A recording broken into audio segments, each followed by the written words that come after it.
Hello, everybody. Good evening, good Sunday evening to all of you. Welcome once again to my first comic art show and tell episode in 7 weeks. This is how rare they are nowadays, you guys. As you guys know, I'm very, very pleased, of course, to have you, Philip. Welcome. Thank you so much for doing this. Hello, everybody. And as you guys also know, Philip, he's one of those rare collectors, at least in terms of my shows, who decided to start off popping in his own way, you know, wanted to sort of feel like he wanted to be comfortable about it, wasn't sure about how to go about it, and ultimately decided randomly one day on one of those hangout episodes to just pop in. That was a lot of fun. I think that's what made you feel like pretty comfortable, like to say, hey, this is okay. Yeah, I guess I could do this, right? And so we're doing it in reverse, whereas most people will do the show and tell as their first appearance and then do other hangouts later on. But you did it in reverse, but whatever works, right? So I'm glad we're finally getting to do this, though. Yeah, it was really, honestly, it was more, I wasn't sure whether or not people would be that interested in my collection or interest stuff. So many people say that to me. You would be surprised. And you know, a lot of the people who you do these with have all these great pieces, and I'm like, well, you know, I don't. It's hard to be objective about your own collection. You may love it. Yeah, I love my collection. I just don't know what other people think about it and whether they would be as interested in the things that I am. So we'll find out tonight.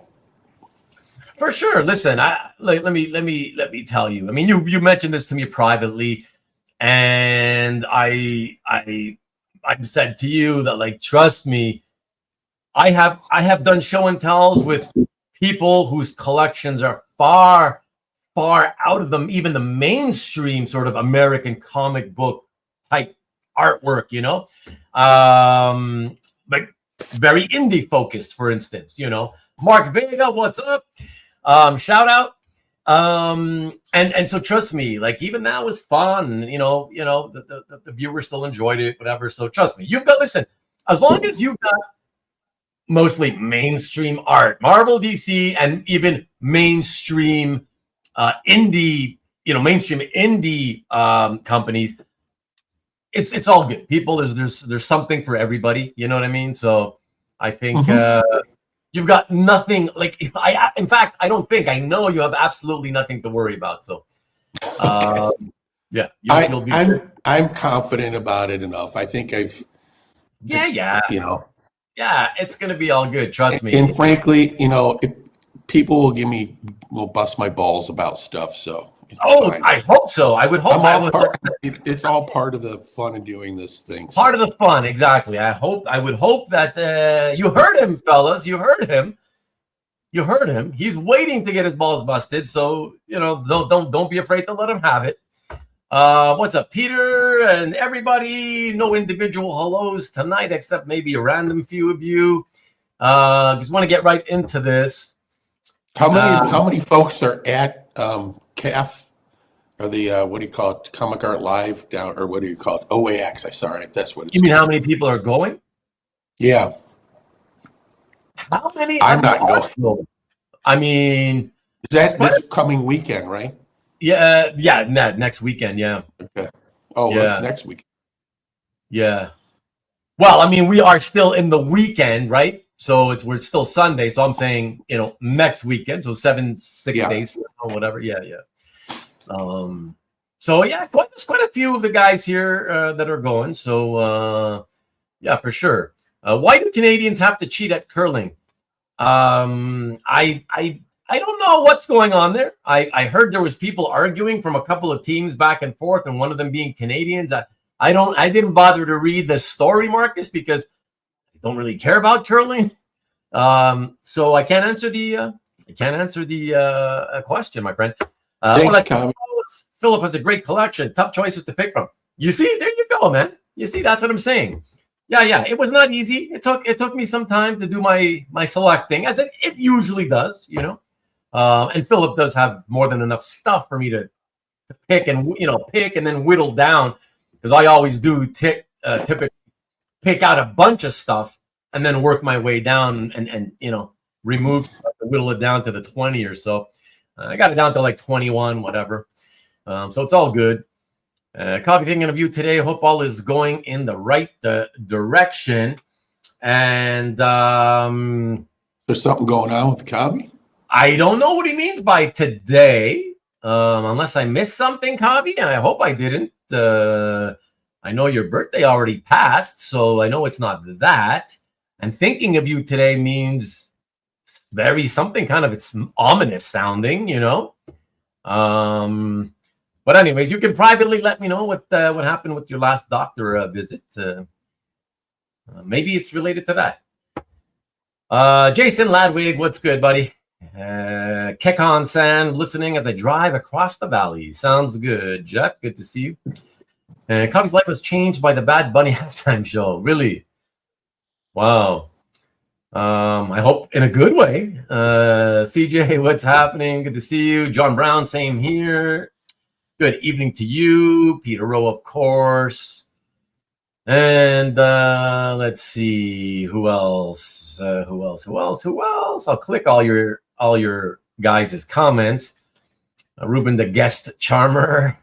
I tried my best, CJ. You know how it is. Tom Vivian. Thank you for the support, honey. Always appreciate it. Dwayne's a pain, of course, but never a pain here. Only to his grandma. And let's see. Hellos back and forth. More. He's talking about me. I've been waiting to see a Stingray Sidekick show and tell. Newell. I don't have any Stingray art, unfortunately. Sorry. No. Not many people do. Let me see. It doesn't have to be mainstream. Ruben wants to ask about Linea Strid artwork. I did. Did I? Did he? Did Mike have one when I did the show with Mike so long ago? He must have. He must have had one, right? We must have looked at one of those. It's been so long, I can't remember. But I sure would. Scott, how you doing? Canada should have more Winter Olympic medals. I know, you would think so. But Canada, unfortunately, and just to show you, it is a money game. Canada, I want to say sadly, but at the same time, I feel like I'm torn. What I want to say is Canada has never been a country that puts much money into athletics. And so on the one hand, I've always felt like that's why we never do well at Olympics, right? It's all about money, right? They don't put money into their training. The athletes don't get any money. It's pitiful. But at the same time, the reason they don't put money into athletics is because they're pragmatic. And the government has always been, no matter who's in power, they've always thought like there's a lot more important things, social things, what have you, that we need as citizens in this country than sports, right? And you can't give money to everything, and so that's why they've always neglected sports and put money towards other things, So there you go. Bustin' balls, let's go. What's up? Philip has a badass collection, says Tom. He certainly does. Robert will be there. Rick will be there. Scott will be there. Join Ruben and me, Philip. Newell will be there. Yeah, we can go together. Hey, Mark, how you doing? I'll be in the lobby somewhere Thursday. Try to find you. Old Bay and butter. I'll go at some point. Yeah, I'm sure you will. I'm sure. Just didn't happen this year. All the way from the land down under. David Barr in the house. Yeah, my wife and I are planning another trip, so. Oh, yeah? Well, there you go. We're going to go to Ireland. Ireland? Mm-hmm. That's never been. And as I was telling Ruben earlier, my wife right now is in Hawaii with my kids and my grandkids. So. That's a nice place to be, especially right now. And I guess at any time of the year, but especially for most of us who are, fighting through the winter months. Yeah, doesn't get much better than that, I suppose, Hey, Peter, what's good? And Friday for sounds Scott. like it's going to be a good contingent down there. Do you guys plan meetups and go out to pick a bar or restaurant to go to or something?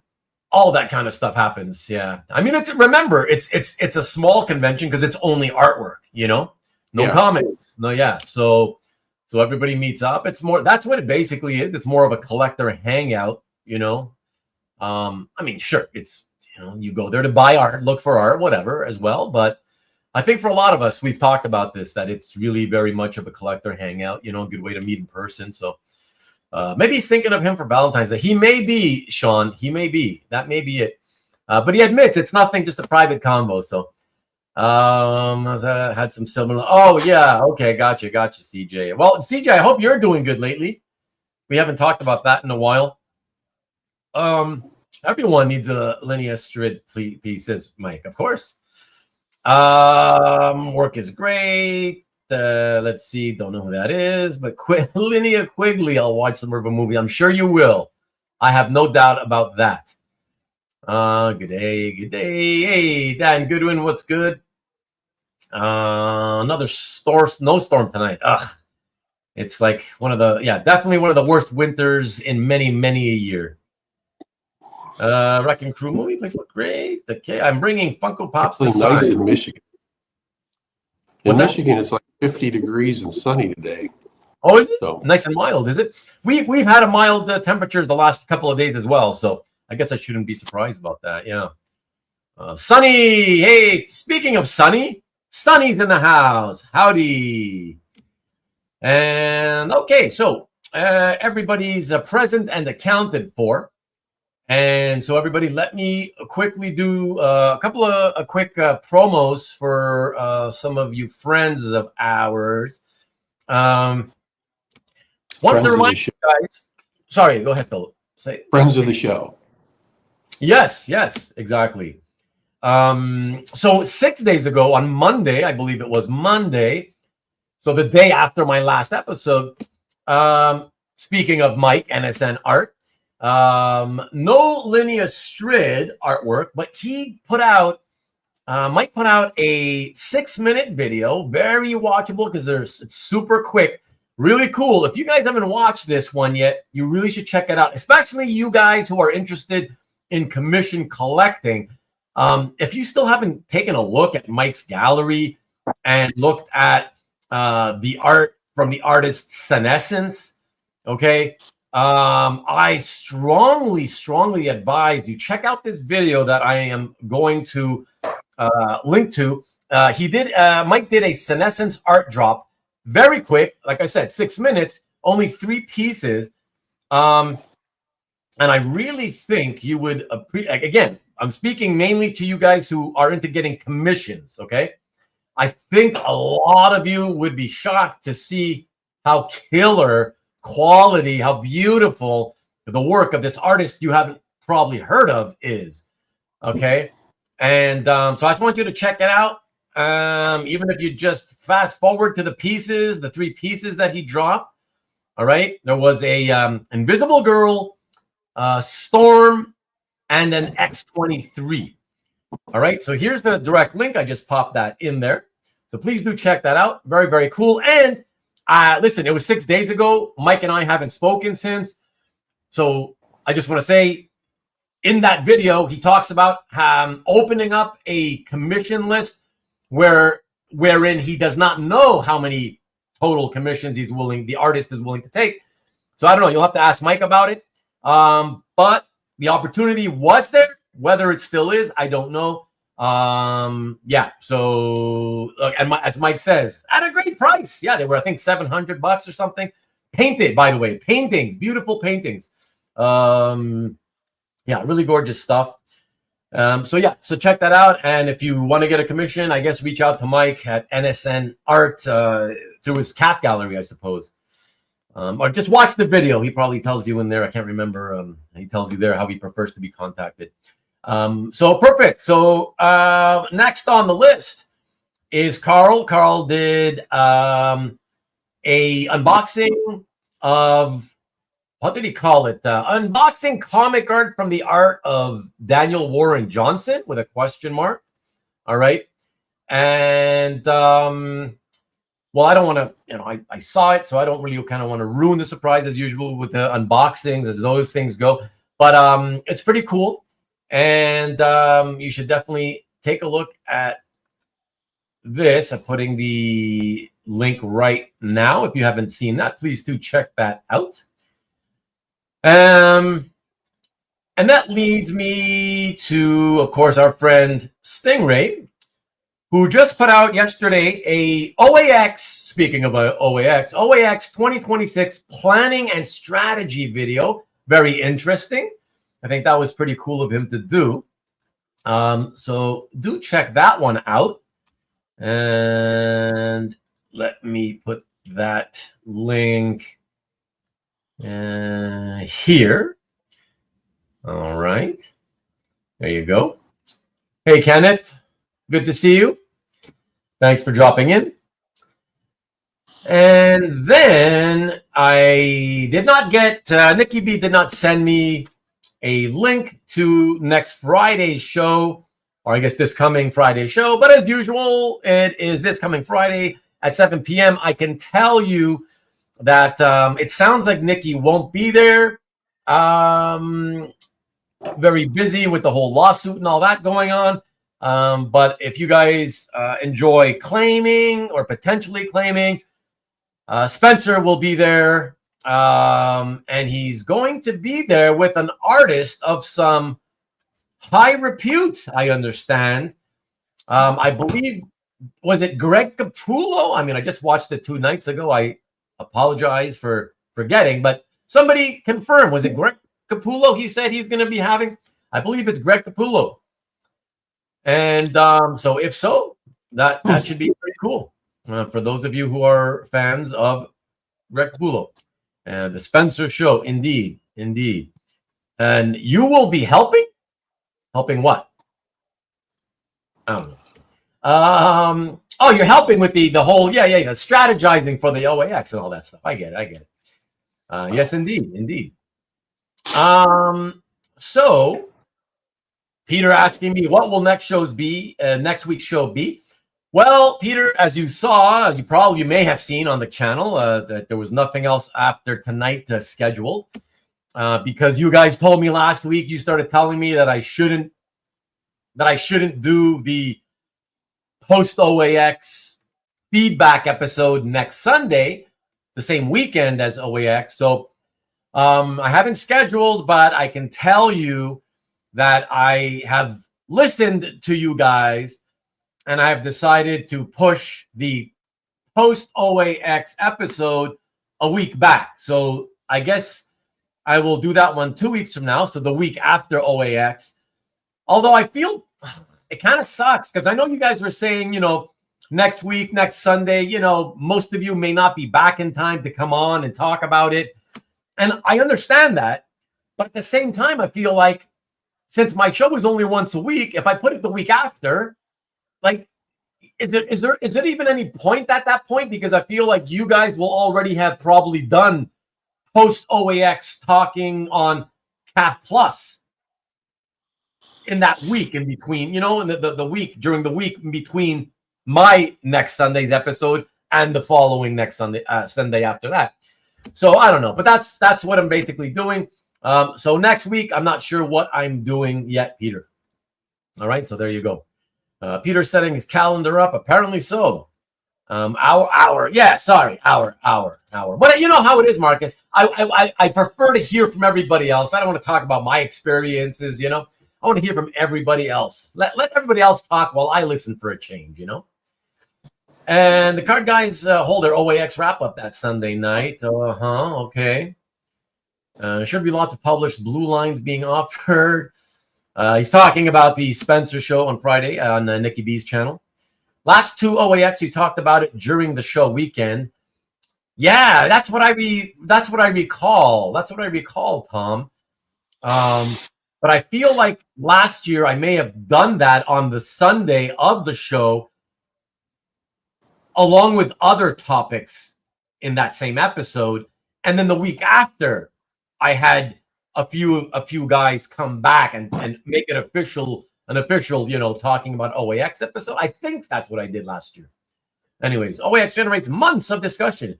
Yeah, especially for people like yourself, Newell, who talk about it all year long.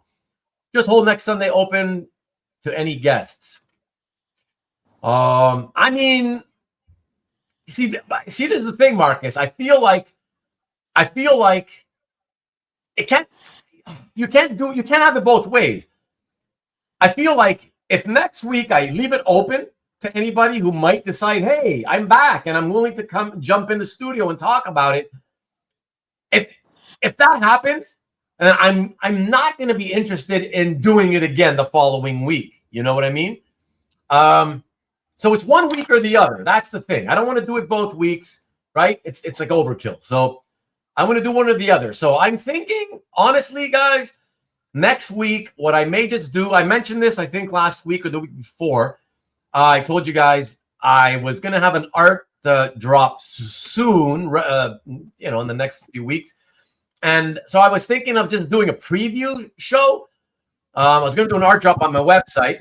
So I was thinking maybe next week I'll do like a 90 to, let's say, a 1.5 to 2 hour special brief episode where I can show you the stuff or some of the stuff of the art drop. Whatever. I don't know. Just for the sake of looking at the art in advance. No claiming or anything, but just to look at the art. So I was thinking of just doing that next week. Anyways, we'll see. So I did. Thank you for confirming, Tom. I did do it twice. There you go. Yeah. But I don't want to do that. I don't want to do it the same way. I just do one official one. I'd rather do, So I'd rather skip it next week and then make an official one where it's, hopefully a few of you are willing to come, 3 or 4 of you would jump in and talk about it. There's an initial rush and then a real analysis the week after, right? Matt will be there, right? He can come on. Is he going to be there? Is he? I don't remember. I'll be back Monday night, so if it's a week later, I can hop on for a bit. Yeah, I know. Most people will be willing to jump in the week after, I'm going to try and shoot some video at the show, get at least 1 good video, maybe 2, and I'm going to try and make some shorts as well. Newell, do me a favor, if you don't mind. Like, if you plan on coming back and you're willing to come in here a week after the show, right? We'll do an official post-OAX kind of review show. If you don't mind, if you're going to take a bunch of videos, I would appreciate it, if you don't mind, if you did a few for the CAF Plus, because I'm sure you'll do you're doing it for them. But I wouldn't mind if you did a few that are just for me.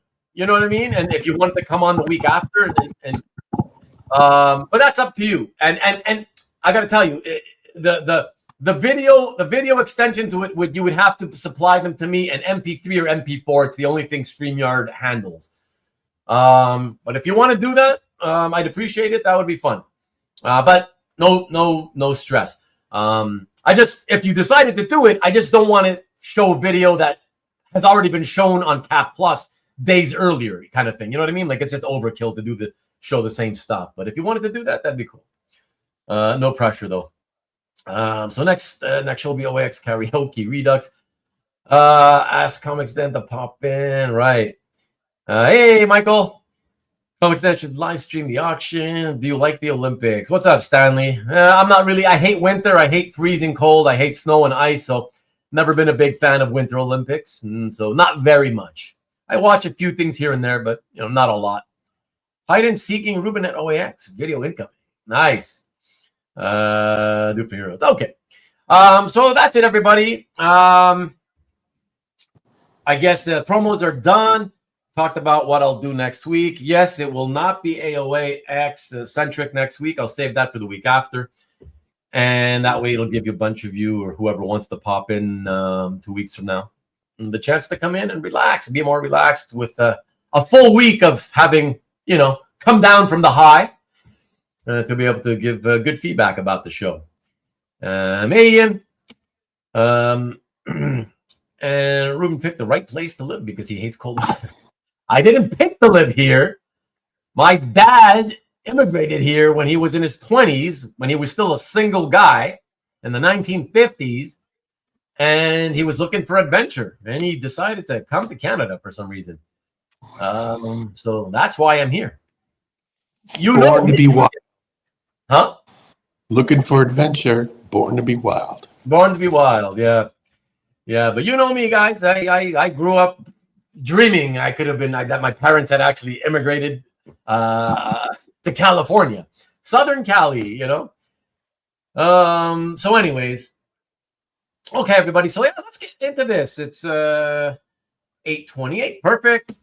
Great time for us to get to know Philip on a little bit more of a closer level in terms of his collecting and how he got into comic books in general, which is we always like to hear about, and then how obviously it ultimately led to him discovering original art and deciding to collect it. So that's it. So without further ado, Philip, you ready to go with that? Yep. All right. Yes. See, he indeed, Michael, indeed. And I can't move, guys. I need to have a whatever green card and all that. Otherwise, you can't move there. Canadians can't move to the States, and Americans can't move to Canada easily. You got to get the ability to work, and if without that, you can't. They won't let you. So Philip Origins, as Kavi puts it. So yeah, let's do it, man. Yeah, let us know. Like I said, Philip, I always love to know ages, years, just trying to have a good sense of, when everything happened. And I like to put myself in your shoes when all these things were going on and picture where was I when you were telling us, about all about these things. So yeah, if you can go ahead and do that, it'd be great to hear it. Look forward to it. Well, obviously, like pretty much everybody else who collects comic art, I started with comics. And honestly, it kind of goes back in the midst of time. I'm not entirely sure when I started reading and then comics. Oh, really? But yeah, but I do remember because there was in my neighborhood, there was a 7-Eleven just down the road from us, that we thought, imagine the Spielberg kids riding their little banana seat bikes with the big chopper handlebars. It was a big adventure to go to this 7-Eleven because you had to cross a big road and a creek and all kinds of stuff. But that's where, I saw comics, baseball cards. I think at the time they had the iconic Marvel Slurpee cups. Okay. If anybody remembers those. At the 7-Eleven, yeah. I think I was introduced to some comic characters through the Slurpee cups. Like, I thought Yellow Jacket was the coolest character ever, and I didn't even know who it was. Yellow Jacket? Of all people? Yeah, I know. Wow. When you're a kid, right? When you're a kid, yeah. Who knows what grabs you? Yeah. So I probably would have been about 8 years old, 8, 9. I do remember buying Nova #1 off the comic stand. Really? Yeah, so it would have been 1976. Wow. And that would have been, it would have been at the 7-Eleven. I remember seeing it there. And I remember going. You were really young then. Because aren't you younger than me? I think you're younger than me. I don't know. I think I'm 55. I'm born in 68. Oh, a couple of years earlier than me. Okay. Yeah. Okay. But yeah, you got a trust me, there's gray up here. Trust me, I got some too. Don't worry. And I'm losing it here. So, but you got a pretty young start. That would have been what? You would have been around 8 years old or something. Well, I think part of it was I lived in a neighborhood I was on a cul-de-sac. Oh, nice. Dead end. There was another cul-de-sac over connecting, so that you had a circular neighborhood, and then there's 2 cul-de-sacs that come in and met in the middle. And I was like really good friends with the person who lived in the house that's back to back with mine on the cul-de-sac. Oh. And interestingly enough, his name was Charles Brown, Chucky Brown. Oh, wow. And he, of course, had a dog, and of course, their dog was named Snoopy. Wasn't a beagle, though. But he was into comics before. He's a few years older than me, and he was into comics before I was.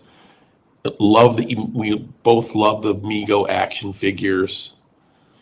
And there was another kid that lived down the street on his cul-de-sac that collect comics, and he took me to go visit him, and he'd pull out all these old, I think I do remember he had the first appearance of the Lizard from Amazing Spider-Man, and they were bagged up. And so what really got me into it was our neighborhood every year had a garage sale for like the whole neighborhood would do their garage sales. Oh, everybody at the same time? Yeah, well, not everybody, but a lot of people did. Whoever wanted to participate, yeah. Yeah, and the kids in the neighborhood love to go around with their wagon and go pick up toys, used toys from somebody's, garage sale. Yeah. And the kid who had the comic collection was selling comics. And he had like a whole box of them. And I went back there like 3 or 4 times to keep buying more. And I just said, heck, I'm just going to buy them out. And I think he was selling them for like, a nickel or a dime a piece or something. And he had just, an assortment of all kinds of different ones from Marvel and DC mostly.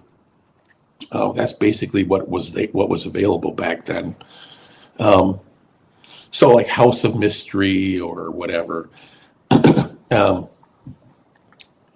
And I do remember picking up a couple things that wound up becoming valuable, like Marvel 2-in-1 Annual Number 2 with, the Great Thanos saga. Starlin, yeah. But to him it was like had just come out a year earlier and he didn't give a crap about it, so it was worth nothing to him. Right. It wasn't worth anything at that point. So there was stuff like that, and that sort of got me into like, hey, I'm going to kind of start buying comics. And then I discovered there's comic shops that sell comics. And there's one in East Lansing, Michigan, which is where I grew up, and I actually came back to work and live in Michigan. It's just kind of a weird situation, but it's not weird, but it just turned out that way. Yeah. Called Curious Bookstore. Okay. Now, Curious Bookstore is kind of well known to people who collect for a couple reasons, and I got a prop here to show you one reason why. Maybe some people are familiar with this, but there was in Lansing, Michigan, in the mid 70s, was a independent publisher before like First and before Capital, before all those places, called Power Comics. And they had published things like Cobalt Blue, things like that. I remember. And there was artists, well-known creators came out of that, like Mike Gustovich, Bill Lobes, Dave Sim, T.K.C. Brennan, and they were based in Lansing. Right. And then they were going to expand a little bit, and they changed to Creators Syndicate, Publisher Syndicate or something. And the first thing they published as that syndicate was Fantasy Quarterly, which had, of course, the first ElfQuest story. And how this ties into my origin story is that because I shopped at that original comic store, Curious Bookstore, Curious put up a lot of money to help publish that first run of Fantasy Quarterly and I happen to have a copy here. This is my copy. Cool. Looks like a nice one, too. It is. I'll get to that in a minute, too. And because they put up a significant amount of money for it, there was a full-page advertisement for the comic book store that I used to go to as a kid. Oh, wow. Very cool. And as part of the payoff for doing that, aside from getting the full-page comics ad, he also got a box full of Fantasy Quarterlies. And the comic shop was the classic, it was right on Grand River Avenue, right across from Michigan State University. And it was this narrow, old building with 2 stories. Well, actually 3. There was a basement, a regular floor story, ground floor, and then there was a little attic upstairs area. The main floor was mostly books and magazines. Lower level had like pulps and some other additional magazines. And then the top floor was the comics section. And then there was a narrow staircase that took you up. You can, creaking floorboards and everything. and it had a big wall mural painted by a local artist with all kinds of pulp and superhero characters. It's still there, actually. And the upstairs was the classic old school comic shop with boxes, and you had everything stuff out on the wall. And there was a classic comic book guy behind the counter there, although he didn't look like the guy from Simpsons. Didn't look like the guy from Simpsons, but he might as well have been him. His name, my comic book guy's name was Beppe Sabatini. Why do I know that? You might, because he had a couple of stories published in DC Comics. I know that name, yes. And he was a big collector at one point, so you may have come across with him at some point. Okay, interesting. But what he was a college aged, grad student level aged, I think, guy who, Italian guy, wore a beret a lot of times. I don't know why. But the upstairs that's where they had the middle valuable comics in the case. Like they had, at that time, middle value was like Avengers #1. Right. Okay. The real big stuff was on the first floor. And I remember the wall book that I remember clearly was Superman #1 that he had on the wall, which I begged my father to buy. This would have been like 1979 or something. And my dad said no. And he was selling it for $900. How much? $900. Yeah, but I remember back in the 70s that they well, again, it's all relative, right? Because when you think about where were you at that time, what age were you, it might as well have been $1 million, right? But yeah. Well, but in that case, I wanted to buy it. My dad said no. And then the joke was in our family, he had then later, 5-6 years later, invested in an oil well in West Virginia that didn't do very well. Your dad? Yeah, and then how does one get roped into like an oil well investment? I always wondered. I don't know how it happened either. Yeah, but it didn't do well. Let's just put it that way.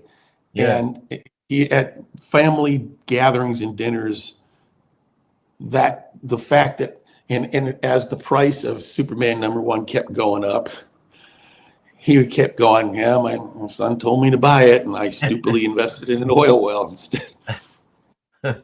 So, well, that's anyway, the thing about the thing about oil wells. You know, you're drilling for oil wells. Typically, it's boom or bust, right? Most people are going to hit dusters. That's what they call them, right? Well, I think it was a producing well, but the problem was the oil price market collapsed. I think this was in mid-80s when oil price fell through the floor. Okay, so it wasn't in the exploration; it was already a producing well, but it was a situation of the value of the product dropping off the face of the cliff, right? It wasn't a great investment. Let's put it that way. Right. The other reason that the Curious Bookstore was important was that Michigan State University was, and still is, has the largest. What did he say? He said Philip bought Amway products too. Well, not me, because they're based in Michigan. I was the sensible one in the family that. No, I mean, my dad, God rest his soul. He had fun joking about that. Yeah. We didn't go in the poorhouse because of it, thank God. Thank God. Yeah. But that comic shop also was important because Michigan State University has the largest collection of public collection of comic books in the world, maybe other than the Library of Congress. And that shop, the owner, Ray Walsh, would provide comics to the university for their collection. Oh.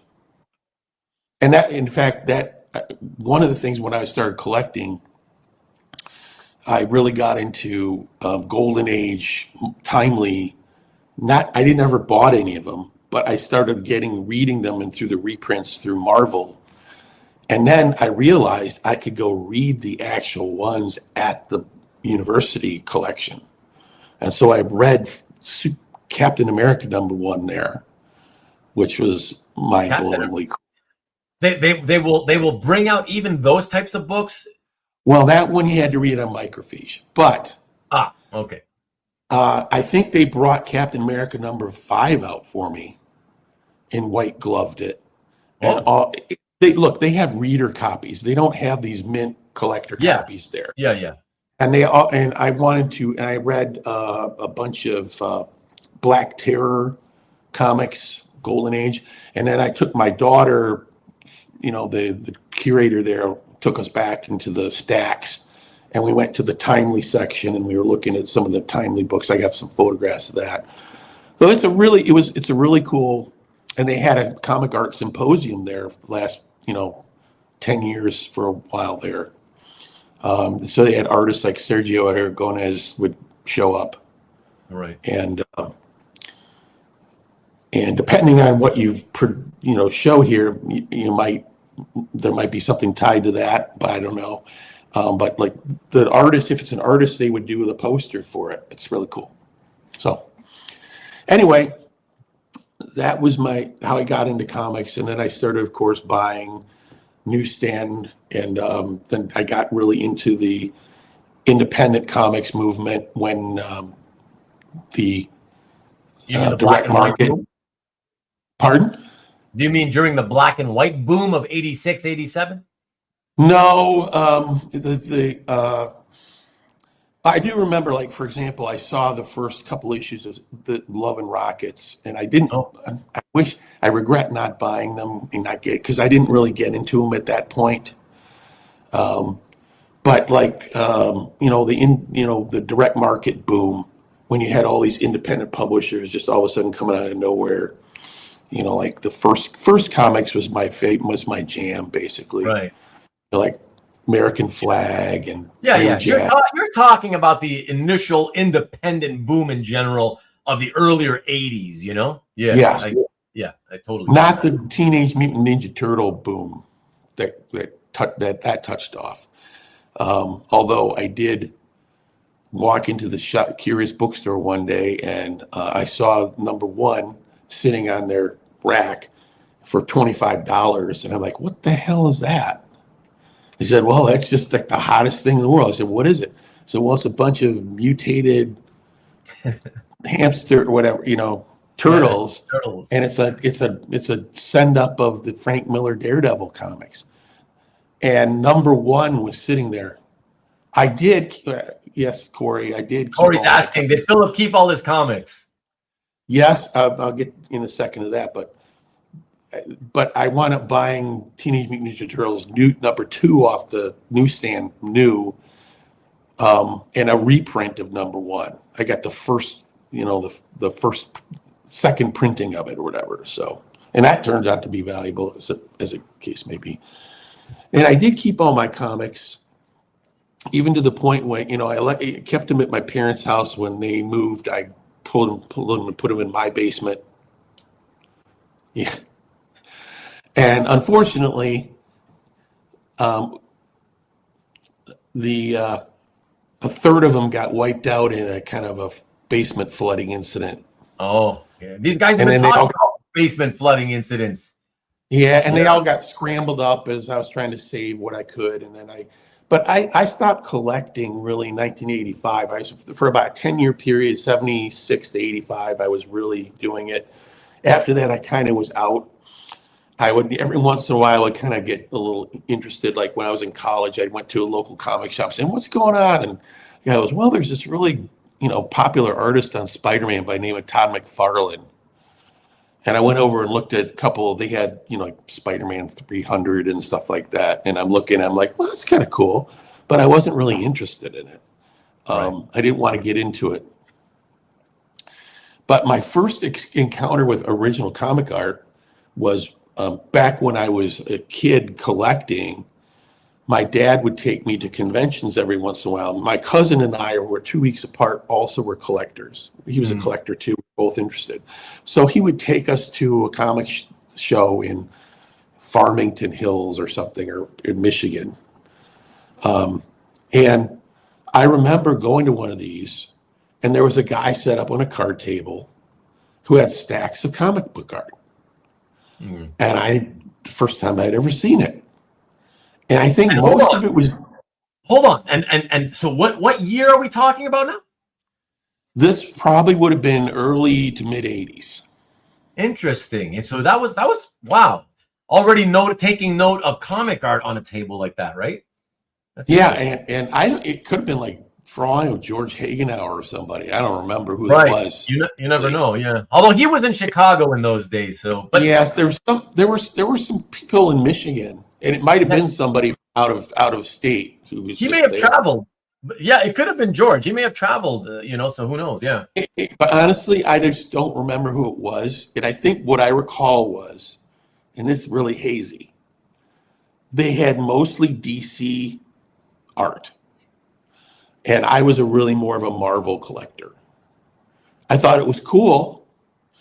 And I remember there was another couple of people standing around the table without looking at it.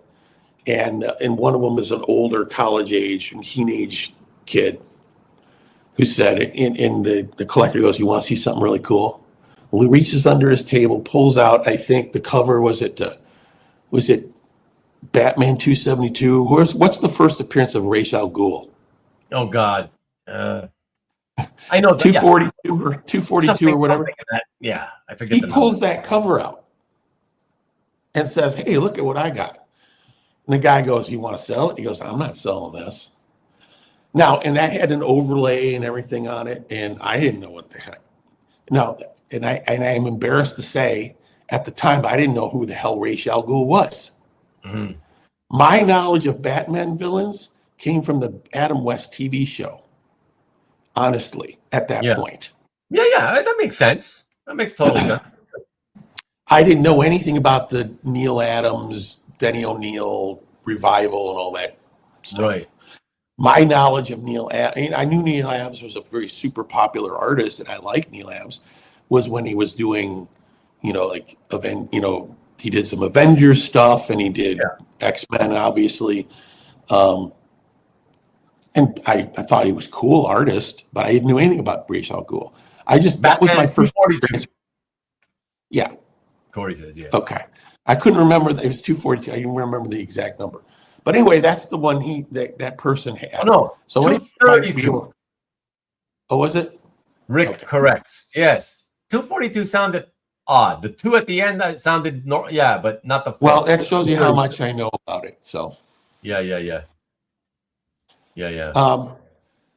But that was my first experience with comic art. I didn't buy anything because I probably was on the hunt for, a back issue of Godzilla or something.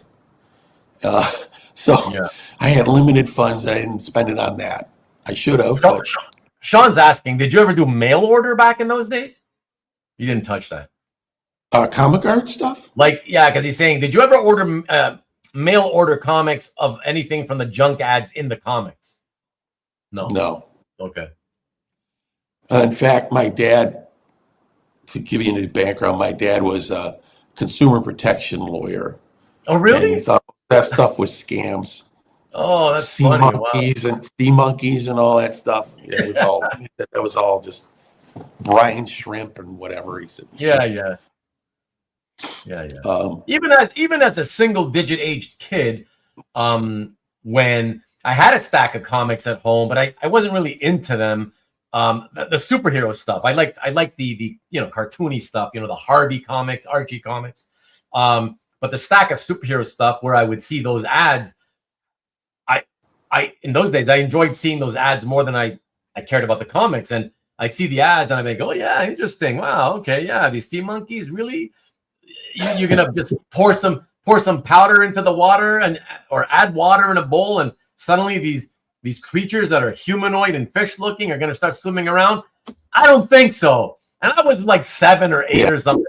I was smart enough to know what a scam it was, I think the one thing I thought was cool was the spy kit. Remember the spy kit? Oh, the spy kit? Yeah. Yeah, I thought was cool. And I mean, I thought the idea for a lot of them were cool. You know, the X-ray specs. I mean, if that was actually real, I'd be like, well, that would be cool. But I knew there was no way that they were going to be working, right? So I was like, okay, it's all cool sounding stuff, but I'm sure it's all junk, you know? Yeah. So, that's funny. Jason says, fighting words. Which ones? Which ones, Jason? Which ones? Which ones are you talking about? He's criticizing X-ray specs. Yeah, was it my criticizing of the X-ray specs, or the fact that I said I cared more about those ads than the actual comics at the time? Well, I went through college and I wasn't a collector, and then probably after I graduated college and there was an interim period where I was kind of figuring out what I wanted to do. I was working on some political campaigns and stuff. And then I eventually wound up deciding to go to law school. But in that interim period, I think is when, I couldn't pinpoint the date, it was when I first bought my first piece. And it was because maybe I think you have this piece and you can show it if you want. You mean now? There was a comic convention where Sal Buscema was going to be there. I saw it in the newspaper. And I was like, oh, I'll go check it out. And I don't know if I brought comics for him to sign or something. I may have. You're gonna ruin. Don't ruin the surprise. Don't ruin the surprise, though. You already mentioned the artist, but whatever. Just might as well save the surprise on what piece it is. You know. All right. Well, anyway, I won't mention what it was, but I wound up walking into the convention, kind of ignoring the comic section, and then you know it's one of those classic hotel banquet rooms with the movable walls, where the folding walls where they have That's what we had. You can segment it up. So he's in there with like three end-to-end banquet tables, and he's in the middle table with a stack of art. Oh wow! And about 10, 12 people milling around, either getting signatures or going through the art. And I'm like, oh, that's cool. He's got a bunch of art. So I went over and looked through the pages, and I bought 2 pages, one for me and one for my cousin, because I think our birthdays were coming up. So His birthday's 2 weeks from mine. I figured this would be a really cool birthday present. The page I got for him, because I don't have it anymore, I don't know what happened to it, was a Hulk page, Hulk panel page. By Sal. Huh? By Sal. The Hulk panel page? Yeah. By Sal, you're saying? Yeah. Yeah. And I wish I remembered what it was from what issue or whatever. I just have no remembrance of that at this point. And I think my cousin sold it because he sold off his collection at some point. So I don't know whether he still has it or not. I should ask him. But I kept the other one, and I still have that one.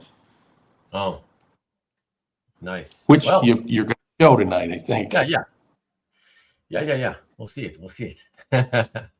And so again, what year-ish was that? I want to say probably 92, 93. Wow. Okay. So it was a really super cheap. Yeah. Embarrassingly cheap. Yeah. In those days. And then nothing for a couple of decades. And then when the Marvel movies started coming out, I started going through my comic collection and said, I want to rebuild what happened, and I started rebagging and boarding. Hey guys. Rebagging and boarding all of my comics and organizing them and stuff. And I started trying to go out and rebuild the collection as I remembered it, that I had lost it. What? And then I went to Motor City Comic Con, probably 2015, and I bought my next pages of art. I said, you know what? Instead of buying comics, maybe I'll just buy art. I kind of like this. And I think you picked out one of the pages that I bought at that. I shouldn't even mention it. I just bought a couple of pages at that. Okay. and we'll see if you put them up or not. Okay. And that sort of started me on my way. Then I found out, oh, you can buy them on eBay. Right. And learn And how to buy stuff on eBay. at this point, you're probably what, in beginning law school or ending your Oh no, I graduated from law school in '97. 97. Okay. Yeah. So I had been, I'm married, I've got kids, second house. So I spent a couple months in my basement just going through all my comics and organizing them, and when I had free time, and buying Mylites and acid-free boards, and bought a new Overstreet price guide to kind of figure out what stuff might be worth. Then I found out about CGC, and everything's priced on eBay, and because that's how you look and see sales, and there's all that stuff. So I completely missed the late 80s and 90s era of comics. Right. I had to come into it later on. So I didn't know anything about the Infinity Gauntlet. Obviously I knew about Death of Superman because that was all over the news. Right. But I didn't, I did see like Dark Knight Returns in the comic shop because I kind of went in there every once in a while. And then I saw, and my cousin collected Watchmen, and so he gave them to me. So I had some Watchmen issues. But other than that, I just had no clue what was going on. And then, of course, I found out about McFarlane Spider-Man. Image Comics was like completely... Right. Yeah. And did when you heard about the McFarlane Spider-Man stuff, I'm curious, did it make you go and check it out to see, okay, what's this McFarlane hype about? Well, yeah, when I was in the comic shop, the guy said, hey, this McFarlane stuff is really popular. And I went and looked through the books that they had. Right.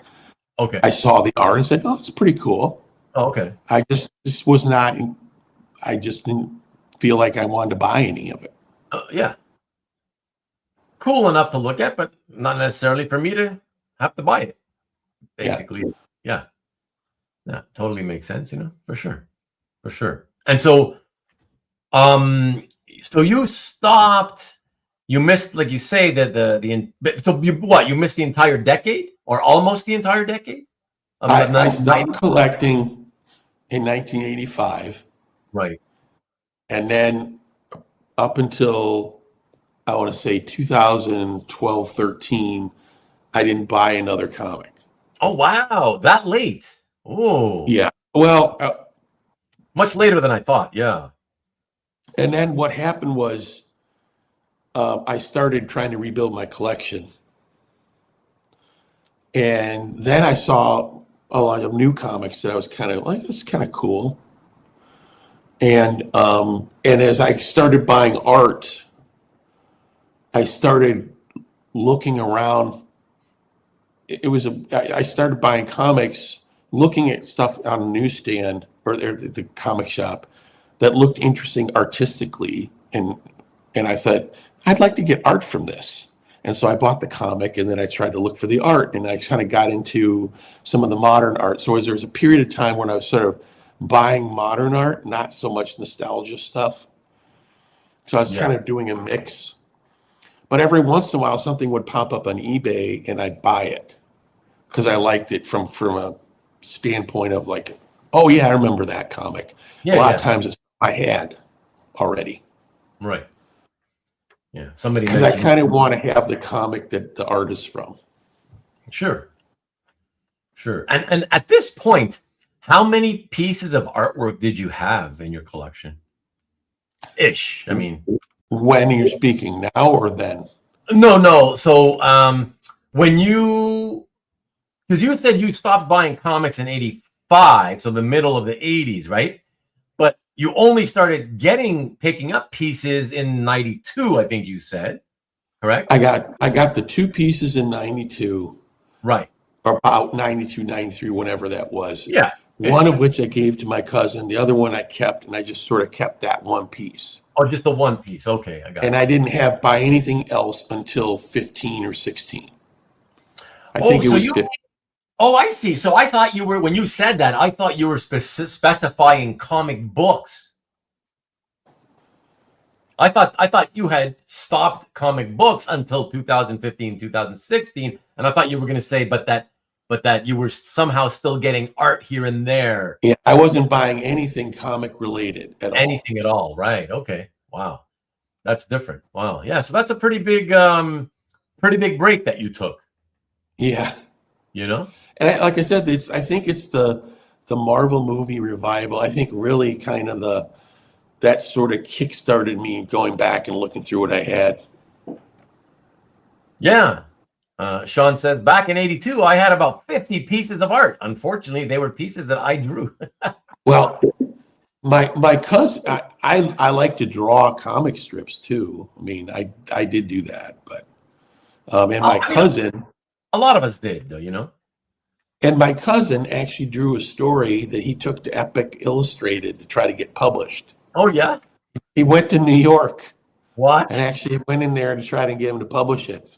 Wow, he traveled there. You mean he brought them a completed story, penciled, inked, lettered, already done, thinking, hey, maybe you can publish it. I remember the penciling stage of it. I don't remember what finished all that far of it. Okay. But he tried to get it published, and they didn't take the story. Right. That's funny. Wow. A cool memory. I mean, to have to travel all the way from like Michigan just to see if they would, hey, you want to publish this? And I think he would admit right now it definitely probably wasn't very publishable at that point.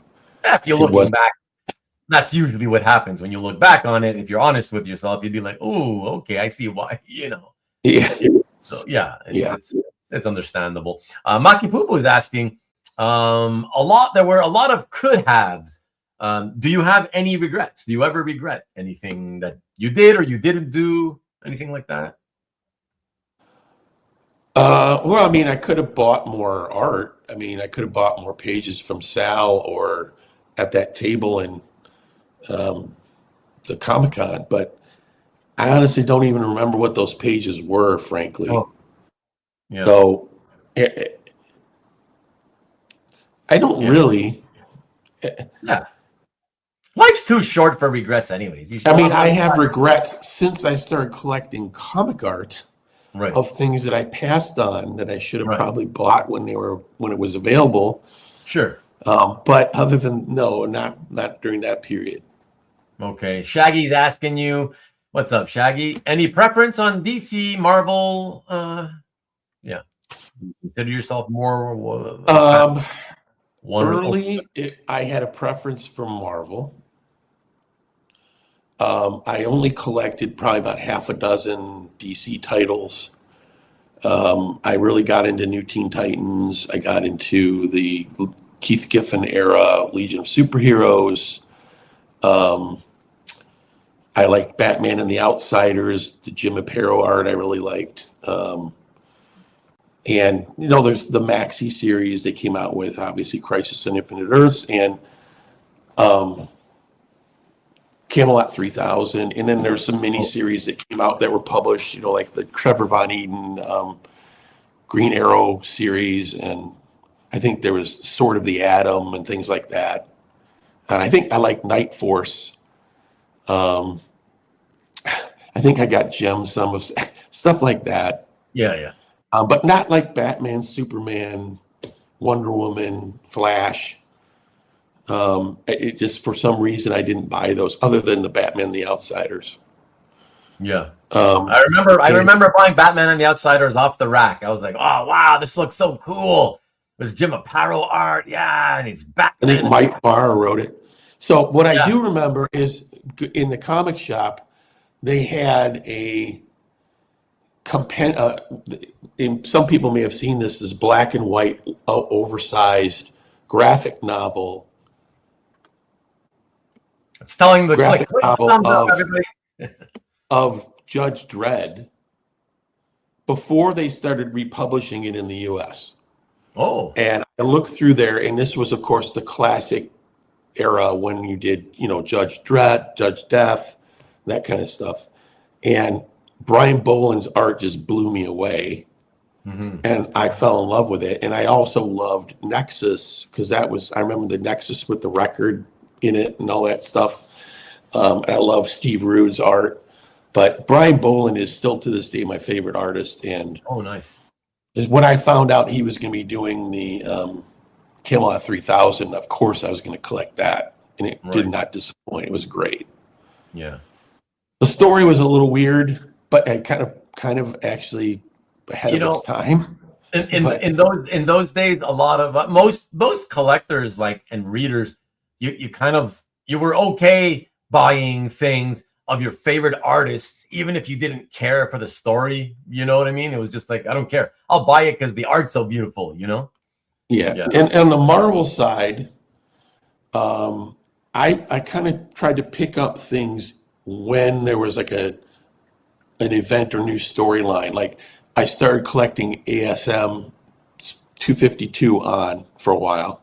Oh, okay. So, I was collecting Marvel Team Up. I tried to put that together, that run. I love the Thing run, the Ron Wilson Thing series. Oh, the Thing, yeah. I think I just love Ron Wilson's Thing. I have a couple pieces by him. I was collecting, John Byrne's run on Fantastic Four. So Avengers for a bit there. For some reason, I didn't get into the solo Captain America book.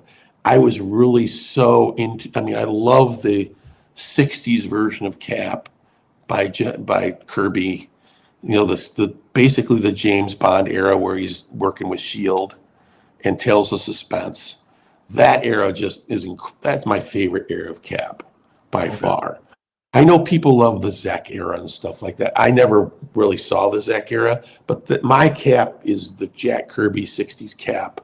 Even though I didn't collect it at the time, I had to read the back, had to read reprints of it and things like that. But that's my favorite era. Let me, if you don't mind, just interrupting for a second, Philip. Sure. Only because I've stopped on a comment, or I should say question, and I don't want to, because I don't want to lose it. Corey was asking earlier, didn't Philip, here, let me get it. Didn't Philip show us Daria Schmidt ever buy a page? I have not bought a page yet.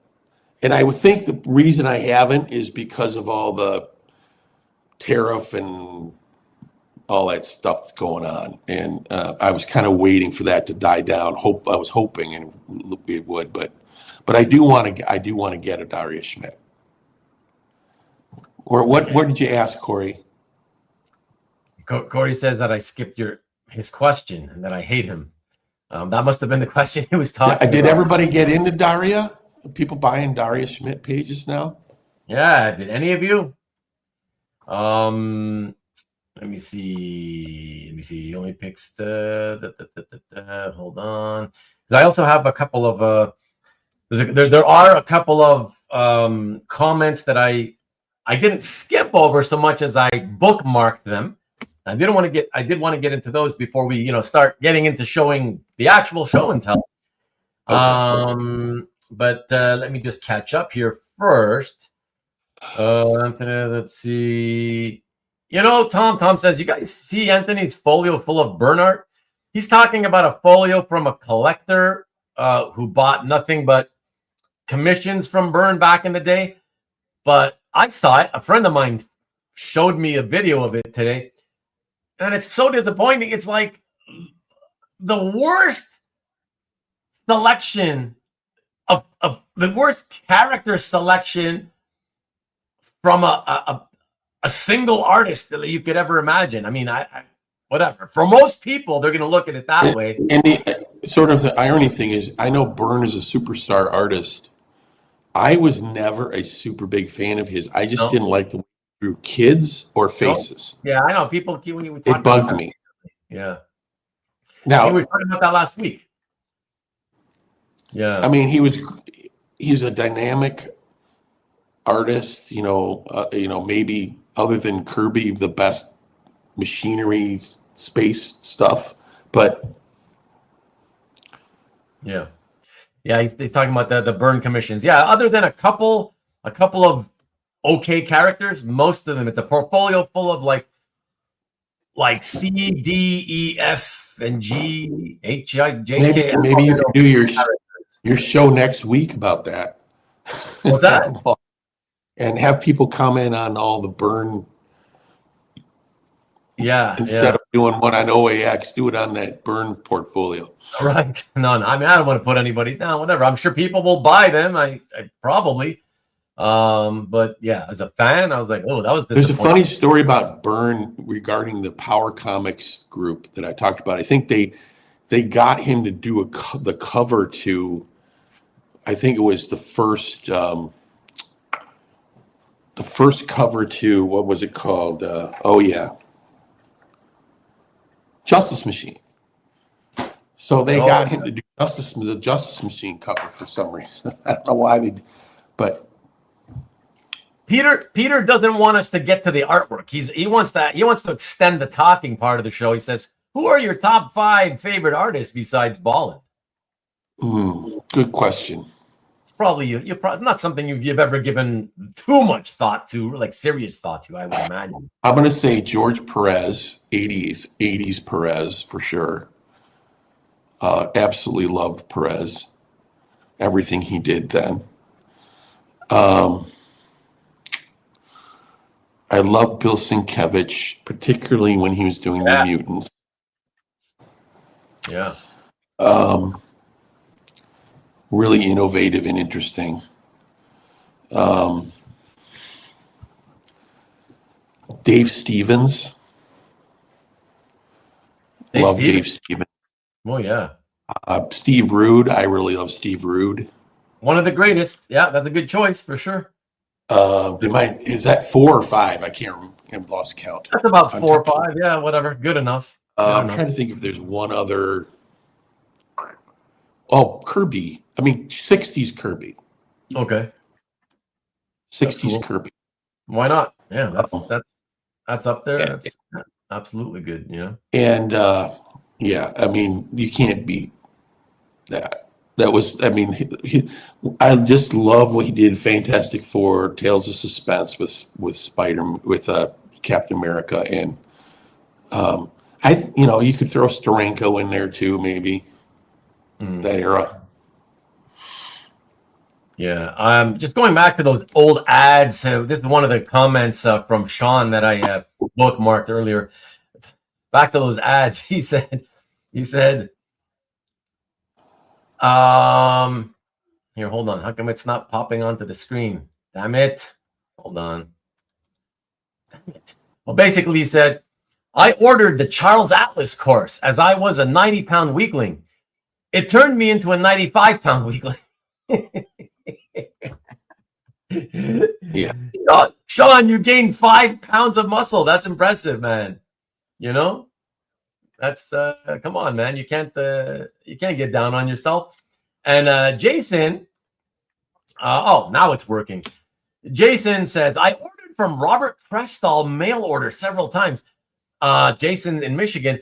Jason, I got to tell you, Robert Crestall was the guy in here in Montreal. Do you remember that? He was partnered up with Jerry Ross, who was a notorious Montreal comic book dealer, basically known for screwing people, back in the old days, mail order where it's like you buy there's prices for mint, fine, good, and whatever. If you pay for near mint, let's say you pay for near mint, but you basically got like a VG copy, that kind of thing. Yeah, notorious for that. And then I don't know the details, but he went into the United States back into the 90s. In the 1990s, I remember when I was traveling and going to a lot of shows in the late 90s, and I would talk to dealers there, and they'd be like, oh, where are you from? I'd be like, oh, Montreal. They're like, oh, Montreal. Oh, you know this guy, Jerry Ross? I'm like, oh, God, yeah. And they tell me all kinds of stories about, oh, man, he's like persona non grata over here, whatever. And yeah. So, and by the way, Jason, so Robert Crestall was his partner in the mail order business, right? A few years ago, I saw him pop up somewhere on Facebook, in something that I, some kind of post I was involved in, and he popped in, whatever, and he said something about his old days in the 80s, whatever. And I said, yeah, back when you and Jerry were fucking ripping off people or whatever. And he threatened to sue me. He says, oh, my daughter's a lawyer. I'm going to sue you, whatever. Whatever. To be honest, I was frankly surprised he was even still alive. But anyways, just a fun blast from the past there. So, yeah, let me see. Last few comments. I still have the Charles Atlas mail order material I had when I was a kid. Well, that's kind of cool. Probably a collector's item at this point. It might be. And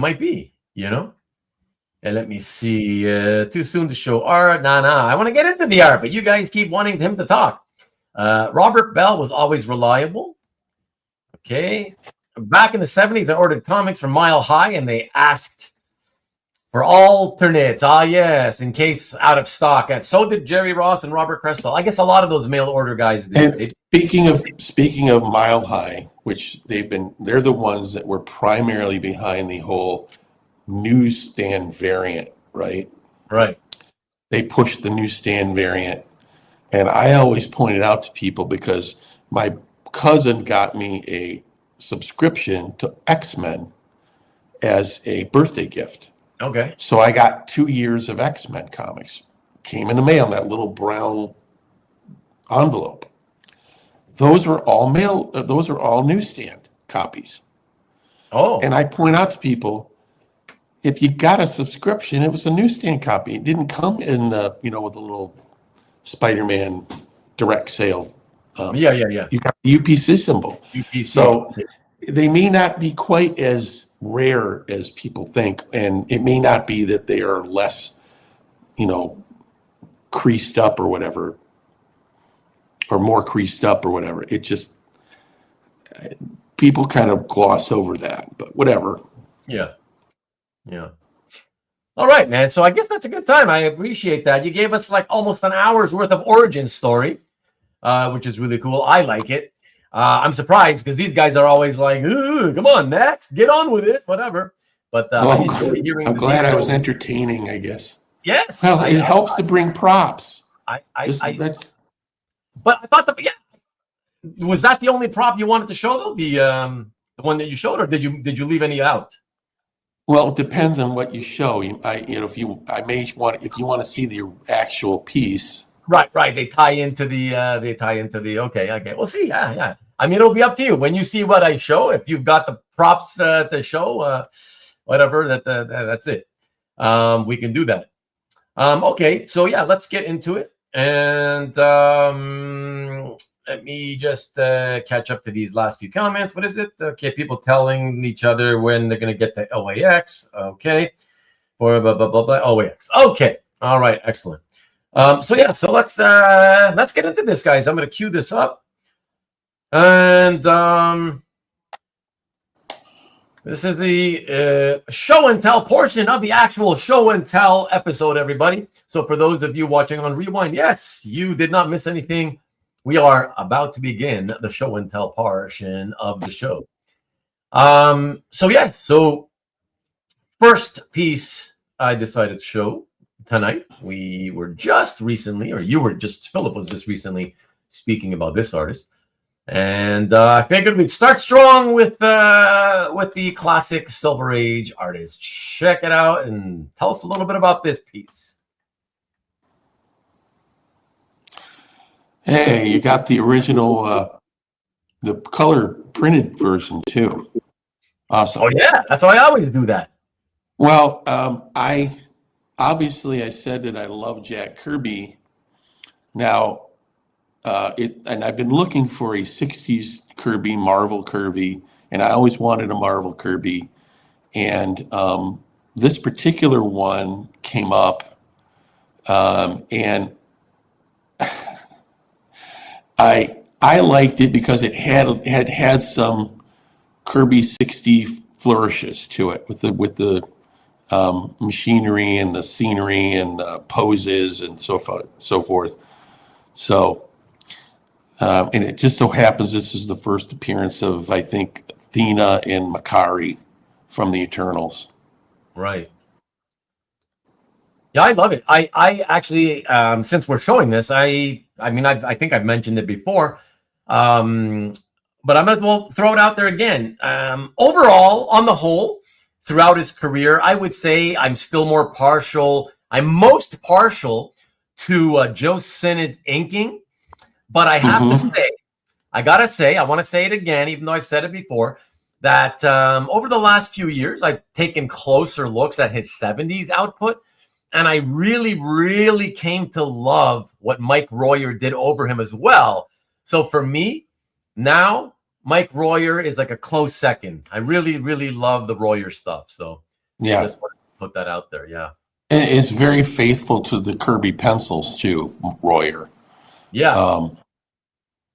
Yeah, exactly. But this particular page, not all 70s Kirby and not all Eternals is stuff that I'm super fond of, but this particular one just hit me as this is Kirby.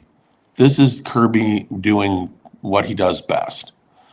Other than maybe a fight, storytelling at its best. You can see like he's drawing your eye, with the direction where you're supposed to be looking, and it's just really great storytelling, and it's all the classic Kirby touches. So that's why I like this page.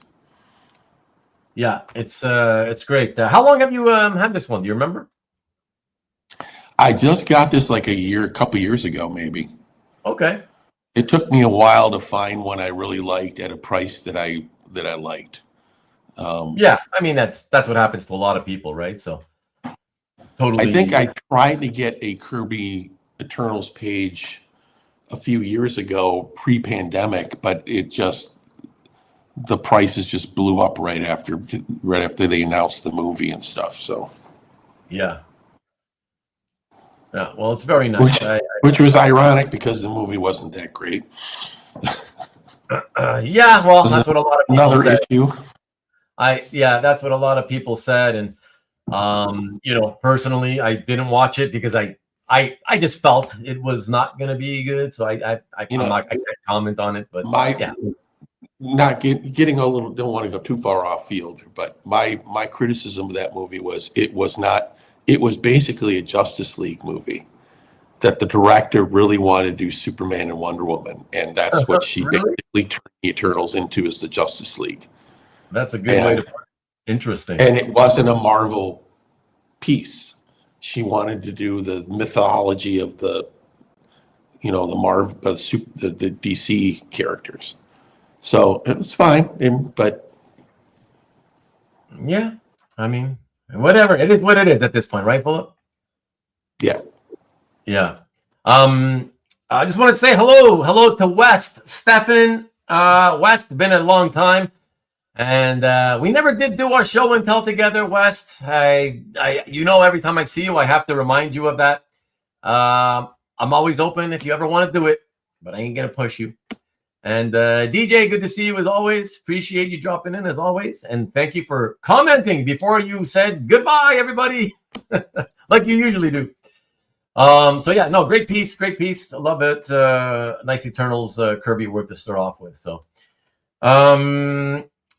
okay, so yeah, Stanley says, good point. It seemed like a mediocre Justice League movie. So even he kind of agrees with you. That's pretty crazy, right? Yeah. All right, so let us get to the second piece, everybody. And let me see. Even I forget what order I've lined everything up in.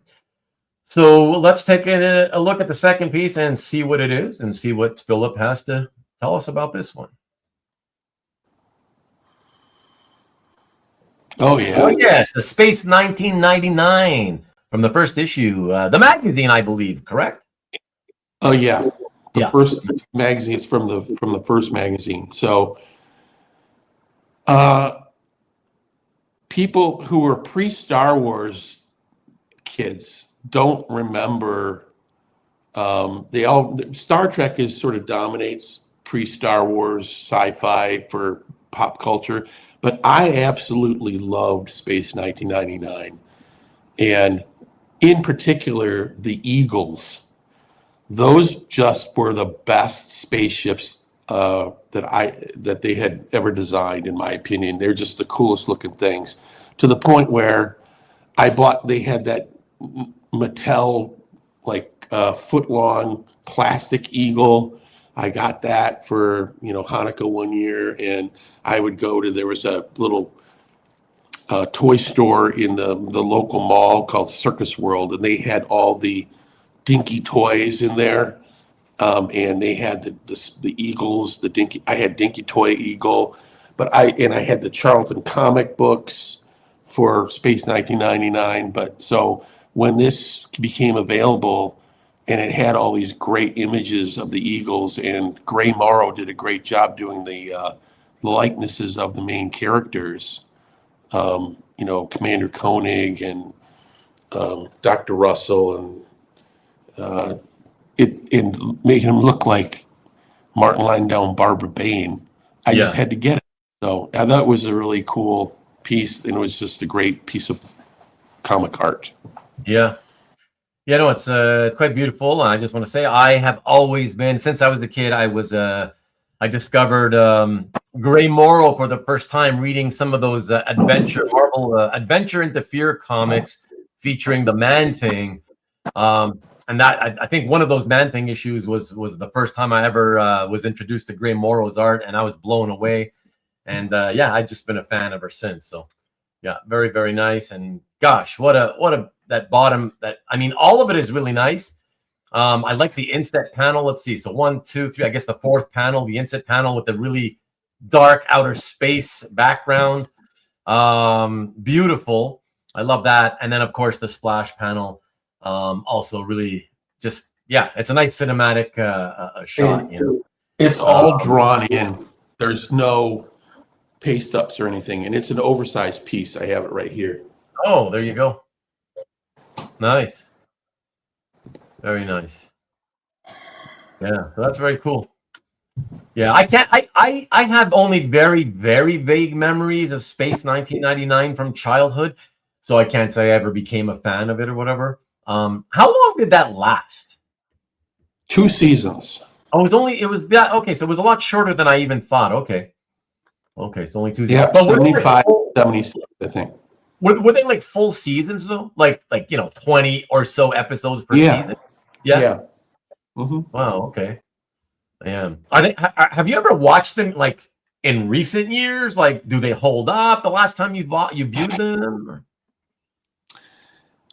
The first season, it is a little bit better because it's a little bit more thought-provoking.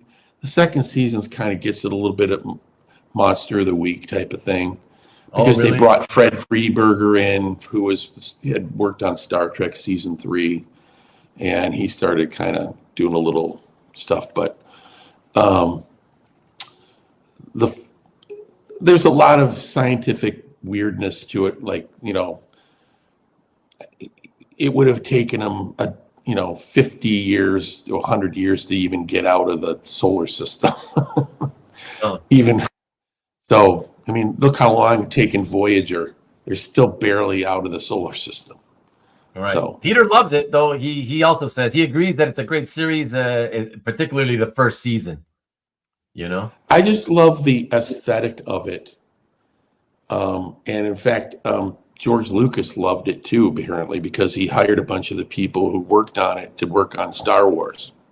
Oh, yeah. Because remember, made in England. So when Star Wars was made in England too, I didn't know it was made in England. And then Brian Johnson, who was the special effects guy for Space 1999, was hired by Lucas to work on Empire Strikes Back. Oh, interesting. And there's some people who think the Millennium Falcon is a kind of a rip-off name. Originally, the Millennium Falcon looked more like the Eagle. Okay, so Space 1999 Eagle, Millennium Falcon. Oh. That's not a coincidence, apparently. Yeah, listen, for me, like I said, because it was just kind of a vague memory to me, so that's why I would never make those types of connections, And about 10 years ago, they started redoing die-cast collectible models of the Eagles, and I bought a couple of them. I've got like 3 versions of it. Oh, So they were doing reissues through the Sylvia and Jerry Anderson who produced the show. okay. They licensed it. So Right. but those Eagles are just the best. I love those. Yeah. Yeah. Okay. All right, fellas. Well, that's your for you Star Wars geeks out there. That's as close as we're gonna get to Star Wars tonight. So that's your side. I do have Star Wars stuff in my collection. Cobby knows that, I think. He knows, I'm sure. Well, hey, if anybody should know, he should know. I don't know. If he didn't know, it's because he didn't check out the gallery. I know I think he does because he commented on the piece when I posted it. Okay. So I would think so, right? I would think so. That's all I'm going to say. Oh, and Newell's asking, was Martin Landau in that show? yes, And he was. Yeah. he and Barbara Bain, when they were still married, were the co-stars. Oh, he was. I didn't know he was married to her. Yeah. Okay, I did not know that. Interesting. And they have the like kind of He knows. the blaster. I have that too. I bought a bunch of those. So I have a bunch of those prop things. Okay. Yeah. Yeah. The Eagles are that was what made the show the great, in my opinion, was those Eagles. They look so practical, but futuristic. They look like you could build them today, and they would make practical sense as space transports. Yeah. Excellent. All right. You ready to move on to the next piece? All right. Bring it on. Let's see. What's that, Philip? Bring it on. Bring it on. Yes, sir. Yes. Let me see what we got next on the dock. Yes. Okay. Next, speaking of, you were speaking earlier about how much you really fell in love with the independent boom there that exploded in the early to mid 80s. And we got an example of that here. Let's check it out. It's American Flagg from the first year, number 12, page 11, by the great Howard Chaykin from 1984. Yep. Great page, too. You got Raul and Ruben, both of them. Yeah. Probably my favorite comic from that era, almost. Yeah. And I love the art.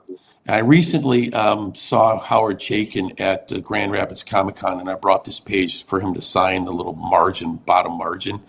He said, damn, I worked really hard back then. By the way, Philip, Jason's just, he needs to leave. He's leaving, so he just wanted to say that he's going to catch the rewind. And he says, we'll do lunch at El Azteco sometime. All right. Just hit me up, Jason. We'll go meet up. All right. Bye, Jason. Have fun at OAX. So sorry for the interruption. Yeah, go ahead. Continue, Philip. And the first 12 issues of American Flagg are really what you want to collect. Because those are the ones that Howard really kind of worked the hardest on, and that was the first story arc. So, okay. Yeah. And this is, unfortunately, Comic Link keeps dragging the prices of the value of these down. But really, what are you gonna? Yeah, really. But is it because they're putting like too many of them out in the same auction? No, they just that for whatever reason they don't do well on Comic Link. There was one where they had really great Ken Brusniak lettering that did really well. Then there was another page from this issue that just didn't do very well. I was following it. It was a good page too. Yeah. And I'm like, well, I think it suffers from the fact that there was no adaptation ever, like a movie or TV show ever done of this, and so it's sort of languishing below where it should be in the hobby. Right. It's just, it should be doing better than preacher pages, in my opinion, but whatever. I'm biased. Well, Kavi is actually backing up what I was asking about, what I suspected. He says that there have actually been a handful of pages in every focused auction lately. And that is bad news, because first of all, the focused auctions get less eyeballs. And on top of it, if you're putting in multiple pieces into the same auction that has less eyeballs, well, yeah, of course they're going to get hurt. So there you go. Yeah. There have been, I've noticed the last year or so that a lot of Flagg pages are starting to come out. They were not out there before. There was not a lot. And then for the last couple of years, for some reason, they started trickling out. They're just unloading them. In fairness, Corey, I mean, it's only one person, but Corey states that he hasn't liked any of them. Yeah, well, there was... Like, they haven't been the greatest quality content-wise, I suppose. That's what it means. Well, there was the one Ken Brusniak one where they were doing a gun battle. And there was the page from number 1 that was really good, that sold for almost $5,000 that came out. Okay. The Ken Brusniak page sold for like $3,000. But the rest of them are under $500, they're like $600. Oh, $700. That's just ridiculous. Okay, but those $600 ones, I'm assuming, don't have Ruben on them or any, like, the main character. Right? Some did. Yeah. Ruben was on a lot of them, but they don't have Raul. They don't have the team shot like this one. Yeah. I think this one would do better, but whatever. It doesn't matter. I like this page because I love the art. Yeah. Well, Corey love the series. Both Corey and Peter are saying that they don't think that the ones that they have had are as nice as the one you have anyways. So, yeah. Yeah, I got this from a guy in England who sold it to me. So. Oh, yeah? Oh, okay. Yeah, as it turns out. Yeah, Kavi says, this one's great. Yeah, I think it's great. Yeah. To me, it's a great page. Like I said at the beginning, I mean, you got Ruben standing there full figure, and he's with the team all in one panel. Then he's there again in the first 2 panels, and Raul's there. So yeah, I mean, it's pretty great. Yeah. I wouldn't complain if I had this one, and if I only wanted to own one page from the series, this would be a very, very satisfactory one to have as your one example. Yeah. Peter, I may wind up buying more of them if they're going to be that cheap. I may wind up buying more of them. So because I don't believe these will stay this cheap for that long. Because at some point, somebody's going to figure out this is a great thing. It foretells a lot of stuff. Yeah, and it's so timely. It's still fresh.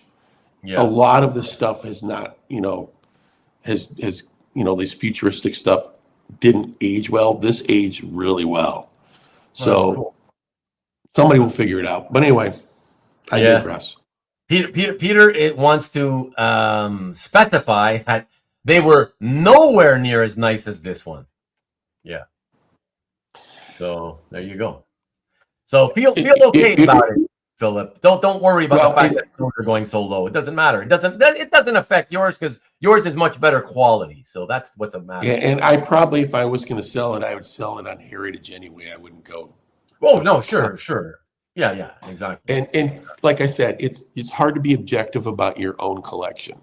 So I appreciate having other people say that because I thought it, but I didn't want to say, well, maybe I'm biased because it's my page. No, for sure. That's okay. Although I mean, the page from number 1 was, I think, better, but was sold, and it sold for a good price. And ironically, I had that chance to buy it or make a trade for it because I know who owned that. Oh yeah. And I saw it down at. I went to the comic art meetup in Columbus a few years ago. Right. And the person who owned it had it there, and I saw it. And I really flipped over it, and he wanted to. We tried to work out trades, but he wanted like a real ton of stuff. He wanted. Right. I think you're going to show some of the ones he wanted, and then Okay. I don't know. You might show some other ones. Okay. We can talk about later, but it was a hefty price. Okay. But he wanted, so he got a good price for it. I'm happy for him. It's good. Good. It's a great page. Yeah. Excellent. All right. Let's keep it rolling, everybody. For this next one, I thought we would do a back-to-back kind of indie type show and tell, 2 pieces in a row, only because I remember this next one came out the year that I stopped collecting and reading comics. And it's funny because I feel like I remember it. So I must have still been collecting. Can't remember if I bought the issue or not. But I loved one of the characters, at least in this. And maybe you can guess which one I would have loved more than the other. But yeah, let's check it out, everybody. Here we go. There we go. So Savage Dragon versus Megaton Man. This is the issue, just to clarify, everybody, so you know, because you see the credits saying Don Simpson and Erik Larsen. It's not because it was, Simpson penciling or Erik Larsen inking. It's each artist, they swapped the pages back and forth, so each artist drew and inked their own character that they owned. Yes. And that's how that was created. And I got this because I love Megaton Man, not Savage Dragon. There you go. That's who I loved as well. Yeah, Don Simpson. And when I saw Megaton, ironically, when I saw Megaton Man, the entire issue #1 was going up for sale in Heritage. I really wanted to make a run at it. And I actually had talked with Don Simpson. I said, if I get this, I want to do a Kickstarter to do like kind of a published, what do you call it, an artist edition of the first issue. Oh, really? Okay. But it went way beyond my price really quickly. I just love Megaton Man. Me too. Absolutely great satire comic.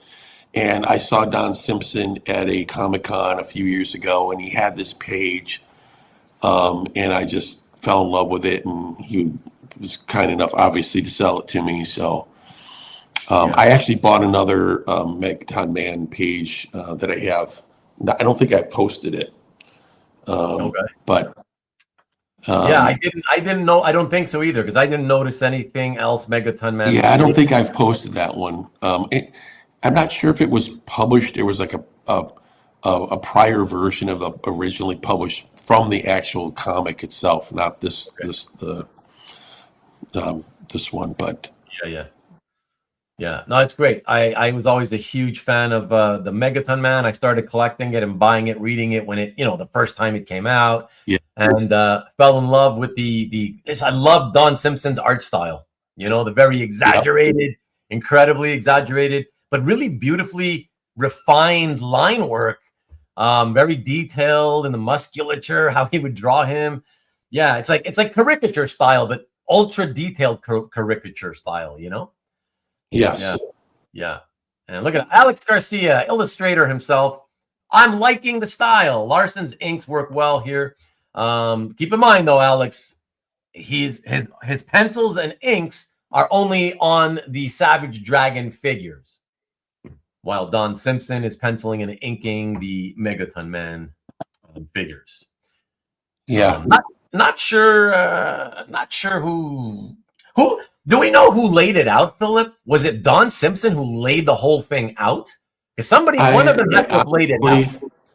I honestly don't remember, because they had, Don told me that he had been recruited to be part of Image at one point, but it didn't work out. Yeah. Oh, interesting. Yeah. Interesting. Wow. Hey, Mark. That's one of the reasons why they did this crossover, because he was, I guess, friends with Erik Larsen. Okay. Yeah, I guess so. Yeah. And then Simpson was going to do something that was it 1963 or whatever with Alan Moore. Oh yeah, I remember that. Yeah. And they famously Simpson is not a fan of Alan Moore after that. They Yeah. didn't get it. It didn't work out for various reasons, but whatever. Yeah. But I've always wanted something from Megaton, man. I saw Simpson there, and he had this page, and I got to get this page. I didn't care if it was a crossover from the original book or not, but he signed on. My friend Dan, our friend Dan, everybody knows Dan, Duke Fleed himself. If you look at the Duke Fleed calf gallery, he's got one of the covers from the series of the Megaton Man series. Yeah, I was like, wow, that was a blast from the past to see too. So does he have the one with Megaton Man and what's the see-through girl? Yeah, the one. Yeah, exactly. Yeah, that's the one. Yeah. So if people have not read Megaton Man, you've got to see Megaton Man. You got to do it. Yeah, because he does a parody of the Fantastic Four that is incredibly fun. What was his name? Was it Yarn Man? The thing. Well, see-through girl's superpower was her clothes disappear and distract everybody. Right. Yeah, that's good stuff. I'd love to go back one day and read all of that stuff. You know, it's like so all of a sudden she's buck naked and people are like, "Ooh," and then. And he's a parody of he's a news reporter, but he dresses as Megaton Man with his full costume with a fedora on and work in a jacket. It's good, really fun stuff. I think the stories were fun, and I think the art I thought was great. Yeah, it's good stuff. Definitely recommend anybody looking for something back from the 80s they want to check out and just have like loose, good satire, fun type stuff. Megaton Man back issues. Yeah, definitely is something to look up for sure if you can. There you go, Tom. Check it out if you can find them. Yeah, I don't know if they've ever been collected or whatever. You'll have to look around, I guess, because even if they've been collected, are they still in print? I think Don Simpson's he's been doing some new stories. Really? Yeah. If you follow his Facebook page, he's been doing some new stuff with it. Oh, interesting. Okay. Yeah. I'll have to look into that. All right, everybody, let us keep it rolling. And, look what I did. Wow. I guess I was so excited because I also loved that 80s indie period. Even though at that age, I couldn't really afford to get all of the indie books that I wanted, but I loved looking at them, and I would buy the occasional one when I could. And I put 3 of them together, guys. So here, one more to enjoy. Check this out. John Sable Freelance. This was such a great series by Mike Grell, obviously. And yeah, man, really, really cool page as well. Yeah, tell us a little bit about this one, man. Well, this one I actually bought from Mike Berkey, ironically. Okay. Or, I don't know if it's for some reason he was at a small Comic-Con in Mount Pleasant, Michigan at a Rick likes this page, I think. Oh, for sure. And he was up there with Michael Golden was up there too for some reason. It just was this small little Comic-Con in Mount Pleasant, Michigan, at a casino, an Indian casino. Oh. And I saw this page. I'm like, because I of course was looking for anything from First Comics, and I of course collected John Sable Freelance. And I saw this page. I'm like, this is a great page. So I just bought it. And I remember, chatting with Michael Golden and stuff at the comic show. But this was also the comic show that I kind of realized The Walking Dead TV show wasn't going to make the art do anything long term. Because there's people who love The Walking Dead comics. And I told me, you can buy original art from it. And they're like, Well, yeah, but we don't. Frankly, the artwork didn't need any of those TV or comic book reader, or even TV show fans to buy into it, because just the comic art collecting community alone drove the prices of that art to stratospheric levels, you know? Yeah, and I think they're starting to come down a bit, but anyway, I love this page. The only down thing is he's not in his mask and his outfit, but it's just such a great, but at the same page. you know, at the same time, I don't mind, because I kind of still like this look, because it was very James Bond-ish, and slash Rip Kirby, Alex Raymond's Rip Kirby from the 1940s and 50s. For those of you familiar with that strip, you know, that's what it reminded me of as well. So, and of course, in this outfit, you get a lot of that high contrast black and white as well, which really stands out a lot. You know, Steve, the classic film noir, you know, kind of the big sleeve where he's hit over the head and he's got he's kind of wobbly coming to, and he's got his gun. If you got, John Sable, you got to have him holding the gun. So. Yeah. No, it's a great page. It's not just a talking head page. It's an actual kind of. Yeah, for sure. No. To me, that's action, right? It's suspense, because he's been knocked on the head. He's woozy. Right. He gets up, right? He's like, something's going on. The bad guy might be in there, right? Right. So it's like a very tense scene. So I love that. Yeah, I think, to me, this is like fantastic kind of content quality. At least if I was looking for a John Sable pace, that's, this is pretty great for me, you know? Yeah. So, amazing. Yeah, I thought this is really, really cool. Okay, so that's 3 in a row for the indie stuff, and I think we're going to delve a little bit, guys, into Marvel DC land. And let's see what the next page brings us. Here we go.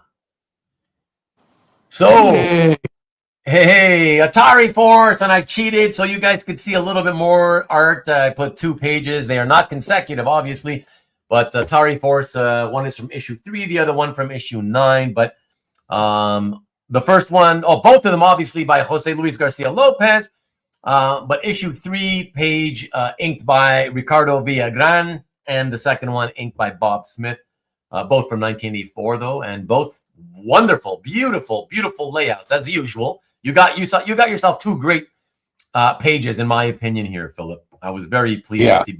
Yeah.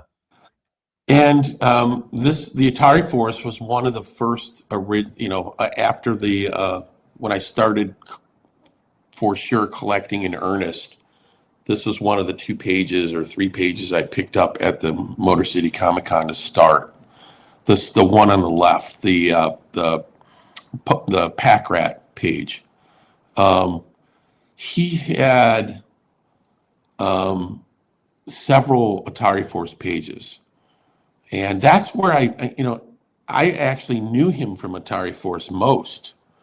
But he had also was doing drawing Batman, Superman stuff there, for people. But I loved Atari Force, and since he had the pages, I went through them, and because I was new to it, I didn't realize that having the word balloons or not having the word balloons really didn't matter that much. Right.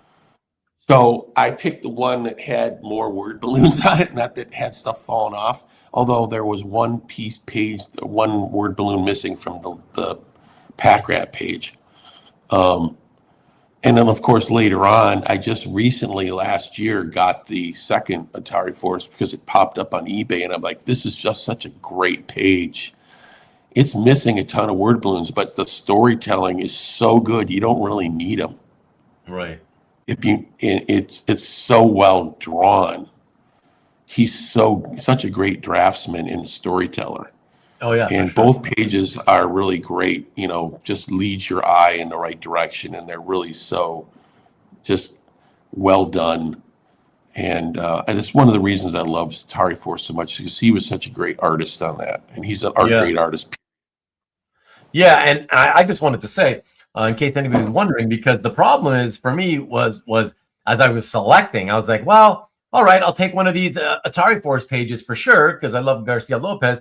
But then I was like, you know what? Like, I don't know how to choose because on the one hand, yes, at first glance, you see a lot more going on in the first page, from issue 3. But then I was like, wow, but what I really love about Garcia-Lopez's work is his body language. And so the second page, to me, even though it's quieter, it's got great body language in several panels, plus the overhead shot at the angle that he chose for panel 3 in that second page, I think is spectacular. It's so high up too. Usually you don't see it from that high up for an interior house scene. And it's just a great angle. So I love it. Like I said, so I was like, you know what? There's no need for me to have to choose. I'll choose both of them, Yeah. And so that's why I decided to take both. But I got to say, and Robert coming in with this comment, the title of Atari Force was counterproductive. I was an Atari fan, but assumed that the comic book would be done. So what I wanted to say was, to this day, I still don't understand what was it.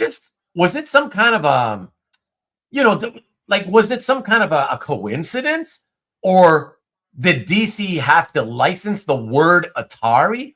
Because none of this had anything to do with the Atari games. No, not that I know of, anyways. Right? I remember being 13 years old, and I was like looking at the comic, thinking, well, what game is this? I don't get it. I don't recognize any of these characters, Yeah, I think what happened was, if you remember, they had that Star Raiders. Yeah, I remember that. That was tied to a game, and that was also Garcia-Lopez. Right. And also, they had the Atari Force was initially a little mini comic that they sold with games. Yeah, and I had the mini comic with it was George Perez art, actually. Yeah, and so I guess they licensed the name, and they just created a brand new series based on the name Atari Force. Right. Right. And it was pretty successful. It was a really well received comic, and of course, when you put Jose Luis Garcia-Lopez on the art, you're going to get a good comic. So. Yeah, I gotta say, because of the fact that CJ said, the game of bait and switch, because of the fact that I didn't recognize any of the characters, I was I don't remember being pissed off, but I was confused, and I thought, you know what? Nothing about this feels like Atari other than the name Atari. So I basically I refused to even give it a chance and buy like the first issue, because I was like, I think they're like bait and switching me, Yeah, and I thought, nah, this doesn't look like I'm gonna enjoy it. Fast forward all these years later, and I have a few friends who have told me, artwork aside, because of course Garcia-Lopez, we don't have to talk about that. We know that's great. But I was really honestly surprised that I have some friends who told me they read the series and they say it was great. Not just like, oh, it was pretty okay. Yeah, it was a fun series. Yeah. I heard it was really, really good. This came out right when, DC had a lot of cool sci-fi books out. You had this, you had, of course, Legion was popping with Keith Giffen. Yes. You had, so they had just got the license for Star Trek,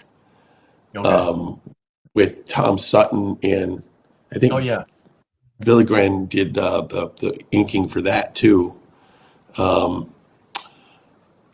that was the post Wrath of Khan Star Trek with Savick, buddy. So it was a really cool period for Star Trek.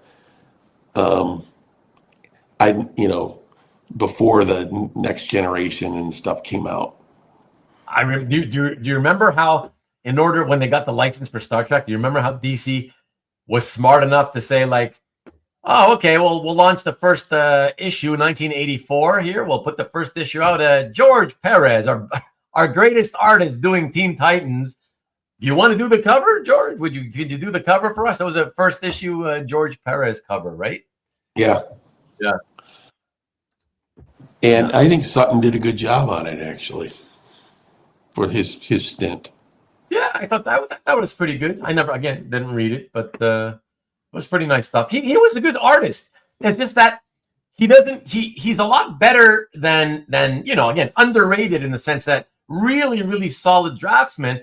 But because Sutton was never really what you would call a superhero artist, nobody really knows what he's done. They're not familiar with the art that much. So that's basically the reason for it, I have a page from. Yeah. Sorry, say it again, Philip.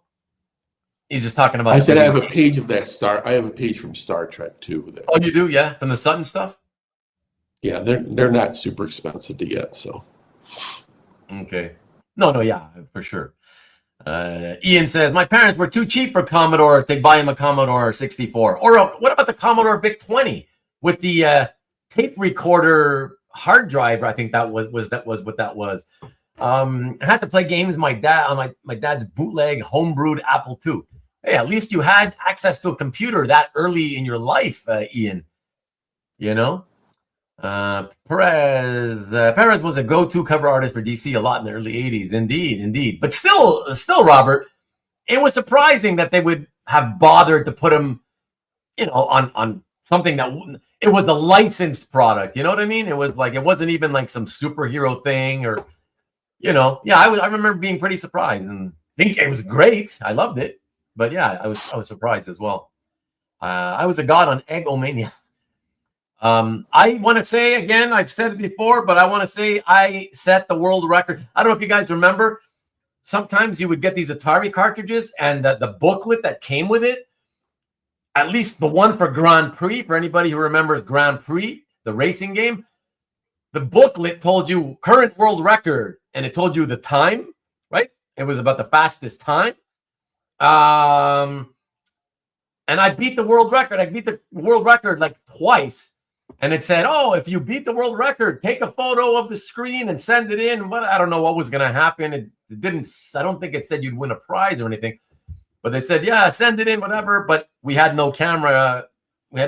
So I couldn't take a picture of the screen. Good times. Sutton, in my mind, falls in that Perlin field. To me, I think he was better than Perlin. I don't think Perlin was that great of an artist. He was kind of pedestrian to me, to be honest. I'm sort of like Dan Spiegel, too, was sort of in that category. See, Spiegel is the guy I put in the same category as Sutton. Really good artist. His style, though, was nothing sort of attractive to the superhero type reader. But then again, he also did not like working on superhero stuff. So that's why even Spiegel he's a great artist, but not well known because he just didn't do superhero stuff, I mean, the closest he got was Crossfire. The Omega Men.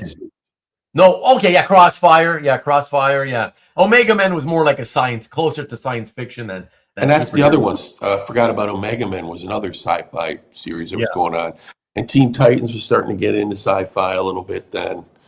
So there was a lot of, they're really getting into the sci-fi. And of course, this was the early to mid-'80s when Star Wars was at the height of its cultural influence.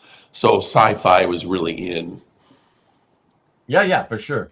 Marcus says that he had a family friend who worked at Atari, and he would bring games home in chip form for free. That's pretty cool. Test drive on MS-DOS 5.25-inch floppy disk. Then he says, we had in television too. Yeah, that was space age. I remember when that first came out. It was like, wow, in television. Yeah. I remember we got ColecoVision and playing Donkey Kong on it. And we were blown away by how close it was. Oh my God, this is really almost like the real thing. Almost like the arcade, yeah. That's funny. Let's see. Test drive was awesome. These guys are all getting excited talking about remembering all the good old days of video games. You should have known this would happen, Ruben, if you put the Atari Force pages up. Who? You know, I've had Atari Force pages that I've shown in other show and tell episodes. It usually has not brought up this much video game talk, though, you know? So that's quite funny.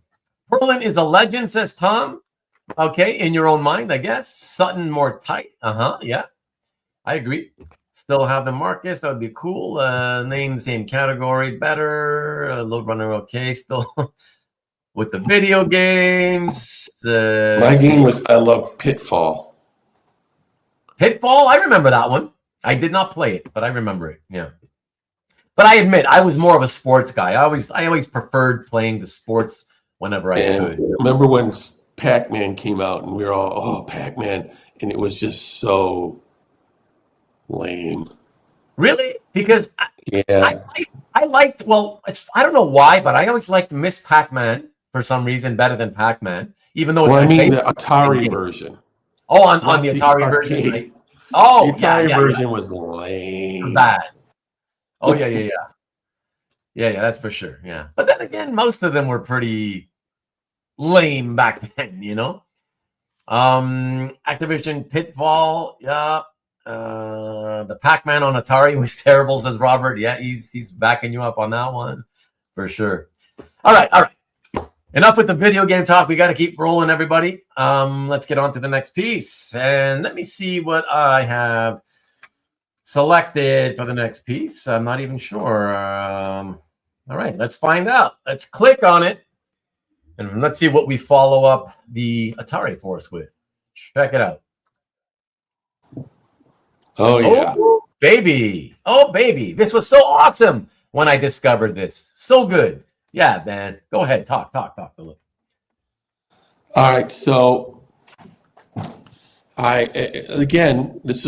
saw Steve Lieber at the Motor City Comic Con, probably like 2017, maybe. And he just happened to have pages from Whiteout #1 with him. Yeah, that's crazy. If he didn't have any of the Snowblind pages, if he did, I would have bought one of those. But this one was about as good as you're going to get if it's not one of the covers of the Snowblind pages. So it has always great detail, Terry Stetko in every panel, and the introduction of and for all the first appearance collectors, the first appearance of the villain or the killer. Sorry, spoiler alert. No, it's a 30-year-old comic, so. You're a millionaire just from this page alone now because of that. The only regret I have about this is that Steve Lieber had some sort of homemade, what's that, the craft tint stuff down here in the bottom right corner, bottom right panel. Yeah. That was starting to come loose. He decided without consulting me as he was selling it to me, I'm going to pick that off. So there's little gap. Wait. Like, Wait a minute. So he picked off what from the last panel? So see for her on her coat there underneath the fur collar, there's a little white spot. Oh, there was. He had missed this homemade stuff that he used. It was starting to come up, and he picked it off. And I'm like, but why? Whatever, Right in front of you? It's one of one, so. Like literally right in front of you as you're thinking of buying it or telling him. And you know what? I'm not going to get angry at him or whatever. So. No, but that was still ridiculous. Like, what do you? I would have been like, why would you do that?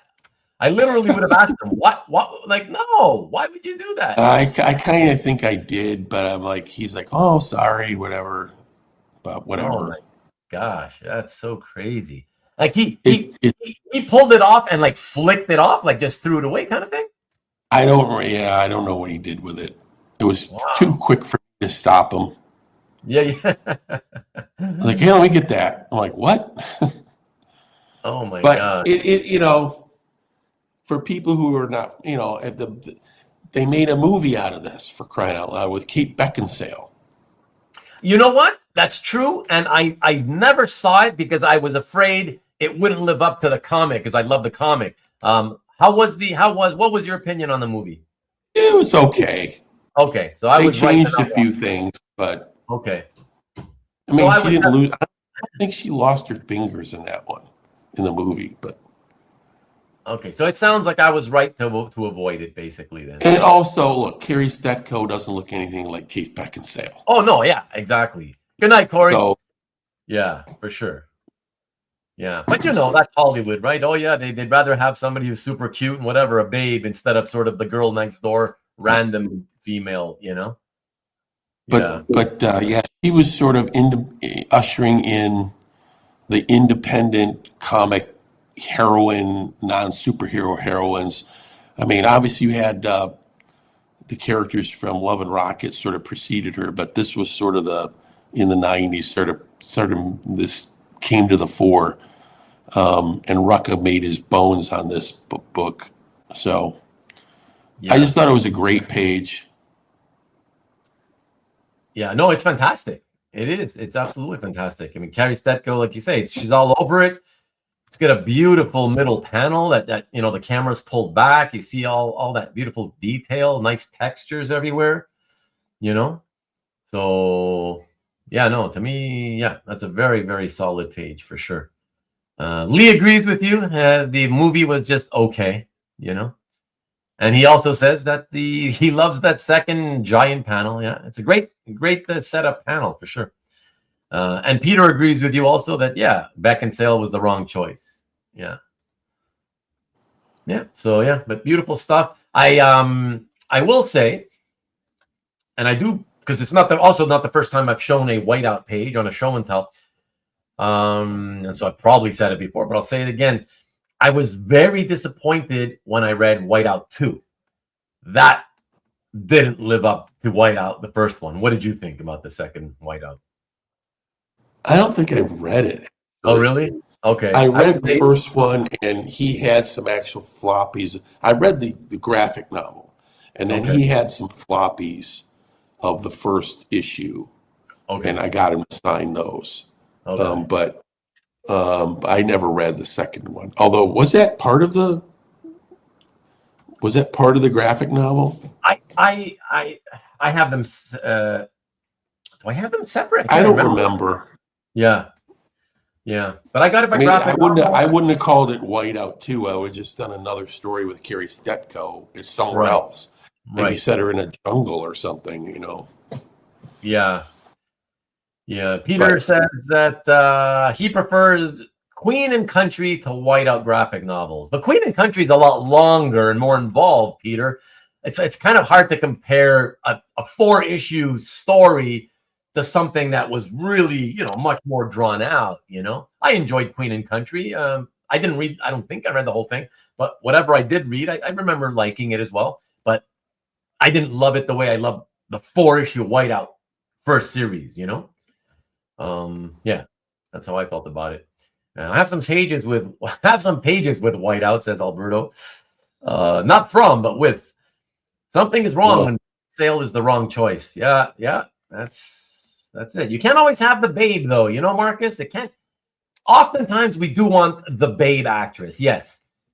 But when it's an adaptation, and if the main character in the source material is just a regular looking woman and you like her, try to get somebody who looks like her in the source material. That's my opinion. There's no at that point you don't have to get the babe in Hollywood, But what are you gonna do? Never saw it, says Darth Covey, and you probably shouldn't. Just like I probably never will either. It's okay. Yeah, no, it's not. Yeah, just okay is not good enough for me to waste my time. My time is valuable to me, so screw it. But let's move on to the next piece, everybody. This is a comic. This next piece is from a comic that I also have not heard of until I looked and I saw it in your gallery, Philip. So I'm looking forward to you telling us a little bit about this. Looks kind of interesting, though. And so, let's check this out. It is a double-page splash spread from Black Magick. Number 5, page 22 and 23 by Nicola Scott. Coincidentally, also written by Greg Rucka. A Greg Rucka book. Interesting. Okay. Yeah. Very It's interesting. he and Nicola Scott's collaboration. Okay, nice. And so basically it's about this woman who is a witch who is part of a coven in where was Massachusetts. it? Let me guess. Massachusetts.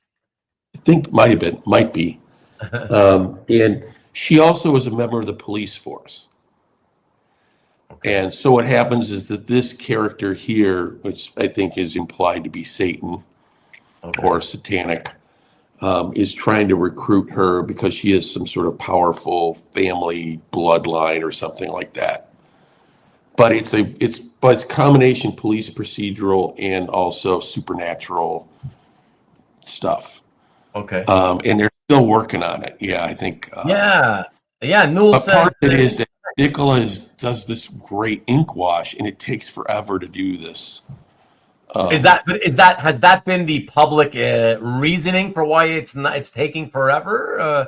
That, and I think Rucka's been so busy working on other projects. I think the what's that?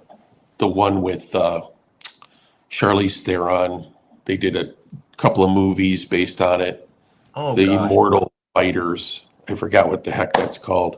There's a couple other things. He's been busy doing TV and other movie adaptations. So it's sort of that, plus it's taken a long time for her to do the art. I have another page from this too.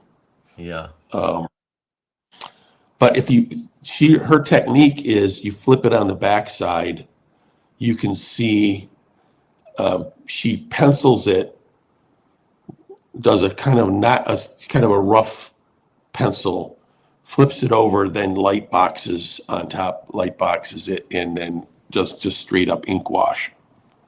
Right. Yeah. See, that's the thing. Yeah, Newell is saying that Nicola has been working on other projects in between as well. Right. But she probably felt she had no choice because she probably had to make nothing was money. moving forward, on this one. Right. She also lives in Australia, so yeah, I don't think she makes a lot of cons. But she happened to be at this con, and I had just happened to pick up the Black Magick book, and she was at the same con, I think it's the García-López, and I just bought a page of art from her there. Not this one, but then I loved her art so much, I got this page. Because this is the one where they do the villain reveal of all the big villains that are going to be, each one of those little characters at the table there show up in various issues at various times. Yeah. But that's the main villain there. So would you say that this is like supernatural Lovecraftian version of the Mob? Because it looks very mob-like, what's happening here, the way they're dressed. Well, at least the way I think that they're portraying this demonic / satanic character. That's her sort of like the boardroom of her main demons that are going to be trying to recruit or mess with her life. And what happened at panel before this, she possessed some other character, and then the main witch character's friend shot her to get away from her. And then so this is the next panel showing her after she just got her head shot, and then she wakes up all better. And as I pointed out on the backside, you can see that she originally drew horns on her, but she just decided not to put them on. It would be too obvious, I think. Okay. And so how many issues far did they get into it? Do you remember? It's about 20 something issues now. There's like 3 or 4 graphic novels. Oh, wow. That many already. Okay. That's a good read. But mind you, number 5 is back in 2016. So do you remember the year that it first, I guess it started around 215, 216? Yeah. Do you remember when they stopped, or like how long it's been? It's been a while. I haven't been picking them up for a while. Yeah. So, But you would say, is it? Can we say, has it already been like years or just months? it's been some years since Yeah. the last one was published, I think. But I think they're supposedly coming out with a new volume. I think what they want to do is have enough for a graphic novel so they can publish them and then have come out with it. So Yeah, you know there's still some pages available from this series. Yeah, and what Robert was also saying was that, there are times also when, a lot of creators, let's be honest here, this is the reality of it. I'm not saying that that's the case with this comic book with Rucka and Scott, but I'm just saying that over the last 15 years or so, when as there was this, several years back, there was this slew of comic book properties, indie books that were getting picked up by, Hollywood, and they'd get like a $50,000 payday for the rights to, holding rights or whatever. And so comic creators who, throughout the history of comics, have complained that, you can't make money in comics. They started kind of deciding, hey, maybe I should come up, let me connect with a writer and see if we can come up with an idea for a comic that hopefully then can get picked up by the Hollywood studios or whatever, so we can get a quick I think this one did get bought. Yeah. I think this did get picked up. Somebody bought the rights to it. Interesting. And I have no clue what's happening with it. So yeah. But that's the thing. Oftentimes, more often than not, that's what happens is they'll get picked up. Here's your 50,000. Thank you very much. And they have, I don't know, a few years, I guess, to do something with it. Most of the times it goes nowhere. Nothing happens with it. And so the rights revert back. And like Robert was mentioning, in some cases, when the creators see that, nothing looks like it's ever going to happen in Hollywood, they lose interest and they just don't get back to creating more issues or whatever, because the initial intent of creating it in the first place was to hope to get the big money payday by turning it into something really profitable, Well, yeah. When I originally bought this, Nicola wrote a nice note to me on her. They created Black Magick stationery, and she wrote it, and then she sealed it with a Black Magick seal and wax, and sent me this nice thing. I really like. This is one of my favorite pages. I'm glad it's going to a good home or something like that. And that's cool. It's a lot of exciting stuff coming up in these characters and stuff like that. So I have that somewhere too with the page. Thank you, Robert. Robert tells us that Black Magick released a 300-page hardback in 2019. Wow. Yeah. Wow. Okay. The art is amazing. As you saw, that double page splash is pretty good. So it's like that throughout. Beautiful. Yeah. No, great. Yeah. I've always enjoyed Nicola Scott's art anyways. And that's the first time I saw her do ink washes on any project, that I can remember anyways, So yeah, so really, really, really cool. Yes, Southern Comic Geek. Yes, man, I'm ready. Don't worry about it. I'm ready. Don't forget to pick me and Marcus up. All right, we're counting on you. I tapped out at $20 bid. Let me see. Any comments on the art or the series? Let me see. Oh, so Newell confirms there was only 16 issues of Black Magick. Okay. Yeah. I thought they were coming out with a new run of it. They just announced like last year. So it's probably imminent. They're going to do a whole new set. Newell says, and the number 16 came out it's already been 2020. So it's already been over 5 years since the last issue. Wow. I think part of it was Rucka got sidetracked into all these TV projects. Oh, sure. Yeah. Because he's constantly and he got big paydays from DC and to do some stuff like so.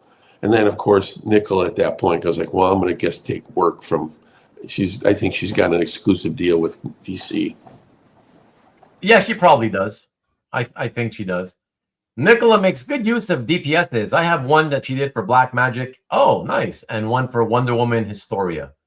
There's one that she did. She did like, or the main character Rowan Black is in her library, and the library that she drew. Oh my God, it was absolutely fantastic. And there's a cat, you know, her familiar and all that. It's great. Anyway. Yeah. Well, fantastic, man. So just to finish off with Black Magick, I'm curious. At this point, given how long it's been since the series has stalled out and they haven't produced anything, are you okay with the fact that, like, you know, is it one of those situations where, you know, it's been so long now that, like, whatever, if it never starts up again, you don't really care anymore because you've probably forgotten what you read anyways? Or would you like it to come back and you would continue buying it? Yeah, I might read it, you know, Yeah. to see what they're doing with this rest of the story. Yeah. So they got some loose ends to tie up. Yeah. I was gonna say there's probably got to be some loose ends that could use some tying up for sure, you know. Okay, so fantastic. Hey, Jeff, what's up, buddy? Jeff says he met Philip in Ohio. Oh, yeah. Philip told me about that. We had a private chat recently, and he told me he remember we met at Lake Como again too. Remember? Oh, and then you met. All right, yeah, that's right. You saw each other at Como. Yeah. We had a nice long conversation on one of the ferries. Oh, one of the ferries. Yeah, that's cool. It's all good, all good. Hey. Okay, well, let us keep it rolling, folks. And yeah, let's go from, what are we going to do here? What do we got? From Black. Oh, so Black Magick back to mainstream. Let us have Philip tell us a little bit about this one. I love this one. Check this one out. It is. Oh, yeah. It's the original Godzilla by Herb Trimpe and Fred Kidda from issue 8, 1977. And with some guest stars, of course. Guest stars galore. Oh, yeah. So, obviously, there's Red Ronin and Dum Dum Dogan, and it looks like Gabe Jones is in there, and the Shield Helicarrier. Yeah. And I love the original Marvel Godzilla series, and I remember issue 7 and 8 were the hardest ones to find to fill out the collection because those were the first appearances of Red Ronin. Yeah, the big robot.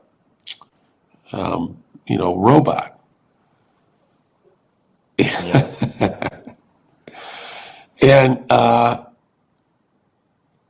and so I was glad I was able to pick one up. I think it was at Comic Art Live. I think somebody had put it up. And especially since it's from issue number 8 and it had Red Ronin in it. And it's got a little, Robin face Godzilla there, the little shocked Robin face there. Yeah. I always thought that Marvel could do if Marvel MCU teamed up with Legendary, they could turn this into a great 3-picture epic movie. Trilogy. Wow. Where you had all the Marvel characters doing this with Shield and everything by chasing Godzilla, and then it would have been cool, but. Well, they'd have to get, I guess they could always talk and negotiate with, the Japanese company that owns the rights to Godzilla. I mean, hell, over the last, 20 Legendary, years. Right? Is that who it is? Legendary Pictures now has got the rights for Godzilla in the U.S. Okay, but see, the thing is like, if you've got the rights to something, I would think that if your idea is, hey, okay, so I got the rights here and I can make some movies with Godzilla, but if your idea was, okay, my name is Philip and I want to make a trilogy now with the Marvel characters, I think at that point you probably have to get a special dispensation from the rights holders, because now you're introducing, Yeah. other intellectual property or whatever. And let's face it, that would be pretty fun. Oh, sure. I would think so. And I actually came up with a whole plot line for it where you would start out in the Godzilla universe, a bunch of aliens attack, then Godzilla fights back against the alien invasion, and they send him through a dimensional portal. And the next thing you know, see Scott Lang, or, he's at the, Santa Monica Pier with his daughter hanging out, and then sees Godzilla coming out of the water, and then he does Avengers Assemble, and all of a sudden, now the Avengers show up, and S.H.I.E.L.D. shows up with a giant helicarrier, although they can't do S.H.I.E.L.D. anymore because they got rid of S.H.I.E.L.D., which is stupid, but whatever. Then they chase him for that movie, and then the Fantastic Four getting involved, and they realize he's in the wrong dimension. They're going to send him to another back home, but they go back with him, and they fight the aliens, and then they needed Godzilla to power the dimensional portal, and they come back. Whatever. The end. 3-movie trilogy. Look how easy it is. Each make $1 billion. Now all you need to do is get the $750 million financier to come in on your idea, Well, if I ever run into Kevin Feige, I'll pitch it. That's funny. Or Guillermo del Toro. Yeah. Marcus, is Marcus being a joker, or is he being serious? Godzilla will return in Avengers Doomsday? He's joking. Okay. You never know these days. Anything can happen, Well, they're doing the Godzilla team up with everybody under the sun in the comic books. In the comics, that's why I'm saying it, right? In the comics, it's like they're doing the Marvel. They did a Marvel comics, DC's Teenage Mutant Ninja Turtles. It wouldn't surprise me if he shows up in Archie soon. Yeah, for sure. That's funny. Tom says, I can still recall losing my Godzilla rocket arm. I cried bad. I had that toy too. The Godzilla and the Shogun Warriors. Yeah. Oh, that's funny.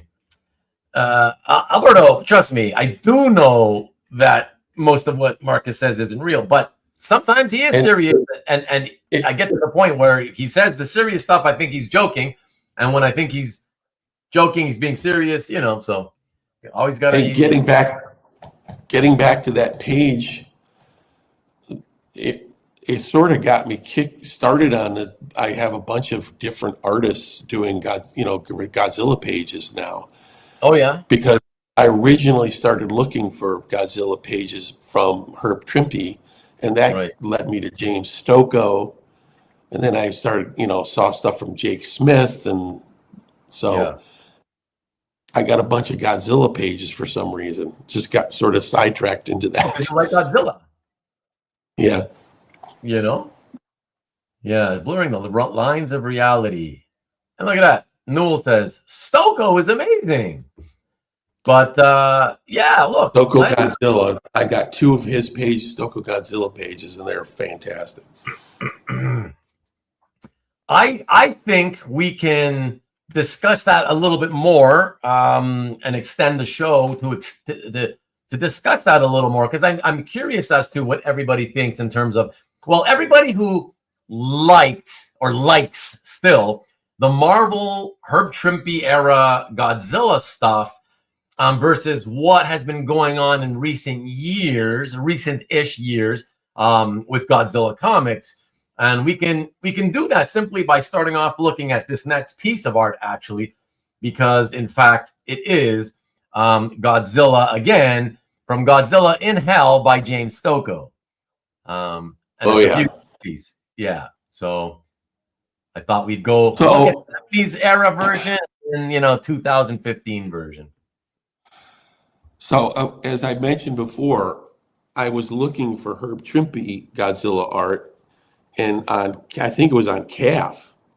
And then I saw, at the time, Stokoe was represented by Cadence, R.I.P.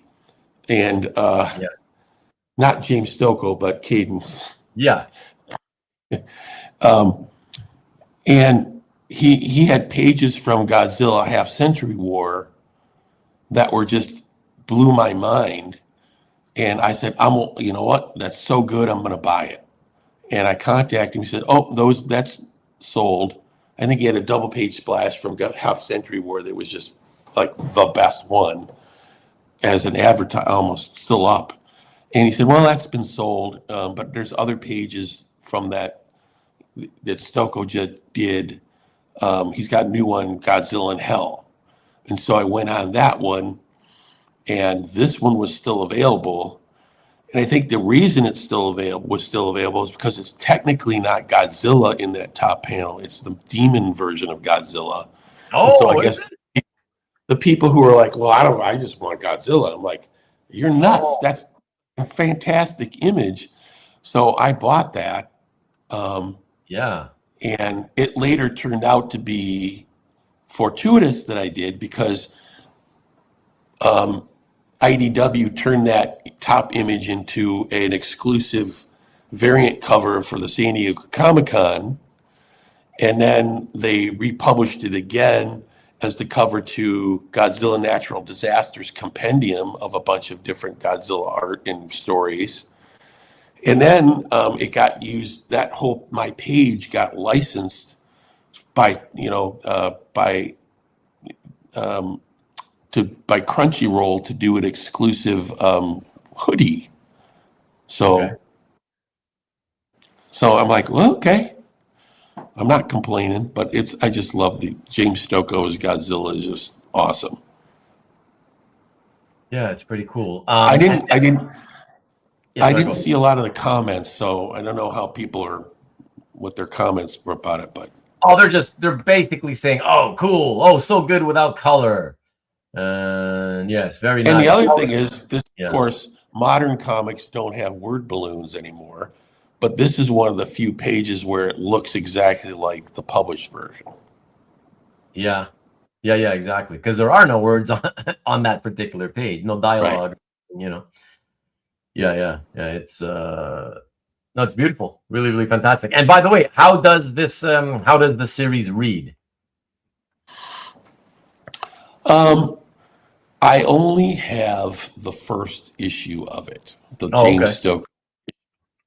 The rest of them are done by other artists. Right. Oh, I see. So I only have this one. I actually have 2 copies of the San Diego Comic-Con variant as well. I think there's only like 200 copies in existence of that. But if you see it on my CAF page, I show you those covers that where they use that top panel for a new that's right. cover. Yeah, that's right. And speaking of, he's got a lot of good art out there. If anybody, I was looking at buying from him. He did a Alien Dead Orbit. So they licensed the Alien property, and he drew that. It was amazing, and especially the covers. And he doesn't. I wanted to say, speaking of Philip's gallery, if you want to see anything else, as always, don't forget that you can go down into the description of this video, and you can access his gallery directly with a click of a link right down there. Okay, so please do check that out. And while you're looking at what's behind or beneath this video, if you don't mind, if you're watching this and listening to me at this very second, can you please just click that thumbs up icon that's right below, somewhere around where I'm pointing? That would be very appreciated. Don't need to subscribe if you're not subscribed. That's okay. But just a quick like would be cool, I'd appreciate that. Thank you. And look at JC says, Stocco is one of my faves. I've collected many of his pieces over time. Maybe too many. It's the page on my CAF gallery is actually a little bit darker. Oh, really? The page. Oh, the original is lighter than what it shows in your gallery? Yeah, kind of darkened it a little bit so you can see it better. But see it better? Yeah. But Yeah, it's that's nice. the pen work is really intricate, as you can see. Oh yeah, that is really nice. Here, let me hold on. Put it back up again, Philip. I want to see it one more time. I you got to get close if you can. Oh yeah. Ooh. Oh yeah, that's great. Look at how, especially the sides. See how those the hand drawn. It's all hand drawn. There's no, nothing, no like sipatone or anything like that. Yeah, that's amazing. Very, very beautiful. He doesn't care about subscribers or monetizing. That's right. Just encouragement, Alberto. Just an encouragement. That's it. Peter says, "Wow, Robert, such a lovely page." Okay, there we go. All right, so let me do this again. Okay, and let us move on from Godzilla or Gojira. And let's see what else. Oh, yeah, so we're going to go DC land, everybody, to an all-time fave. The first superhero ever. Check it out. Superman from 253 by the amazing classic team of Kurt Swan and Murphy Anderson, otherwise known as Swanderson, 1972. I mean, fantastic, Philip. Not only if you love the Swanderson team, that's one thing, but on top of it, you got 5-panel page with full figured images of Superman and across the page, one in every panel. And an amazing guest star, little bonus from Martian Manhunter, which is really cool. So, tell us a little bit about this one. So my favorite Superman is sci-fi Superman. And what do you mean by that? Well, the stuff where he's doing sci-fi stuff. Oh, I see. Like that. And obviously, I wanted something by Swan and Anderson.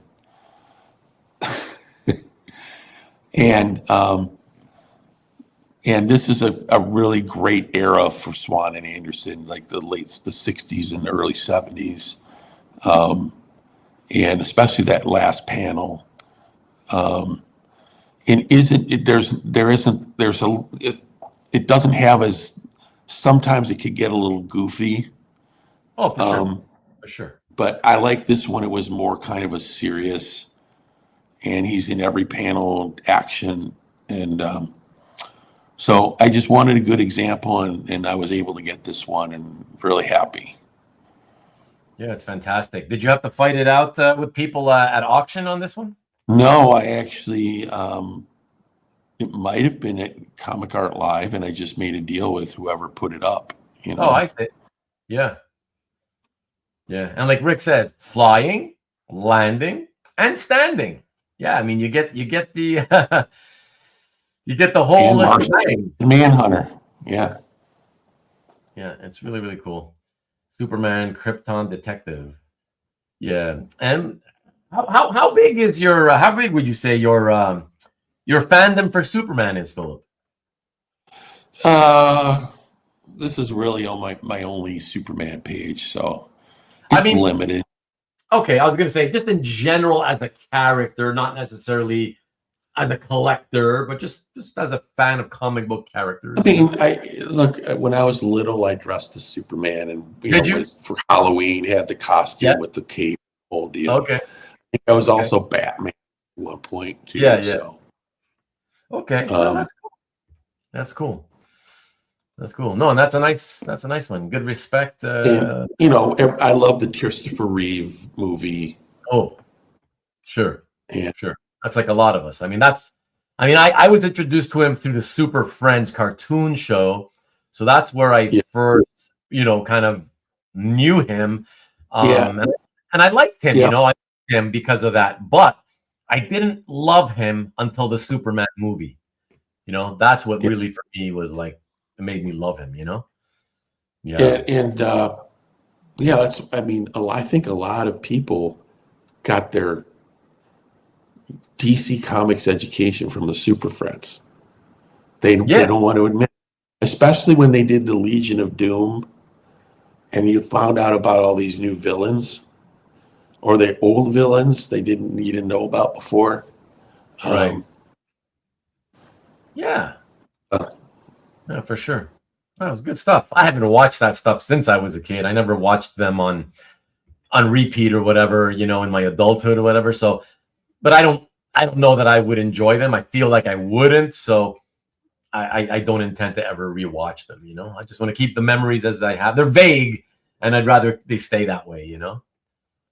So okay. Let me go on to the next piece. And I love this next piece, guys.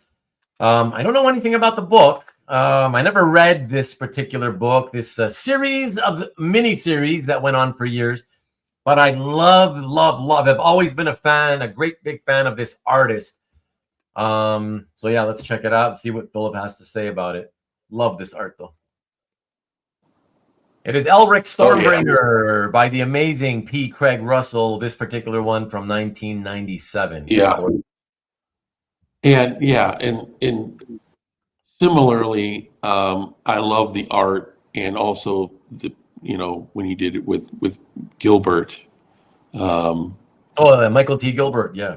Yeah, Michael Gilbert. So you had, I just loved it when he was doing the art for these, and I wanted a page, and his art rep put it up on eBay, and I'm like, oh, you know, this is a really great example, and so I'm going to pick it up. Very, very wordy up top, but that last panel is so good.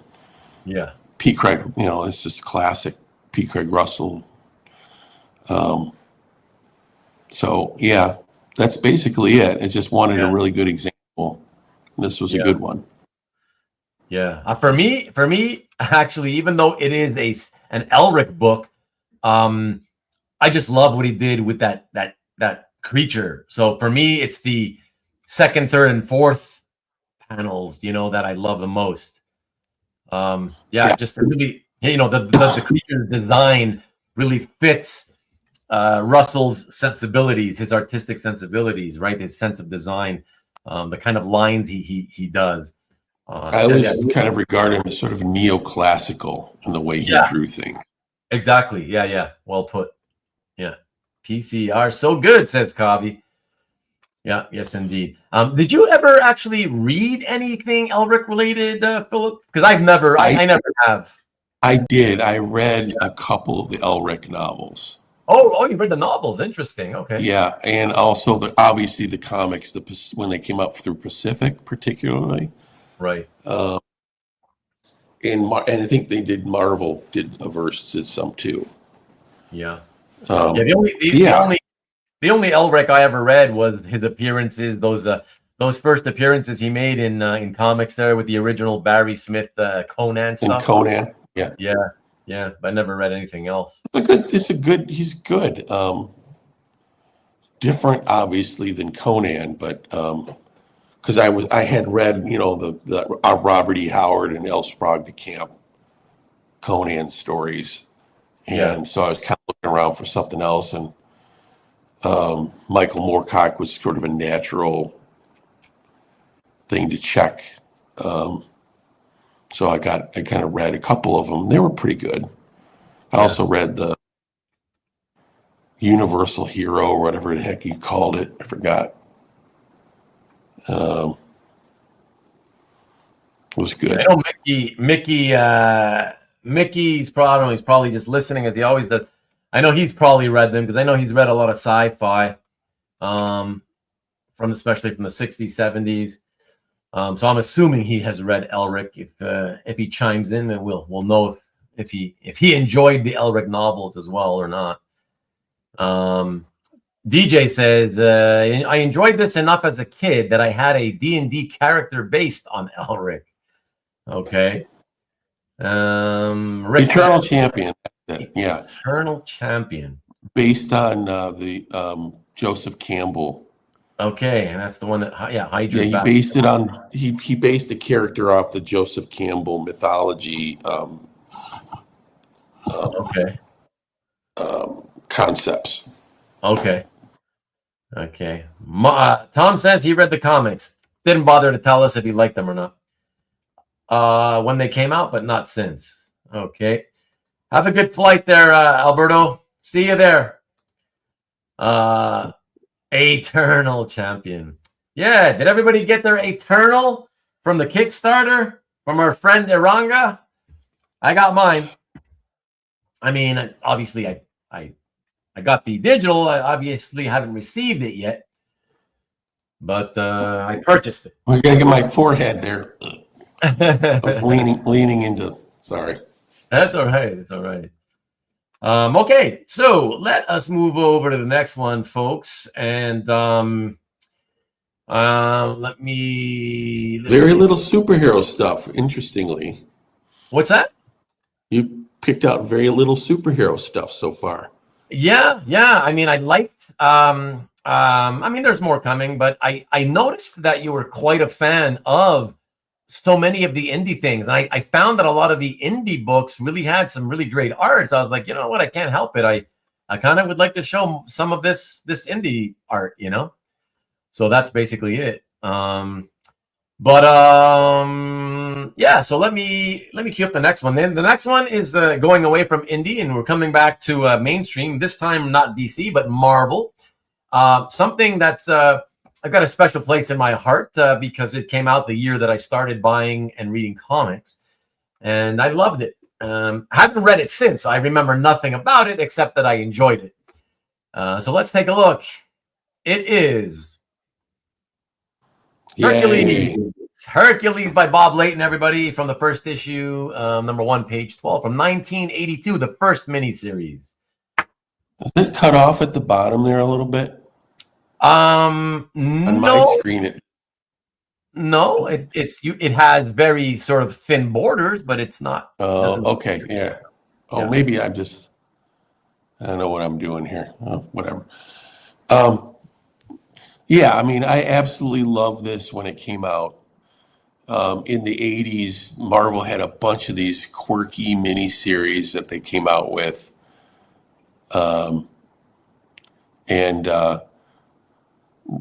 I am absolutely convinced that this is the template for what they did eventually with Thor in the Marvel Cinematic Universe, where they turned him into this kind of goofy lunkhead, you know, in space. Philip, yeah. Sorry to interrupt, but your audio is breaking up at the moment. Is it possible? Is it possible somebody in the house might be, I don't know, using another computer or using the bandwidth? No, I'm the only person here. Yeah. Okay. Can you hear me? I can. It's just that you were kind of breaking up. Now it seems to be okay, I suppose. But yeah, keep talking and we'll see how it goes. All right. I think that the rumors are that Kevin Feige absolutely loved this series too. And I think they used this series as a template for what they did with Thor in the MCU later, where he became the kind of lovable lunkhead in space. You know. Yeah, lunkhead. That's a good way to put it. The lovable lunkhead. I love that. And I always wanted a page from this, and especially I love space pages. Yeah. Who doesn't? It just looks great. It's full of humor. They have the joke about, you know, they're worried about the space or the mystical chariot horses eating the aliens, and then there's the recorder. This is the introduction of his recording droid that accompanies him on his adventures. So this page was fantastic, and so when it popped up, I just made a deal for it. Oh, that's very cool. Nice, very, very nice page, by the way. Yeah. You seem to sound like as if you remember like the story pretty well. Do you? Would you say you do? Mm-hmm. If you remember, you know, the story, you know, he winds up getting into a drinking contest with Galactus, and they try to drug Galactus with this potent drink, and Galactus laughs it off. Oh man. Yeah, they're just vague memories for me because I haven't read it since I was 12 years old, you know. But I definitely always remembered all the art, you know, the images a lot more than I would remember the story, you know. But yeah, fantastic stuff. When was the last time you read it? Just recently, actually. Oh, there you go. I pulled my old comics out and I started reading them again. When I got this page a couple of years ago, I started to read them just because had a fond memory of it. Okay. Yeah, that's cool. That's another one that I'm gonna have to reread at some point. Yeah, just good. And it was memory. popular enough that they made a second series and then a graphic novel, and it sort of influenced the way Hercules has been portrayed since then, I think. Yeah, I think so too. I mean, do you remember? Do you remember the issue of Thor 357, where it was the fill-in issue? It was a fill-in issue by Bob Layton, Jackson Geis, and it was Thor and Hercules. It was a big fun issue, right? Fighting each other and silly antics or whatever. I love that. And so, yeah, this miniseries, I would say you're right. It kicked off the whole characterization of how Hercules sort of was treated for many, many years. Now, I don't know, does he, because I haven't read many sort of modern day comics. Well, I haven't read any modern day comics with Hercules. So does he still get sort of treated that way? Is he the lovable? No. Oh, let us know. No, but I have a suspicion that Marvel was planning to transition to Hercules from Thor in the Marvel movies because correcting me on the issue. I think they thought Chris Hemsworth's contract was going to run out and they weren't going to be able to use him. So in Love and Thunder, they introduced Brett Goldstein as the new Hercules character in the mid credits thing. Oh, I never saw that one. I never saw that one. So I think they were going to introduce Hercules, and it was going to be this version. Oh, I see. Interesting. That would be fun.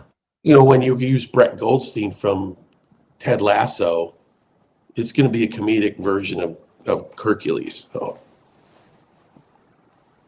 Yeah, well, and they already introduced the chariot. Yeah? And what? Well, the horse chariot that goes through space. Yeah. In that movie? It was in Thor Love and Thunder, but Thor was using. I see. Yeah. Okay. So maybe I should check out that movie. It came out, I was like, I don't know. It doesn't look like it's going to be very good. So I didn't bother, I heard it wasn't that great, whatever, but it's kind of fun to see if they introduce the chariot, whatever. But you're saying they did not introduce, or they introduced Hercules, but like in a mid-credit scene? Yes. Okay. And does he look good? Because what does he look like? I mean, like, is it some big bodybuilder type guy, or like what does he look like? No, it was if you've seen Ted Lasso. I haven't actually. All right, so he's the older captain for the soccer team in Ted Lasso. Okay. He's built up a little bit. Okay. So it's that guy, that actor. Okay. And what kind of costume did they give him? It looked like Hercules. It's been a while since I can't quite remember it specifically. But I was excited because I'm like, oh, cool, they're going to use Hercules, and they're probably going to do the whole this Bob Layton thing. Right. They're natural. And they had already been sort of stealing from it for Thor. So okay. Tom says that he's wearing a muscle suit. In that appearance. And who knows if they're even going to do it anymore at this point. So right. Yeah, because Love and Thunder was already a few years ago. So yeah, right. Like where I think that might have been. It was the plan, but yeah, maybe they changed or whatever. And yeah, Tom says he looked good though. He thought he looked good. Okay, interesting. All right. All right. So let's move on to the next piece in tonight's show and tell everybody. And we're gonna go from the Marvel ranks over to a multi-publisher piece that I just thought was such a cool page. Had to show it. So check it out. This is a page from Predator versus Judge Dredd versus Aliens, number 4 by Chris Mooneyham. And I think it looks fantastic. It's just great artwork. And yeah, just I've been getting into Dredd lately because Mike Perkins recently drew a story that has been published in 2000 AD over the last 6 weeks. So I read that story. And then I also, over the last week or so, read one of the collected Judge Dredd editions. So, yeah, I thought, okay, I got to pick a Judge Dredd page. Why not, since you got one? Yeah, and this is when I was looking for any Judge Dredd stuff, and also I was also buying stuff from Felix's stable. Right. And so Chris Mooneyham had done the Judge Dredd book, and I like this page a lot, so I just picked it up. And if you notice, it's been digitally manipulated from the original. Yeah, where his fingers are. Yeah, and also the circular insert up top has been rotated a little bit. Oh, right. Yeah. That's right. Counterclockwise, yeah. I thought they should have left the cracking from his fingers on the helmet. But they decided to take it out. I thought that was a nice touch. Yeah. With the context of the actual dialogue, do you remember if figuring out why they probably would have taken that out?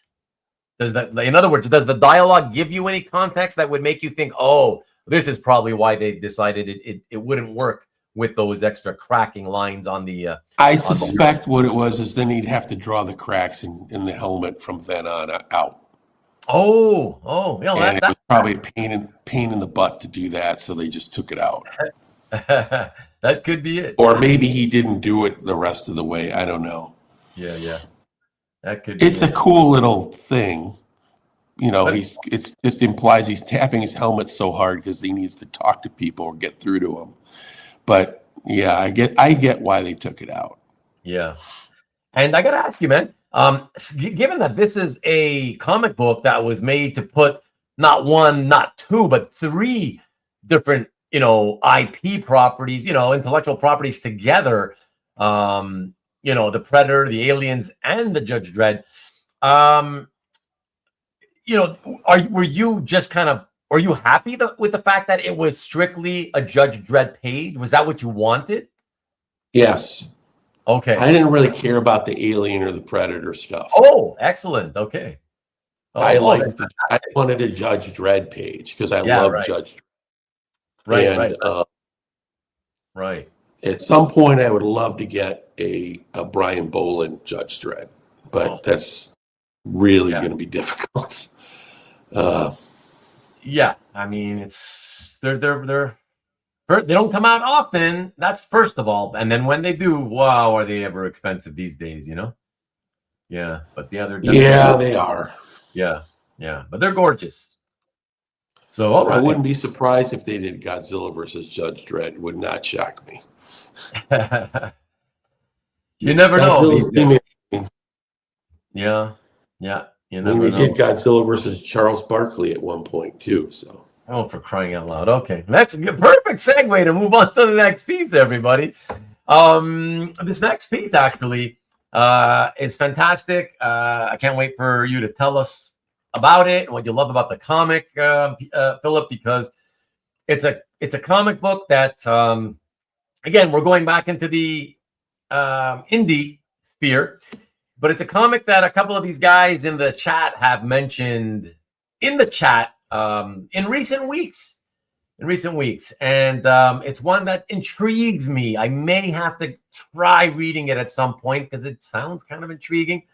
And you've got such a fantastic piece from it. So let us all take a look at this. It is Ice Cream Man, number 32 by Martin Morato from 2022. And it is homage. Tell us all about the homage, Philip. Well, Ice Cream Man is kind of an award-winning. I think they won a Eisner or something. They were really highly regarded. The combo here, and and they started getting into these homages to old comics, and then they started doing homages to classic artists. There's one where he's doing, the Ice Cream Man is doing Edvard Munch's Scream. There's one where he's Van Gogh. There's, a Van Gogh painting. And so this one happened to be the famous, I forgot now, I'm blanking on the artist. But yeah, and plus it has the title in there, Ice Cream Man, and the Ice Cream Man's down here, and the almost you could see him, and he's peeking around the door jamb down there at the bottom. Oh, that's him there. Yeah. Okay. Yeah. That's the cool. Ice Cream Man is this sort of spooky supernatural anthology series where this Ice Cream Man character sort of pops up ubiquitously. He's sort of this demonic character, kind of like the old, EC characters that would pop up and relate these tales of, weirdness, and it's more psychological and modernized. Sometimes he plays a part in the story, sometimes he doesn't. Okay. Sometimes he just narrates it, or he's just sort of present. But this art team was recently just kind of had a big hit with in DC, the Kryptonite Spectrum, for people who've collected that. And also this comic series just got picked up again. It's been bouncing around for IP purposes, but the creative team that did the Wednesday Addams Netflix series are now working on it. So that renewed a whole bunch of interest in these. And I have a whole bunch of pages from this, and Martin Morazzo, this really creepy, very light line art style. So Yeah. it's really cool. Yeah, and I also have to say I admired the other page that I noticed in your gallery where the little girl goes up to the Ice Cream Man's truck and to get an ice cream. It's so creepy. It's just I just get these creep vibes from it, like That's my wife's favorite page, actually. Really? Yeah. She has two favorite things of my collection. Yeah. That one, and I think maybe another one you're going to show. Okay. Interesting. But you notice, if you paid close attention to that little girl, that ice cream cone is phallic. Is it? I'm not sure if I've noticed that. Okay, I'll have to go back to look at it. It's two scoops next to each other on top of a cone. Oh yeah. Okay. Okay. And it's also the introduction of his brother nemesis, Caleb, who is the guy in the hat. Okay. So he didn't show that one, but it's a cool page. If you had to describe it or categorize the series, under what genre would you describe it as? Like, is it a mix of more than one, or could you fit it under one genre? I think it's closer to horror. Okay, because that's what these guys were telling me when they brought it up a few weeks back. And I was like, oh, I love horror. So I was like, oh, maybe I should read that. So I'm horror, kind of Twilight Zone horror type. Okay. Outer Limits type of thing. Okay, Marcus says bleak horror anthology. Oh, and Tom says Twilight Zone style. Yeah. Which I'm a fan of. It's also, I think, influenced by the old EC books. Like Vault of Horror, things like that. Not so much House of Mystery, really, but more the EC era. Yeah. And if you had to, I'm going to put you on the spot. If you had to, IMDb it, rating of 1 to 10 with, 1/10 fractions allowed. What score would you give that series from what you've read?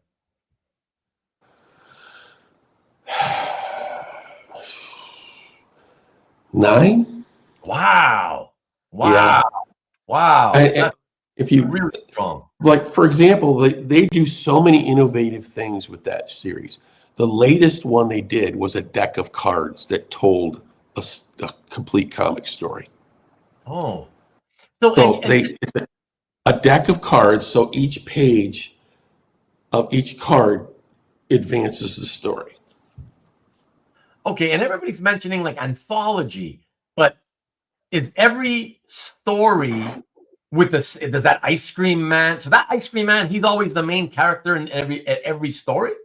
He's not the main character. What he is, he's sort of this supernatural, creepy influence. Okay.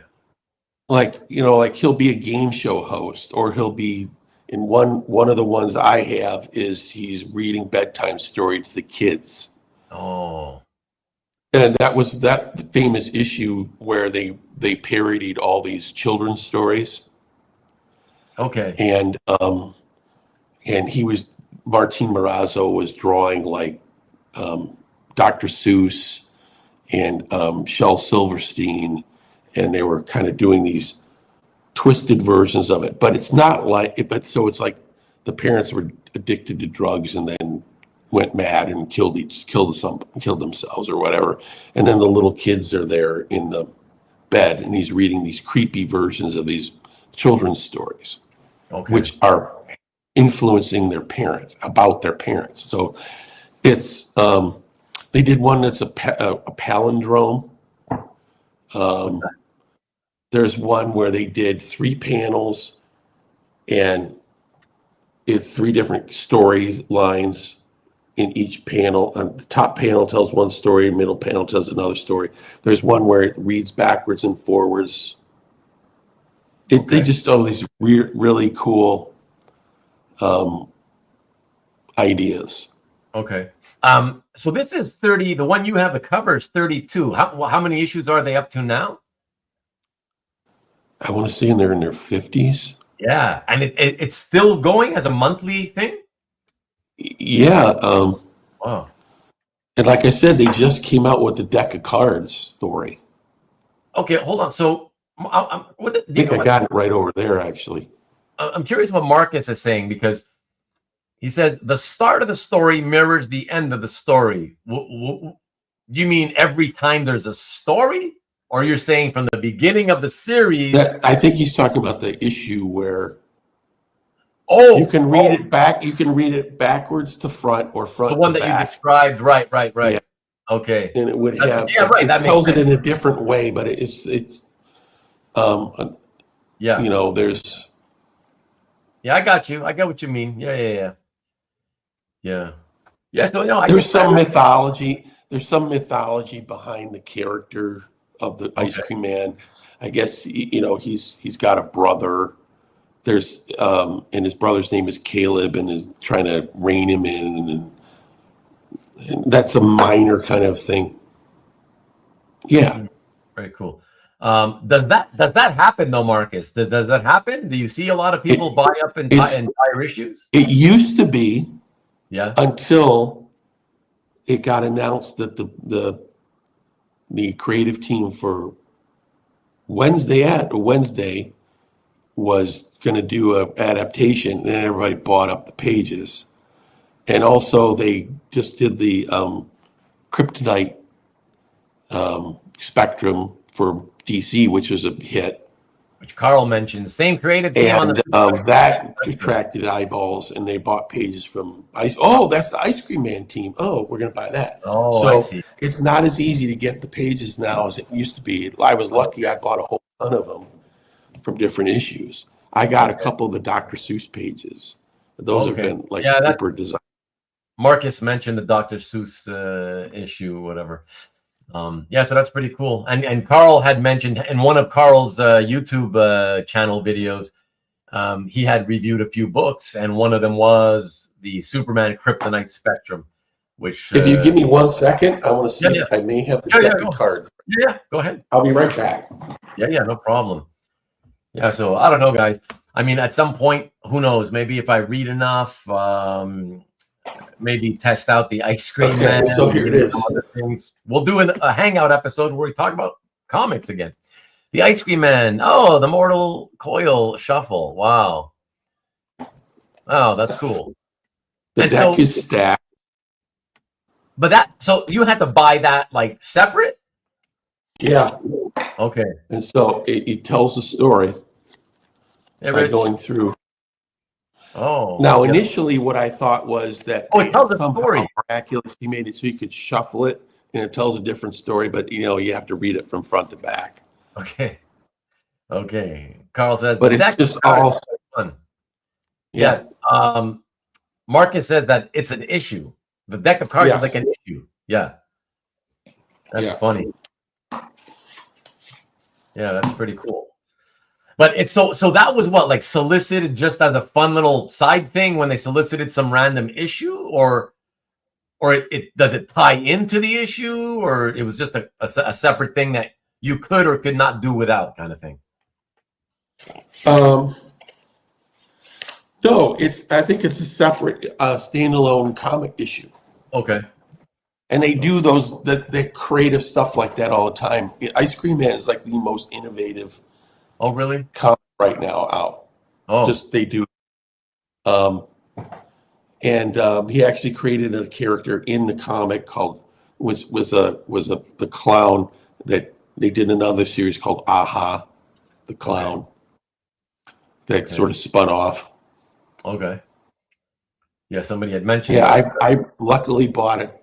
Two packs of this, one to open and one to keep closed. Oh, you speculator, Philip. My wife loves Ice Cream Man.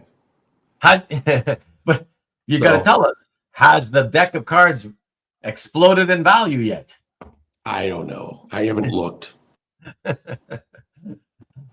That's funny.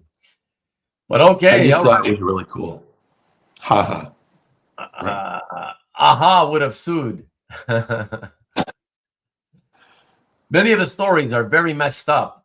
Well, like you guys always say, that's what I've heard, is that it's categorized, it's pretty horror driven.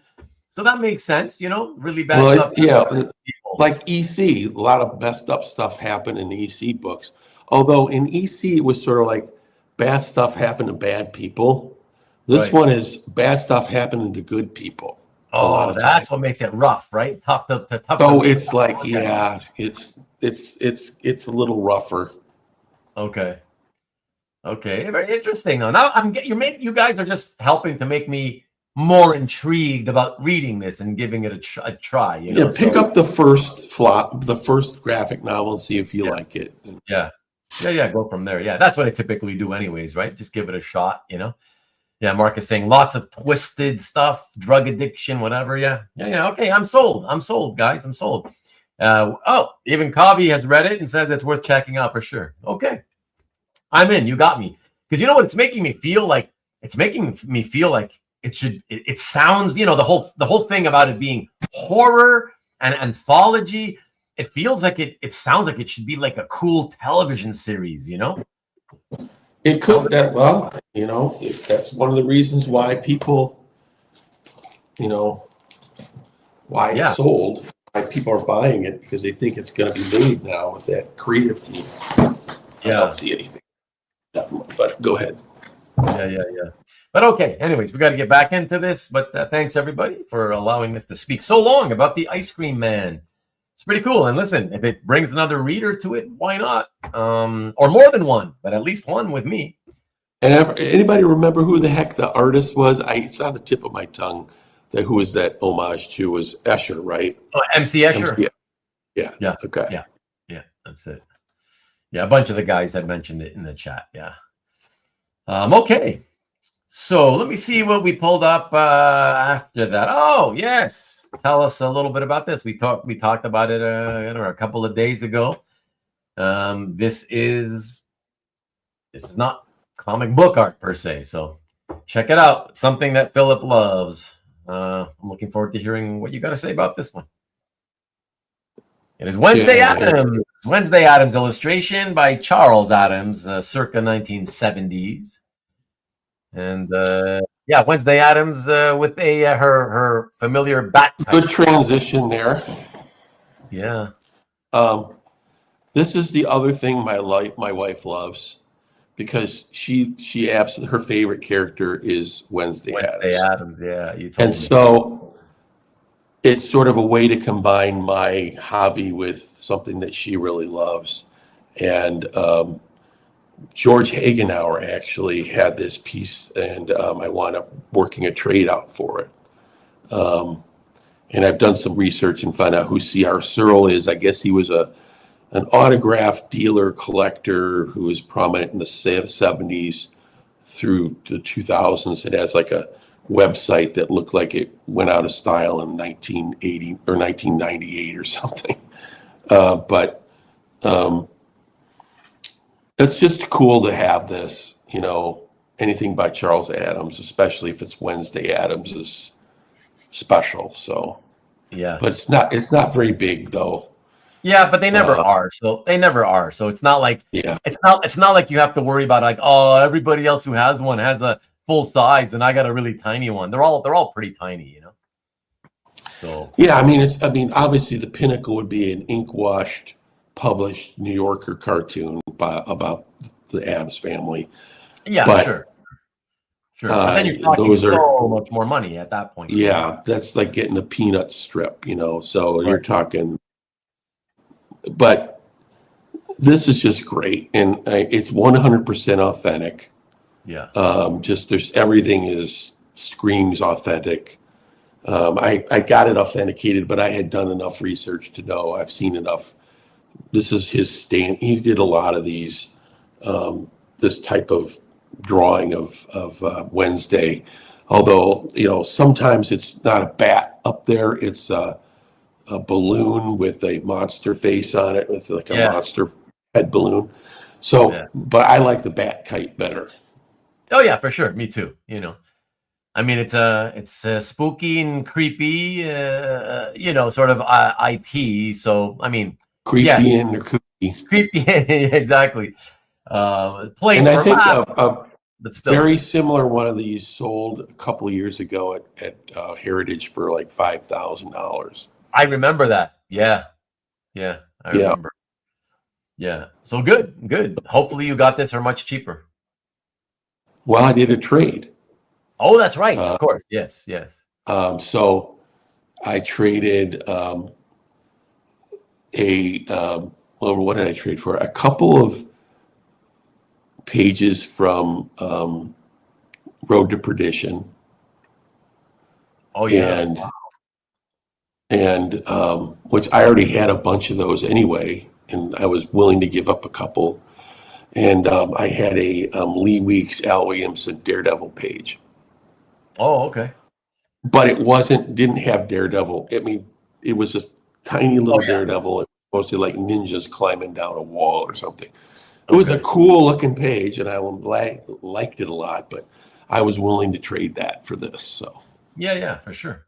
Hey, look, I always say, as long as you were happy, both parties happy with the trade, that's all that matters, So yeah, he wanted one of my Elliot Ness page from Road to. I'm not surprised. Yeah, he's he's hardcore into crime, Chicago crime, especially as a historian. So George, that's his jam, So it looked tough giving that up, but I think I got a really good thing in return, so I'm not complaining. Philip, as I always say, oftentimes you gotta give something good to get something good, and that's all it is. And you know what? I like the fact that, like you say, it's special to your wife as well. You know what I mean? So that adds more to it. To me, it adds something more special. It makes it more special, especially for most of us. It's the way I'm trying to. She loves the Ice Cream Man, and particularly the page you mentioned. Right. Because she has kind of a macabre sense of humor, and she loves the Addams family, particularly Wednesday. Right. So, and she's really excited that the team that did Wednesday Addams is going to do the Ice Cream Man adaptation. So she likes that. So it's a way to connect with her, as you said. Yeah, exactly. Nothing wrong with that.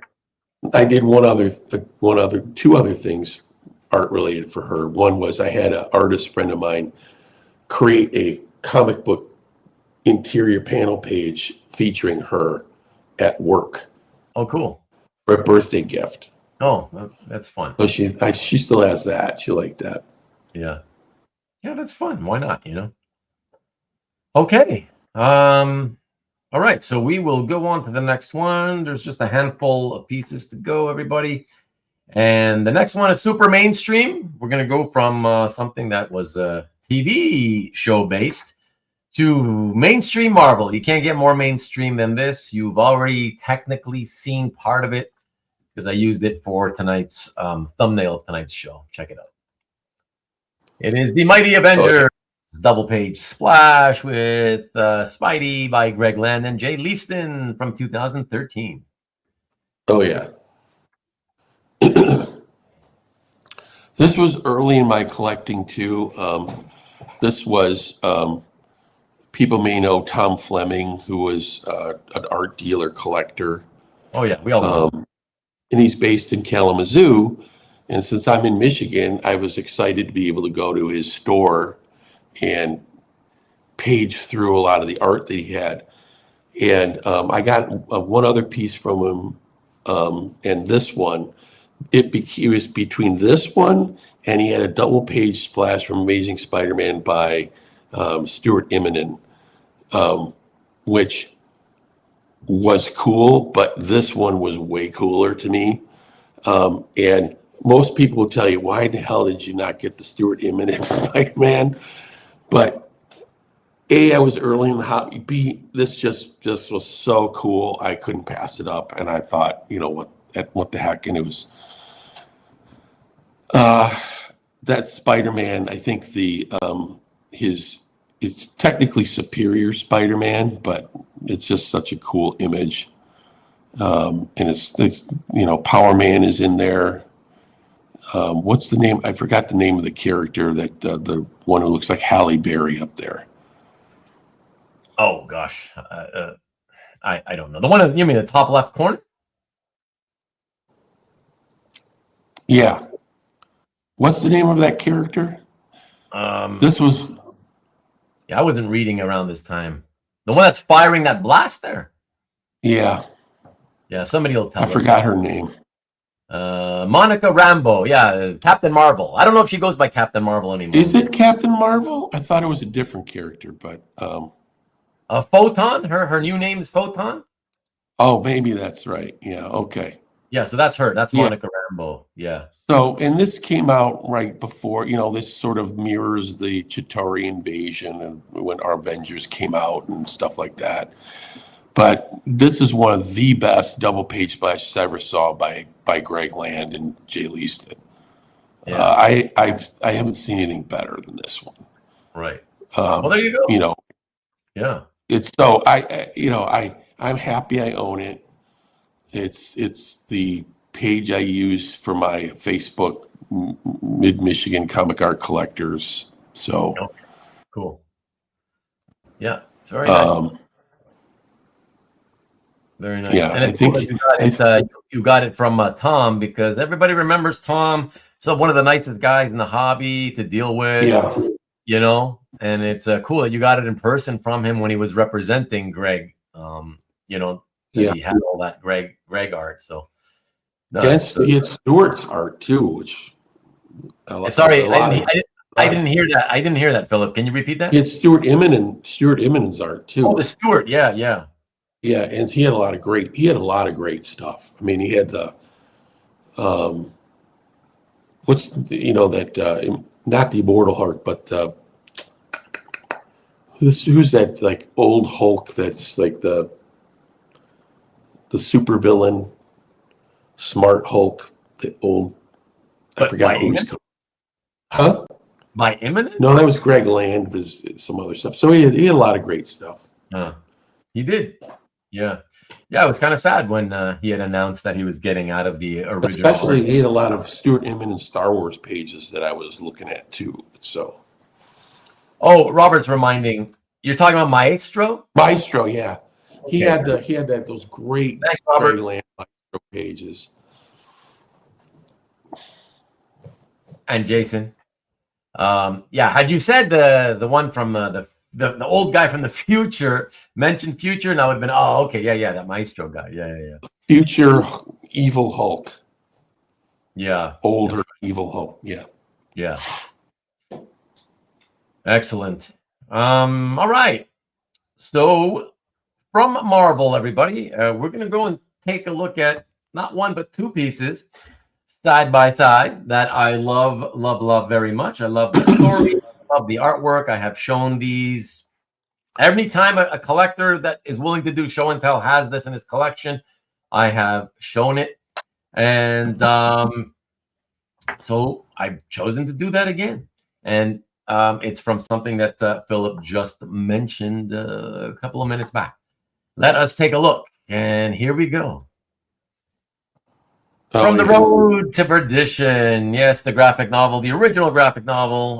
They're even though they're side by side, they are not consecutive pages. As you guys can see, it's page 118 and 284. So there's a big gap between these pages. But wanted to show the more the merrier because I love the art from this series so much.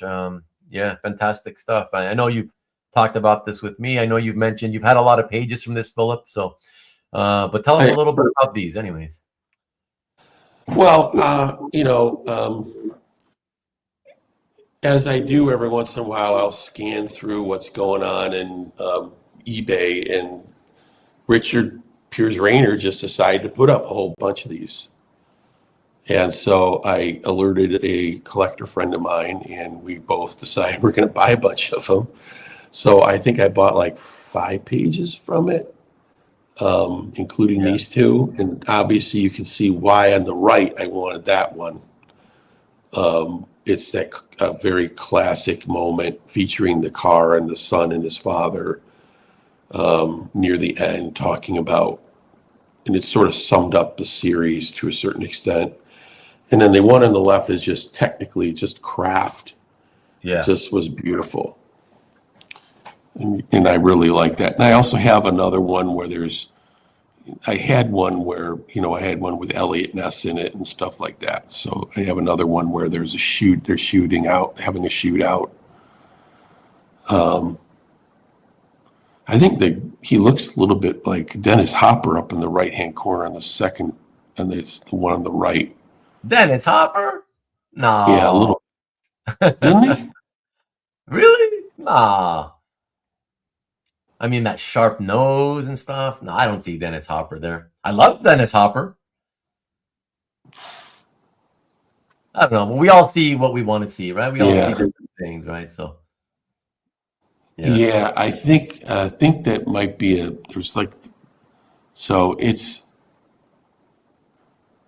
that bottom panel of the first page is, he just did such a great job on this. And I think with the subsequent volumes, they had Jose Luis Garcia-Lopez do the art. Yeah, exactly. But with Rubenstein inks, it just looks very Rubensteinized. So the finishes, I wasn't a fan of the finishes. But obviously, the sequential storytelling, the craft is still nice because it's, obviously Garcia-Lopez, but this is still the most impressive of all the stories so far to me. It's the Richard Piers Rayner stuff, Tom is mentioning, and I agree with Tom. Tom says that the guy in the top right corner actually looks more like Dennis Leary, that comedian who was popular in the late 80s, early 90s. Yeah. I still think he looks like little Dennis Hopper, but it doesn't matter. I mean, it's just great. CJ's piping in. CJ's agreeing with Tom as well. Now, Peter is stating that he sees a bit of Bela Lugosi in the lower right page 2 face. Lower right. I mean, the shadow work, because you feel like it looks like it reminds you of Dracula coming in from the shadows. I would say that. I don't know that it looks like Lugosi to me, but it's fun though. And I mean, he obviously used photo reference for these, but of course, yeah, it's all yeah. photo referenced. Absolutely, you know. Tom also says Peter Fonda, top left corner. I don't see that, Tom. I don't see that. Everybody's suddenly starting to see everybody else now, you know. Marcus, I see Marlon Brando in the second panel. Don't do a Waldo joke, please. But Peter's agreeing, yes, like Shadow, Dracula. Yeah. Spot. It's suddenly it's become Spot the Stars. I see Jay Leno. Henry Fonda. Yeah, actually, it's funny, Tom. That's what I thought you meant, anyways. The Henry Fonda, but and of course, you know, I don't really see it. The movie that was made of this was really good too. Oh yeah, I really enjoyed that. Yeah, with Tom Hanks and Paul Newman and yeah. Jude. The Jude Law character though is kind of a new character for the movie. Yeah, that's right. This is how it looks published, everybody. In case you were wondering, it was black and white, so it's nice that they didn't color it. I think the coloring would have ruined it. This is the exact type of art you want to see it published in black and white, so it was very beautiful. So, but yeah, fantastic. So I was really happy when he put him up, and and I'm lucky that he did, because apparently Ruben only had the chance to buy the whole thing. Exactly. I told that story before. Would never have gotten him if Ruben had bought him, unless he's selling. Exactly. That's exactly what would have happened. And I would have been sitting here to this day, frustrated, and telling you the story of how frustrated I am that I've got like 280 whatever pages, and I'm missing like 6 or 7 of them, and I can't find them, Yeah. But no, I'm happy. I loved it so much that I'm happy he ultimately, finally, after so many years, realized that, hey, maybe people will like to own some of this stuff. And so it's getting spread out there, So I'm happy to see that. All those Carol Day collectors, hey, this is pretty good too. So yeah. The kid looks like Opie. Guy in shadow panel 2, page 1 looks like Ruben. Whatever. All or nothing. You know it, Rick. I thought maybe he looked a little like Michael Corleone too. Michael Corleone? Yeah. Al Pacino. We're all getting out of control with the. It looks like. Yeah. That's it. But all or nothing is definitely what happens in certain rare instances, Rick. I have to tell you, there's certain things where it's just like. It's the whole that really meant a lot to me, which is why I said to you guys when I was talking about the fact that I missed out on getting the Hulk 272 complete story, and it's still complete and somebody else owns it now. It's what I said about, I don't really, I hope it never gets broken up. I don't know that I would want to even buy a page from it. It's the whole, right? It's just the story as a whole. That means a lot. So having 1/20th of it, I don't know that I'm happy. So it was the same with this story. It's the whole story of perdition, Somebody asked about regrets for me. One of those involves, I think it was Joe Staten put up a complete E-Man comic, including the cover, on eBay. And at the time, I wasn't spending that amount of money. I think it was like $2,000 for the entire book, which today is nuts. But it was a First Comics E-Man with I think it was the cover with E-Man and Nova both kind of like in a surfing pose. Okay. And that whole issue. And I don't know why I didn't. I kicked myself for not buying that when I had a chance. Because it had the cover too. The whole issue plus the cover. So it was the complete book, not just complete. Yeah. And I think it was Joe Staten himself who put it up. I may be wrong about that, but I think it was him. Okay. What year was that? Yes, it was a lot. But just right now, the cover'd be almost most of that. Rick says Spencer has those covers for sale on his website. There you go. It could have been Spencer who put it up for him, or I don't know. Marcus says you could have gotten a Star Wars story back then for that price. Really? Well, I do remember there was a great Star Wars cover by Stuart Immonen, speaking of which, was another one that I think they were selling for $5,000. That's what I remember. It was a great Luke like this with the lightsaber, and I'm trying to remember what was in the background. With Vader in the back, maybe? Like the headshot of Vader? Was that the one? I don't know. I think it was Vader. It might have been like the Death Star. It was something. Okay. It was Luke with his lightsaber in pose, like this, which a great cover. And 5,000 was a lot of money back then for that, but it's probably. Well, listen, we know how it works, right? Yeah. Time goes by, and yeah. I seriously thought about buying it too for a while. Yeah. But it's like 5,000, man. As I said, regrets. I've had a few. Yep. Yep. That's what this hobby is sometimes. Yeah. I always say it's the stuff you don't buy. Right. I've said that many times where it's like, people have asked me, do you regret, selling this and getting rid of that and the other, whatever, over the years? I was like, I gotta be honest, I never really regret. I mean, at the time, it hurts sometimes to get rid of stuff. But regret is a strong word. And I always said, I don't really regret. But I go, you know what? If I regret anything, it's what you just said, Philip. It's certain things that over the years I decided, screw it. I don't need that, whatever, I don't have to buy that. I don't want to buy that right now. I don't want to pay that much now. That has happened several times. Or things you thought, I can find a better example. Yeah, exactly. Never do. Exactly. And then you're like, what the hell was I thinking? Yeah. So those are the only regrets I tend to have, Okay. Let us move it along, folks. 3 more to go, everybody. 3 more to go. This next one, I really, really love it. Another classic Silver Age artist. Not a Silver Age page, but it's a classic Silver Age artist. And great page. Great page. Check it out. Oh, yeah.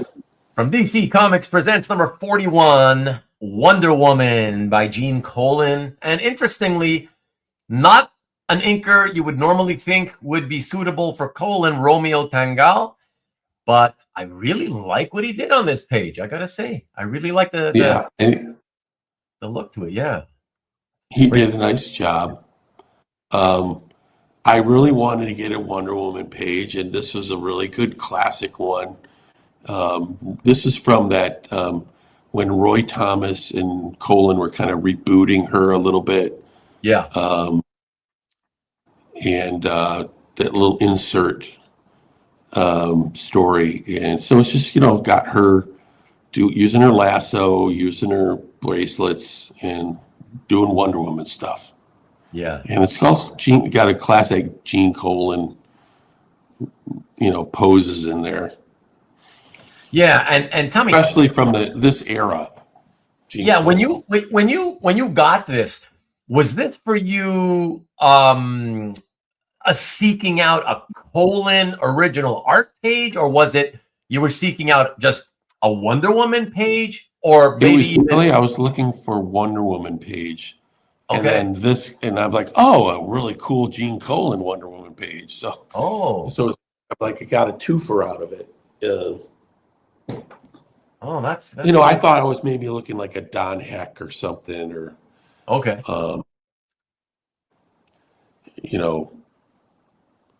somewhere, I didn't know what it was going to be, but this one turned out to be really nice. I just want to say, Tom says Romeo did awesome on Perez, so it's great on Colan. Actually, he sucks on Perez. He made him look terrible. But anyways, that's a whole other story. We've talked about this, so I don't want to get into it. But every time Tom mentions it, I'll have to fight back against it. Some of it he over rendered Perez, but I think No, it's he not did that. It's not over rendering, Philip. It's that he simplified it. All you got to do is compare. All you have to do is compare the covers where George inked himself, and just compare to the interiors. It's like night and day difference in quality. It's because he didn't want to spend the time, or he couldn't afford to spend the time it would take to ink him exactly as he penciled him. So he actually was simplifying the line art. I mean, when I was a kid initially, and I was still learning about art, I was like, oh, okay, yeah, looks great. Because I just noticed that, okay, lots of panels on every page. He put a lot of detail into the pages. But then I would look at the covers and I'd be like, whoa, there's such a wow. Like, what a world of difference. The covers are so much better than the interiors. Yeah, and I think part of that was that Perez didn't spend as much time on the interiors as he did on the covers. So I don't know. I thought Tagal, it's just a difference of opinion. I thought Tagal did okay with his lines for Perez. I think that it would be hard to see if to compare unless you had pencil art to look at to see as a comparison. Right. To see. Yeah, that's obviously always the best way. But I will challenge you guys, or not challenge, but suggest to you guys who don't agree with what I said. I would suggest to try to see so that because I want you to see what I mean, because maybe you just don't see it, and that's fine. But I totally agree that his covers were different. I think that might have been because he spent more time and effort on the cover than necessarily that he's rushing the deadline a little bit on the interior. He may have been putting less detail in the pencils. It's possible, like you say, unless we see photocopies of the pencils, we can't say for sure. But I want you guys to do a little exercise. It's not easy. It's not difficult to do. Pick any random page, like go on CAF and pick a page that Romeo inked, okay, from, let's say, I don't know, in the 20s, 30s, 40s, whatever era you want, even earlier if you want, whatever. Pick a random page. Doesn't have to be your favorite, just a random page, right? And then in another tab, open up CAF again and find the page that Romeo inked from what was it?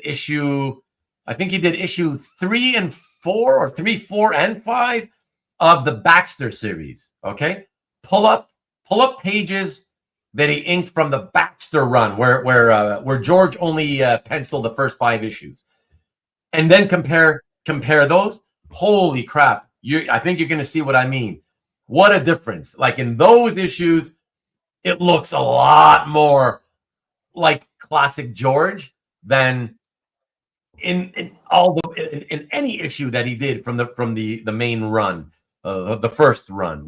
So, anyways, just a little challenge for you guys to pull that up, and you'll see what a difference. How much better Romeo finally inked him the way he should have. I felt he should have been inking him all along. I have a New Titans page that Tagal inked over Perez, and it's pretty good, I think. What do you mean by new? When he did later on in the late 80s, New Titans. Oh, on New Titans, but George was gone. George's last New Titan stuff was 50 to 57. This is definitely a George Perez page. Okay, because he left after the first 5 issues, and then he came back with issue 50, and he did issue 50 to 57, and those were actually, I think most of those were Bob McLeod finishing issues. Yeah, I don't know what you're talking about, but there was the Teen Titan, was it New Teen Titans Baxter? Then yeah, I don't know, whatever. I'd have to look at it. Yeah. To tell you what page it was. Yeah. Are you talking about a page in your gallery? Is it one you own? Yeah. Okay, I'll look at it. I'll go back and look at it. It's Perez Tengal. Yeah. And it's the New Titans, not New Teen Titans or Teen Titans. Right. I mean, it wasn't. There was some what Perez was he scripting, or was he? And then Barreto took over.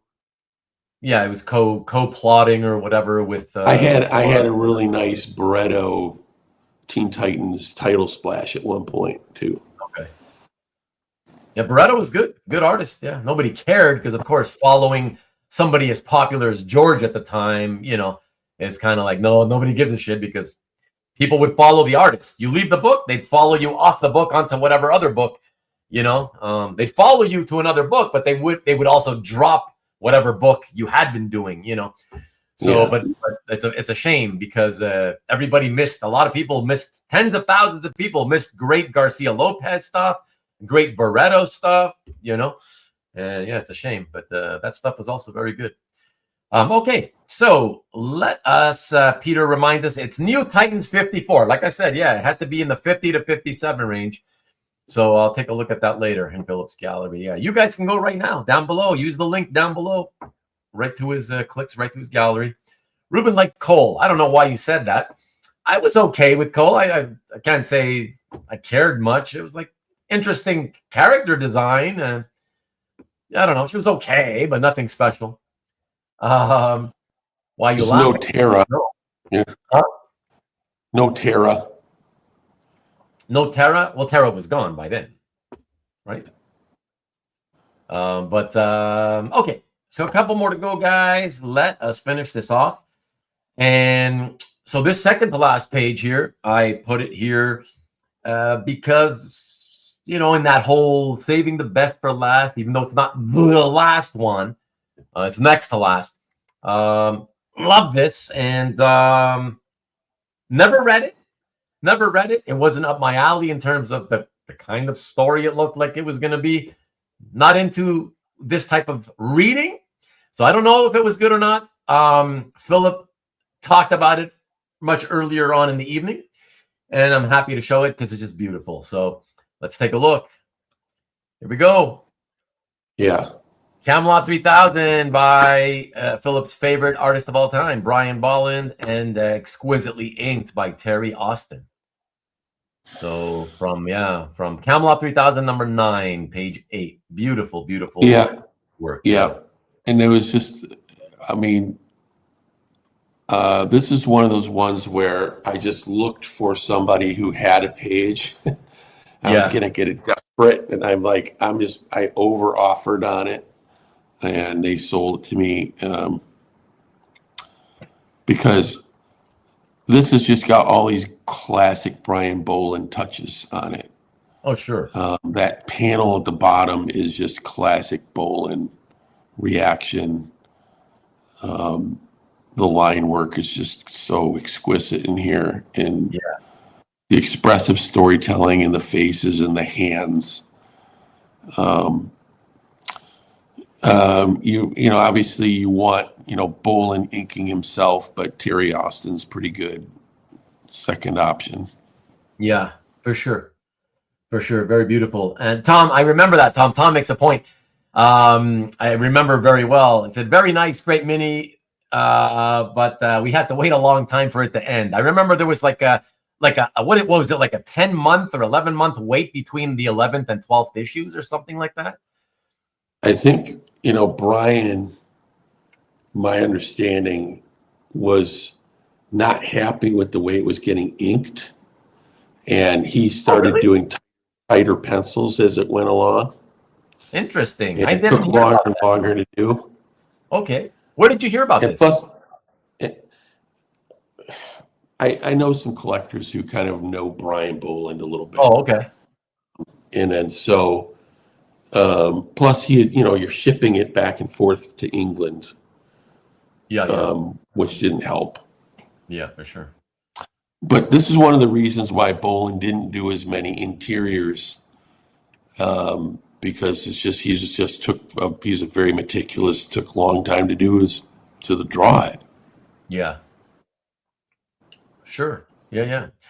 And that's why actually it's funny because, we talk about inking people like George and people like Brian, and the reality is, while some inkers, most inkers find it a thrill to be able to work over the pencils of a really great penciler. At the same time, there's this other trepidation about, oh my God, but he's so detailed. I'm not fast enough to ink him. I'd love to ink him, but I'm not fast enough. And to do fast enough to make it hit my monthly deadline and do a good job. That's the key. That's the key. So it's it's not easy. It's not easy. But every penciler has their favorites. Every penciler, they want, when somebody's going to ink their work, they want it to be somebody good. They want the job to be well done. And so I understand how Brian may have felt that he wasn't if he wasn't happy with the inking. But I gotta say, out of all the of all the pencilers to complain about their inking, I gotta tell you, I was very happy in general about what his work looked like on Camelot 3000 throughout the whole thing, even at the beginning, which I believe was Bruce Patterson, if I'm not mistaken. I think it was Bruce Patterson early on, right? So I remember thinking, and I haven't looked at it in a long time, but I remember it seemed to be pretty satisfactory to me. I thought wow, right, for an inker who's not really known for inking this guy, it looks really great. So across the board, I thought everybody did a really good job on this series. Yeah, and as anybody who collects Bolin knows that he does really tight prelims. He'll do the very loose ones, and then when he does prelims, they're very tight. And then so the final stuff, he's really tight on his finals. Yeah. Back when he was doing pencils, now I guess he's digital. So. Right. Right. But Brian, it's hard. Brian Boland's, like I said, he's my favorite artist. So. Yeah. And you got a great page, man. I mean, congratulations, because it doesn't have, other than that little crystal ball of Arthur. It's no Arthur or Merlin, but it just was. I just loved it because of the dynamics of the page, and it was quintessential Brian Boland. Yeah, unmistakably, no other artist could do it like that. It's exactly Brian. You recognize it right away, even if you didn't ever see the series before. Yeah, absolutely. It's just that's Brian Boland, right? Absolutely, absolutely. Take another look at it, guys. I mean, this is the kind of thing that, to me, and again, I've already mentioned, it didn't interest me in terms of wanting to read it. Okay, so for me, if I were in the market to buy a ball and page, it would be just for the art, and for those reasons, I'd absolutely be okay with, I get the fact that, you want the King Arthur, whatever, if possible, right? But I'm like you, Philip, in that because it's all about the art, when it comes to Brian's work, if I was going to get one from that series, I don't think I would care that, I'm going to wait until I get just the right one that has to have King Arthur. Nah, I would have been just, as long as it's dynamic looking and it's a great example of his technique and his work, I'd be like, that's it. I'm getting it, right? If a great page comes up artistically, boom. It doesn't matter to me what characters are on, because again, it's not about reading it. So it's not so much about the characters, Yeah. So I think you did well, man. I think you did well. And how long have you had this one? When did you pick that one? About 3 or 4 years, I think. Okay. So it's in the COVID era. Unfortunately, so it cost you more than if it had been pre-COVID. Well, so the interesting thing was I had put a bid on, there was a Heritage, there was a 2-page sequence. Okay. And I missed out on that one. And then I was frustrated because I wanted to get a Brian Boland page. And the only ones that really were affordable anymore were Camelot 3000. But now even those are starting to go up significantly. But at the time, they were still sort of not crazy. And I looked on CAF to see if there's anybody who had excess ones and any pages I liked, and this collector had one. I made an offer. Initially, they thought, hey, this, one that just sold for more on Heritage. I said, well, that's for 2 pages. Yeah. He's like, when he saw what I was offering for 1 page, he's like, oh, okay. Yeah, and he cut the deal. But the prices have since caught up with what I paid for it. So yeah. I mean, that's what we, often said. Those thanks, of us Mark. who've been in the hobby a long time, we always say, the throughout the history of the hobby, the prices, the values have gone up so quickly at such an exponentially high rate that even it's okay if you really love something, you want it badly, and it's something that's like in demand, very high in demand, and hard to get, hard to find. Don't be afraid. You should be willing to overpay a little bit. If you feel you're overpaying, as long as it's not, way more than makes you feel comfortable, it's okay to overpay, because the market will catch up to the price you paid in short order. So I'm glad you got it. Bolin and like Dave Stevens, there's very limited output. Bolin is very limited interior page output. So those pages are going to, obviously Killing Joke is a masterpiece. Oh, yeah. So, those pages are outrageous, but of course they're worth it. But yeah. And he's Judge Dredd. Yeah, not everybody can pony up the Killing Joke and Judge Dredd money, right? Like it's So but there's if you're going to get a Bolin, there's only limited things you can get.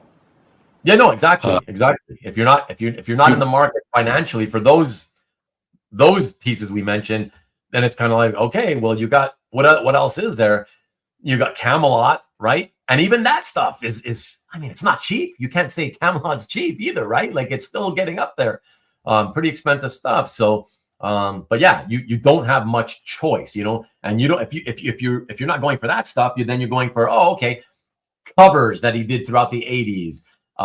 But because they're covers, you're paying through the teeth, You can get the thing with him is there's some really nice tight prelims that he did. Sure, and that's what a lot of people those are still somewhat affordable. Yeah, but and Rick eventually even those are exactly. Rick just mentioned Wonder Woman cover prelims, for example. Like a lot of people go after those, Just so I want you to know, Philip, that's why I don't know if you noticed that I kept it up for a while. In case you didn't see it, Mark Fong was saying Philip has thank you, Mark. Of exceptional pages. He does, yeah. So thank you, Mark. So there you go. Marcus says you can get good stuff from Melchior's site now. Really? What do you mean? Now there's a lot of. You mean Brian stuff? Did he put up some prelims? Oh, the prelim stuff. Okay. Yeah, Animal Man. Yeah, but there's been covers only. And there's been a few Judge Dredd cover prelims that have been up recently. And there's even those. Yeah, they're getting up there now too. Yeah. CJ's leaving. There's one more piece in case, just FYI, in case you want to stick around for the last piece, CJ. If not, no worries. Have a good night. But we're gonna get to the last piece. You can always go to my CAF gallery if you want to check out everything. So exactly. And CJ is good at that. He always does when he takes the time, and he'll go to the galleries and leave a few comments. So that's pretty cool. 2000 AD stuff. Excellent stuff, so but yeah, let's get to the last piece, everybody, and let me get back to that. Okay, what do we got? All right, so the final piece for tonight's show and tell, everyone. I guess we'll get a little story behind this one, as this is special, and not that the rest of them aren't. But it's got a special meaning, and to Philip, and he'll tell us why. So, and it's a great page too, anyways. So let him give us the full backstory on this. All right, check it out. Last piece for tonight's show and tell. Here we go. From Yeah. Thor number 369, and the artwork is by the recently departed Sal Buscema, inked by fellow Canadian, former Montrealer Geoff Isherwood from back in 1986. Yeah, beautiful splash page, by the way, Philip. Yes. And this is the page that I bought at when I saw Sal back. This is the first page of original published art.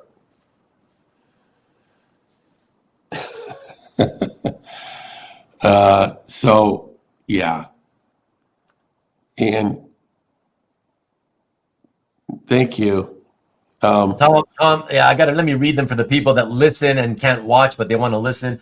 Tom's just saying, amazing collection, Philip. Thanks for doing the show, buddy.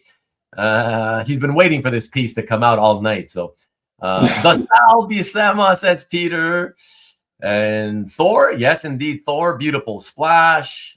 Thighs galore with, yes, a lot of babes on this splash. Yeah. Great title splash, says Kavi. CJ, hey, CJ stuck around to see the last piece. Says, that's a flat-out banger. Man. A great page, Philip. Thanks, and have a great night. Thank you, CJ. Thank you. See you soon. Excellent, says Marcus. Indeed. Bearded Thor goodness, Rick. Nice play on the Hemingway novel title with, yes, For Whom the Bells Troll. Love that one. So, yeah, of course, this is during the Walt Simonson run, which is one of my favorite all-time comic runs. Yes. For Thor, but not just for Thor, but for anything. For anything. To me, it's the best Thor run for me personally. My favorite Thor run of all time, and definitely one of the best runs, period, of any comic American. It's either this or this one and Kirby are the two. So, and Isherwood obviously is doing a little bit of Simonson influence there. So actually, Sal Buscema, Philip. Sal Buscema had a perfect style that fit in. It was Simonson-ish anyways. His line was very Simonson-ish, so it really fit very well. You know? Yes. He did a few issues. And by the way, just so you know, and you know, I apologize for cutting you off, but I want you to know that I recently saw Simonson. He posted a message online after Sal had passed away, and he was talking so beautifully about him, mentioning how the fill-ins that Sal did for him were so gorgeous. He thought they really, really fit the tone of the book, and he was so thrilled. Yeah, he was so thrilled that Sal was able to do the fill-ins that he did for him. Yeah, he did a great job on these, and I think he did the same thing on he did an Eternals miniseries. I think, similar. And so Sal was also very versatile because he later on, changed his style up a little bit in the 90s. But this is the closest you're going to get really to a Walt Simonson era Thor page, this from the Sal fill-in stuff, really. Exactly.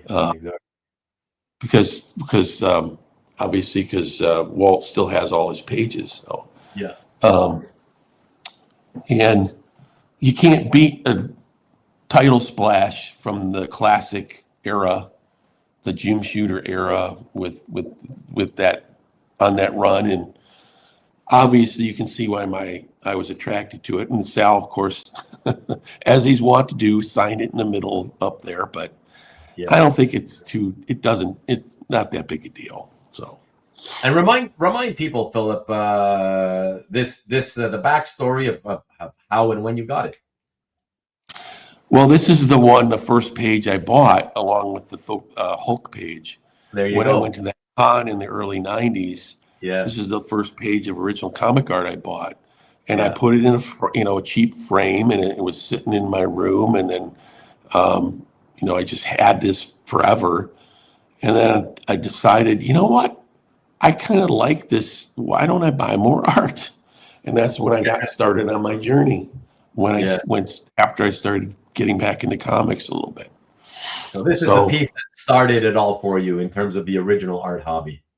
Yeah, and unfortunately, Matt's not here to comment on the little, cutting off the corner. Yeah, the clipping of the tops. But this might be a good test case for Matt. Yeah, that's right. Is it still a good piece of art, even though that corner is missing there?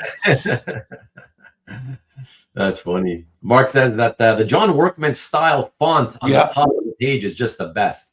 Yeah. Yeah. That's all paste up though. Well, just the Stanley Presents part, isn't it? The story title is hand drawn, isn't it? The whole thing, For Whom the Bell Tolls, is a paste on. Oh, is it? Oh, it's a stamp. Yeah. Okay. Still, I'd rather have it. I should clarify. The wording is, but I think they inked in the brickwork and maybe the Bell's troll part. I'd have to look at it. I have it right here, actually. Pull it up. Yeah, actually, yeah. Your unfortunately your photo was really small. It's only 800 pixels tall. So if you want to put it back on the screen, I have the page in my hands right now. Oh, okay, yeah. Hold on, give me a second. But yeah, I can see. I just pulled up the photo on my computer, and yeah, it is. I can see that it's a stat, and it probably is kind of inked in. So yeah, let me come back to you guys. Give me a second here. And here we go. Yes, let me give you all the screen. Okay. Oh yeah, there we go. Yeah, you can see it. Yeah, but yeah, I love the production. I love the way that comics were produced. So in the pre-computer era. So I love it. I have no problems with title stats. As long as they're there. I'd rather have stats with the page looks complete than to not have it at all, than to have it pulled off. Some people pulled it off, and then you just see glue stains or whatever. Which you can see the glue. It's starting to. Yeah. The glue's starting to give it some issues there, but looks fantastic to me, man. Mark saying Workman turned lettering into an art form. Yep, it was Workman and Brusniak were the two that were kind of really innovating at the time. Yeah, Ken Brusniak, yeah. Another great one. Yeah, both of them. So nice, says Tom, and Kavi says, presents very awesome on camera. Nice. Yeah, indeed. Yeah, good. I'm glad you could show it to us on camera, given how small the photograph on your calf gallery is. Yeah. And by the way, speaking of your calf gallery, Philip, since nobody really just yanked your chain tonight, obviously, boo, you guys didn't yank his chain at all. I'm gonna yank your chain a little bit and say that when we go to your gallery, I believe it's at the top of the home page. It says, is it at the top of the home page or is it at the top of the actual Thor page? But anyways, you put something to, I'm paraphrasing. Not a great photo. I hope to replace it with a scan soon. But I have a feeling that you wrote that years ago. And so I got to say, Philip, it's time for you to invest the money. Less than $400 gets you a nice scanner that Kavi can vouch for it because it's the one that he has. You get it on eBay, delivered for I think $369 or $349 or something like that. And it makes really nice scans. And I suggest you get it. You got to get yourself a scan, dude, because there's a lot of pieces you got that I had to use photos that were not the best. I had to play around with them to try to make them look better. Time to get it, man. Time to get it. That's the only thing I can razz you for, though. Yeah, I knew it. I said it right at the top. Also, people criticized the name of my personal collection. I call it The Stuff. So people have criticized that? Yeah, I've heard some can't you come up with a more creative name than that? Okay. Like, it's the stuff. Well, Ian says, wow, what a collection. Amazing pieces, Philip. Thank you for sharing the art and the stories. So, yeah, thank you. Thank you, absolutely. Thank you, Ian, for that. Peter says, Workman still lettering comics. Wow. It's got to be getting up. And I forgot to add in that little ad, because you mentioned this before in my prop, that it looked like it was in good condition. Right. That came out of the box. Oh, the one that you talked about? Yeah. Oh, so my God. Many years later, this is probably about almost 10 years now, he let me go down in his basement and look through the box, look through all these comics. I bought some from him, and one of them was this. Okay. So, and he had a whole box of them still. Wow. How long ago did you have the whole box of them? How long has he had them? No, like when was the last time you knew for sure he still had a box full of them? He told me he had it. Like how recent? Right when I bought this, probably about 10 years ago, maybe. Oh, okay. So I bought two of them, two Fantasy Quarterlies. I slabbed one, sold it, and the other one I kept. So if people remember, if anybody collected back then, Fantasy Quarterly was like this unicorn. It was hard to find because it had a low print run and all that other stuff. And that was the height of popularity for ElfQuest. So when we found out later on that not only did, the comic shop owner I had got it from, but I think the Peonies had boxes of them. Okay. And so they started selling them signed copies off their website. And that dramatically dropped the price of these. And most of them are in high grade because they were uncirculated. Right, they were uncirculated, exactly. They're sitting in a box. Yeah, the majority of them are probably in the exact same grade, other than the few on the top, a few on the bottom. The rest of the stack has got to be the exact same condition. It reminds me of what was it? I back in the late 90s, I was, had sold off my collection in 94. And then in the late 90s, I was kind of missing some of my comics. I was like, I got to buy back some comics to read, let's say. And at the time, in the late 90s, the comic market was still dead. The only thing selling on eBay at the time were everybody was just basically selling runs, right? So runs of comics, complete sets, that kind of thing, in bulk, And I still have it. I bought a few things back then, and one of the things I bought was the complete John Byrne Fantastic Four run, and the ROM 1-75, and I could tell they came from somebody's somebody was selling off their collection. It was the only way to sell it was in runs and lots, and so I got the ROM 1-75, and it's so beautiful because you could tell it was one guy's collection because every single issue is in exactly the same condition, exactly the same exact condition. So when you get stuff like that, it's nice, By the way, with the Fantasy Quarterly, what is that worth in today's market? That's got to be like, I don't know. It's a famous indie book, first appearance indie book, whatever. I haven't looked recently. Probably like $100-$150. That's maybe. it? Yeah.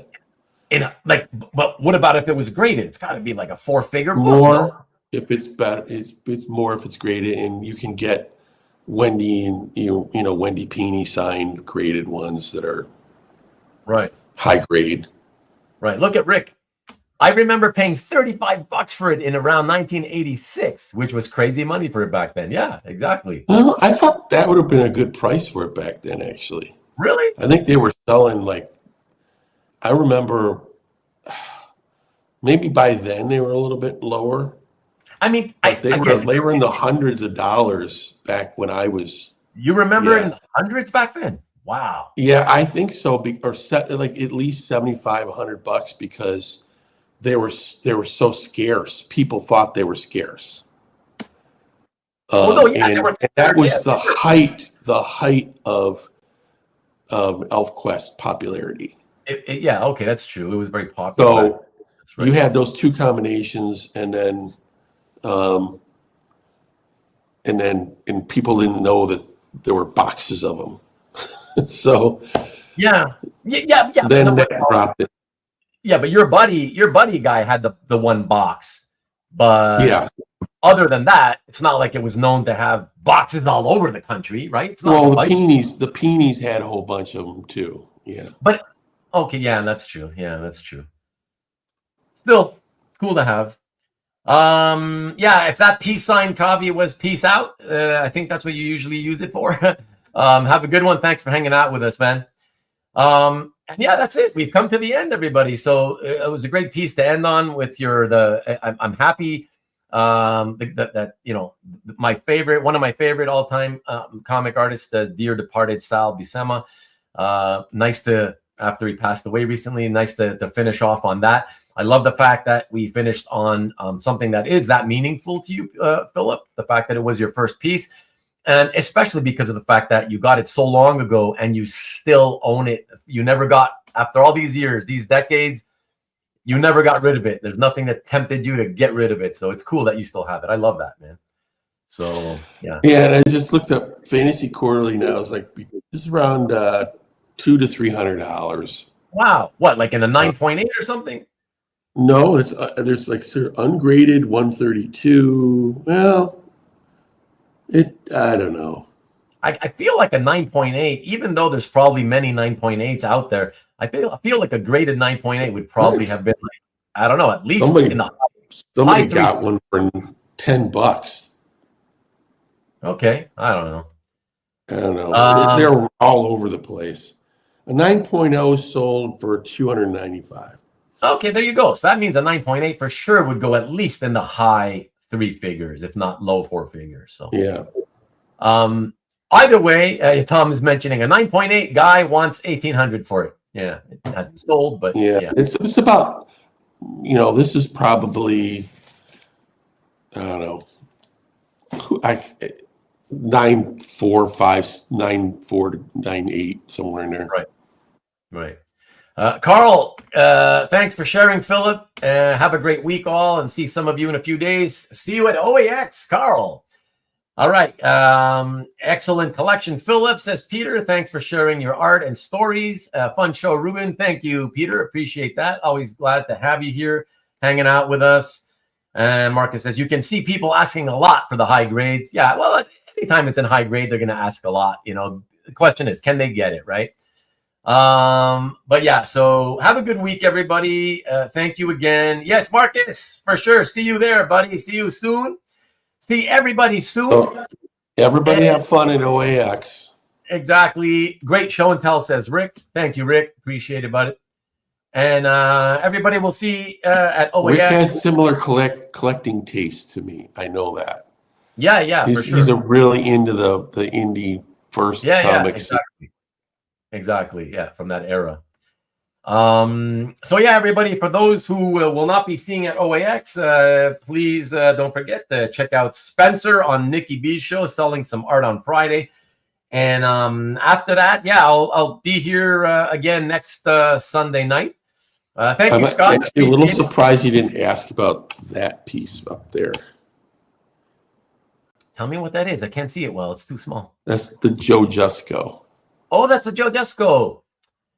Listen, like I said, there's only so many pieces we can show and not make it an 8-hour episode, right? Yeah. So there was a lot of stuff. Believe me, there's a lot more stuff I would have liked to have shown, but it is what it is, right? What I like to consider, Philip, is that these show and tell episodes, I like to consider them as previews, right? And hopefully the viewers tonight that see this, if they like what they saw tonight, they'll take the time to use the link down below in the description and check out the rest of your collection on CAF, and that's what it is. The show is like a preview so they can see the rest of your collection. So that's how I like to look at it as. Peter says, Philip is very well spoken. He wanted to put that out there.